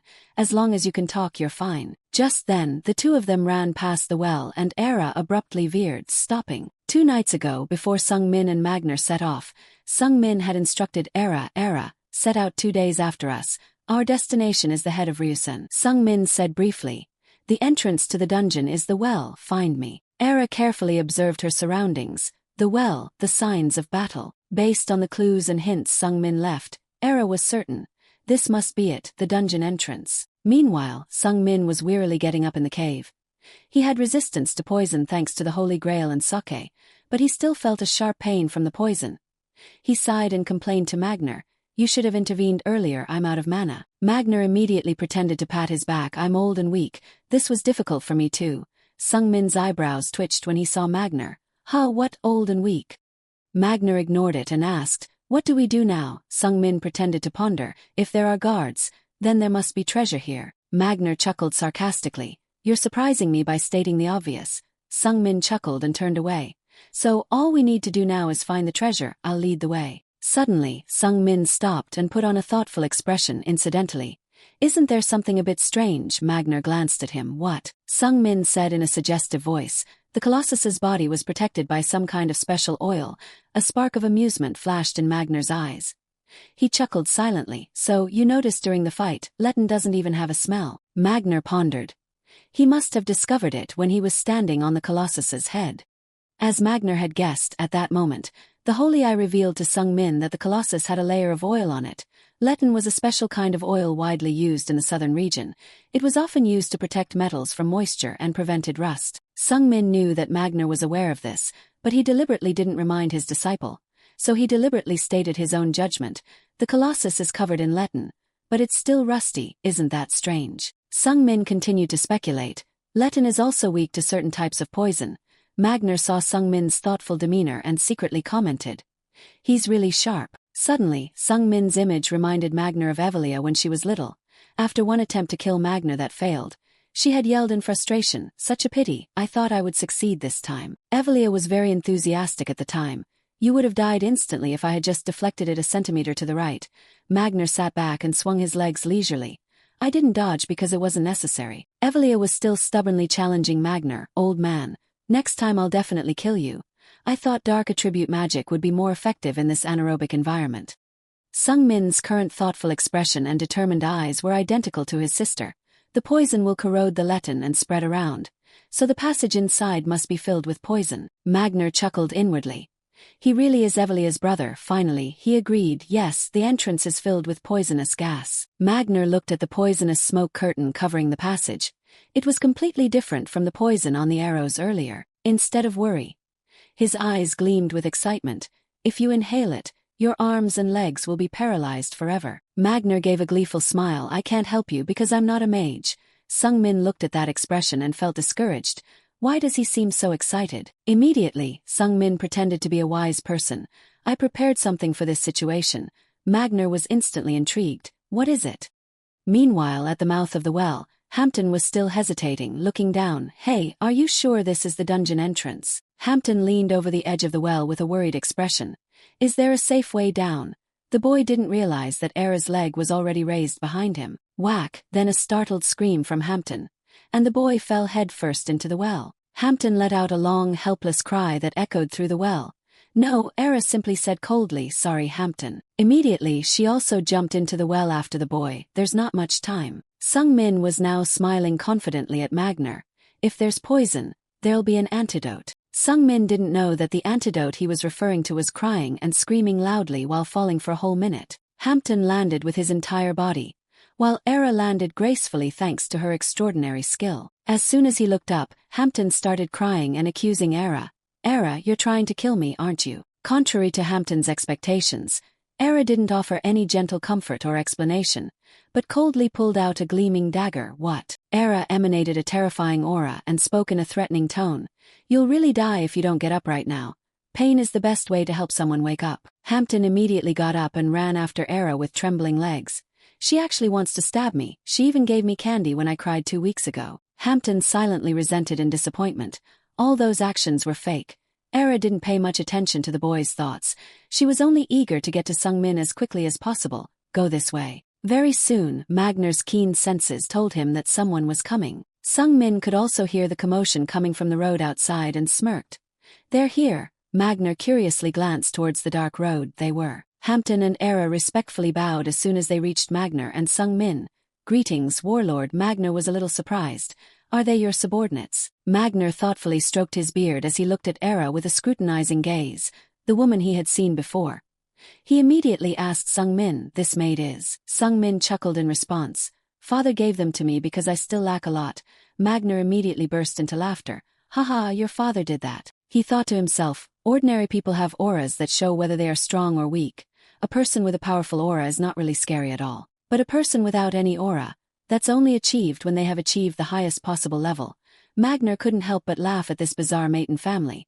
What kind of father sends an assassin to be a maid for their son? He frankly said to Era, "You're the strongest assassin I've ever seen." Era replied half-jokingly, "I think the assassins you've met are no longer in this world, so I must be the best." Magner smiled contentedly. "You know how to be humble." Right after, he said nonchalantly, "Of course, an assassin with an overly inflated ego is bound to die." Era didn't look directly at Magner. "I'll take it as a reminder." Magner looked over to the timid Hampton beside him.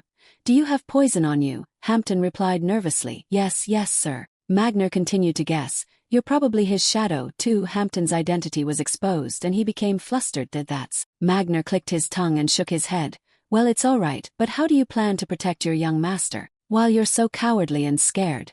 Hampton felt immense pressure and self-doubt as he listened to Magner's blunt remarks. Magner turned back to Sung Min and asked, "So, this is your plan? Seems like that's why you're so confident, right? So, this kid will remove the poison for you." Hampton nervously took out the materials for making the medicine and said hesitantly, "I can't remove the poison, but I can create a temporary antidote to protect my young master's body." Seeing Hampton's distressed look, Sung Min approached and patted his head to comfort him. Hampton thought Sung Min had something more to say and looked up. "Yes, young master." Sung Min smiled warmly and encouraged Hampton. "Thank you, you did the best you could in every way." Hampton was encouraged and immediately became spirited again. "Of course, young master," the boy thought to himself. "I'm not afraid of anything when I'm with you, young master." After fiddling around for a while, Hampton handed Sung Min a pill as big as 3 fingers. "Young master, if you hold this in your mouth, it will resist most of the poison." Sung Min looked at the huge pill and felt confused. "It won't be effective if I swallow it, right?" Hampton reminded him. "Oh yes, you can't swallow it." Sung Min remembered in the original work, the main character Kassen had to lie in bed for 3 days because of this poison. Sung Min smugly thought to himself, "It's too easy to know what to do next because I wrote this story." Before putting the pill in his mouth, Sung Min instructed his 2 subordinates. "I'll be right back, wait here." Hampton replied firmly, "Yes sir," and Era simply nodded. Magner went inside with Sung Min, continuing to sarcastically mock the little monster. "What a complicated way to deal with such weak poison. Look how great a disciple I have." Although he really wanted to argue back, Sung Min had to keep his mouth shut to avoid the poison. "It's better for me to say nothing." After going through a stretch of road covered in thick poison, They reached an open space free from the toxic gas. Sung Min looked at the dragon engraved on a stone door at the end of the cave, and his eyes lit up. "We're here." Sung Min almost shouted. "Behind that gate is where the 1,000-year dragon armor is placed." As Sung Min and Magner got closer, the stone gate, as if sensing the presence of someone who had overcome the challenge, immediately swung wide open. Sung Min's eyes glowed brightly as he saw the object radiating aura behind the stone gate. Behind the stone door was a space dazzling with a radiant aura of treasure. The moment the gate opened, it created a powerful airflow that circulated along the entrance, dispelling all the poison around it. As they moved closer to the source of the aura, a transparent piece of cloth placed on a solid gold table appeared before their eyes. Sung Min immediately received guidance from his holy eye. "That's the 1,000-year dragon armor." Sung Min couldn't help but be excited. "That piece of cloth acts as a suit of armor. It can protect my heart at least once. It's like I've been given another life." As Sung Min excitedly moved closer to grab the cloth, he suddenly froze and opened his eyes wide, looking down at the ground. On the ground in front of the table was a glowing inscription. "Only those who are qualified to be the successor can read this." Seeing that Magner didn't have any expression, Sung Min thought only he could see the inscription thanks to his holy eye. Magner was just curiously staring at the object on the table. "So this is what Evelia wanted to give you. It looks like a pretty good item." Sung Min furrowed his brows and looked at the inscription again. "I didn't set this up in the novel. There might be things hidden in this world that even I, as the author, don't know." Sung Min dismissed those hazy thoughts and lifted the cloth. "Whatever. The only thing I need to take now is this, the 1,000-year dragon armor, if I put it on my chest." Thinking as he did, Sung Min immediately placed the transparent cloth in front of his chest and a bright light emanated. Immediately after, the cloth completely disappeared. It transformed into a form of mana that enveloped Sung Min's chest. He smiled contentedly. "This is what will protect my life." The holy grail inside Sung Min's heart also received the protection of the armor. "Soft like a blanket. Wow, it feels good. I feel my body is a little lighter too." After obtaining the piece of armor, Sung Min still kept his mouth shut as a precaution against the remaining poison. He gestured to Magner. "Let's go back, thank you, master." Magner smiled kindly in response by gesturing, "If you want to thank me, pay me back." After returning home to Sed, Sung Min was very proud to show off the precious armor to Kassan. Kassan was extremely eager to learn about it, even while bathing. "Is this the artifact you got?" Sung Min proudly patted his chest. "That's right." Sung Min said proudly, "That's the armor that will protect my heart." Kassan curiously stared at Sung Min's chest armor. "But you're not wearing anything." Sung Min still proudly patted his black chest to explain briefly, "Its form has been slightly altered and I'm wearing it right now." Hearing that, Kassan's eyes immediately lit up. "What, really? So cool." Looking at Kassan's expression, Sung Min chuckled, thinking to himself, "He's definitely still just a kid." In a moment of excessive excitement, Sung Min suddenly made a suggestion. "Do you want to try punching my heart? If you still don't believe me." Kassan became even more excited. "With my fist." Right after, Kassan jumped out of the bathtub and returned with his sword in hand. "Wouldn't it be better to test it with a sword?" Sung Min exclaimed in surprise. "What? Why do you have a sword in the bathroom?" Although he felt uneasy since he was the one who made the suggestion first, Sung Min reluctantly agreed. Okay, go easy." After a few loud shouts and clanging sounds of metal clashing, Kassan excitedly shouted, "Wow, you really are wearing this armor." Meanwhile, Rudia also wanted to join the two friends in the bath, but Era stopped her outside the door. After the experiment ended, the system announced, "Currently, the 1,000-year dragon armor has a durability of 32 out of 100. The artifact will be destroyed when the durability reaches 0. The durability of the 1,000-year dragon armor can be restored with mana." Sung Min silently sighed. The durability decreased because Kassan was too excited and wanted to test a bunch of things. Leaving the bathroom, Sung Min walked around in the hallway outside the inn and asked Kassan, "Can you stand guard for me for a little while? I want to use the mana absorption skill." Kassan grinned, "Sure." Sung Min didn't know that Kassan's heart was filled with joy because of a strange thought. "Today, I stabbed my friend in the heart. So this is what my father meant when he talked about the friendship of heroes." Sung Min quickly entered a meditation posture and received an announcement from the system. "The durability of the 1,000-year dragon armor has increased by 1. The current durability of the 1,000-year dragon armor is 33 out of 100. According to Sung Min's calculations, the durability increased every minute, so it would take about an hour. After an hour of cultivating mana, the durability of the 1,000-year dragon armor had returned to its best level of 100 out of 100. Sung Min stretched and stood up cheerfully. "Thank you, Kassan, you did a great job." Kassan smiled friendly and replied, "Of course, it's nothing." Kassan was still ecstatic from having a true friend trust him enough to hand over his heart for a sword test. He grinned at Sung Min before returning to his room. "Well, see you tomorrow, Rasen." In that moment, Sung-min saw another step forward in forging a close friendship with Kasin. He smirked with satisfaction, definitely. After Kasin left, Sung-min wandered around the annex, lost in thought. He figured he could feel a little safer from danger or possible assassination attempts, but no matter what, this world was still full of monsters, both literally and figuratively. After a moment of contemplation, Sung-min called out for Era, who was hiding somewhere near him. Era instantly materialized like a phantom behind Sung-min. "Yes, master." Sung-min glanced at the female assassin with a thoughtful look. "My heart. Would you like to try stabbing it?" Sung-min finished the sentence, then turned back to look at Era with unwavering eyes that flickered with audacity. Era contemplated for a moment before slowly speaking. If I stabbed you with my full strength, you would undoubtedly die.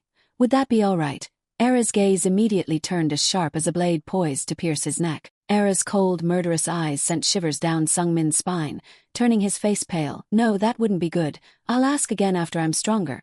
He swallowed nervously, feeling a bit scared even with the protection of the Millennium Dragon armor. Era quickly retracted her lethal gaze and said to Sung-min in a deep voice, "Master, you must become stronger, you can do it." Instead of her usual cold, emotionless demeanor, Era was showing her genuine trust in Sung-min. Sung-min was momentarily astonished by Era's unusual behavior, but quickly recovered and smiled. "You're right, Era. I will definitely succeed." Sung-min looked towards the moon with hope in his eyes and a confident smile. Every day for the following year was a relentless training regimen. A war king doesn't earn that title for nothing. People say that a fighting spirit or mana is useless without physical strength to back it up. Exactly a year later, on the mountain ridge behind the said family mansion, Magner's voice echoed. "Your basic strength training ends with this, but you have to wear the black clothes underneath." Sung-min immediately protested. "Ugh, no way, this thing must weigh a ton," Magner replied nonchalantly. "It's only 300 pounds, the more you complain the worse it gets." Sung-min argued stubbornly. "I can just wear it during training, right?" Magner responded resolutely. "Every day of your life is training." At this point, Rossen Maton was 11 years old. His appearance had changed noticeably, and after exactly a year, Evelia unexpectedly came to find her brother, leaving him astonished. "Huh, sister." Magner immediately reacted fiercely. "I'm not falling for your tricks again, you little brat." Sung-min tried to explain with a surprised expression. "No, I'm not lying this time." When Magner turned around, he actually saw Evelia. "Whoa, you were telling the truth." Evelia appeared with a gentle smile and a letter. "Long time no see, Rossen, you sent me a letter." Sung-min grinned and nodded at Evelia. "Yeah, it's been a while, hasn't it?" With a warm and sincere statement. "I miss you." Rossen Maton's 11th year officially began.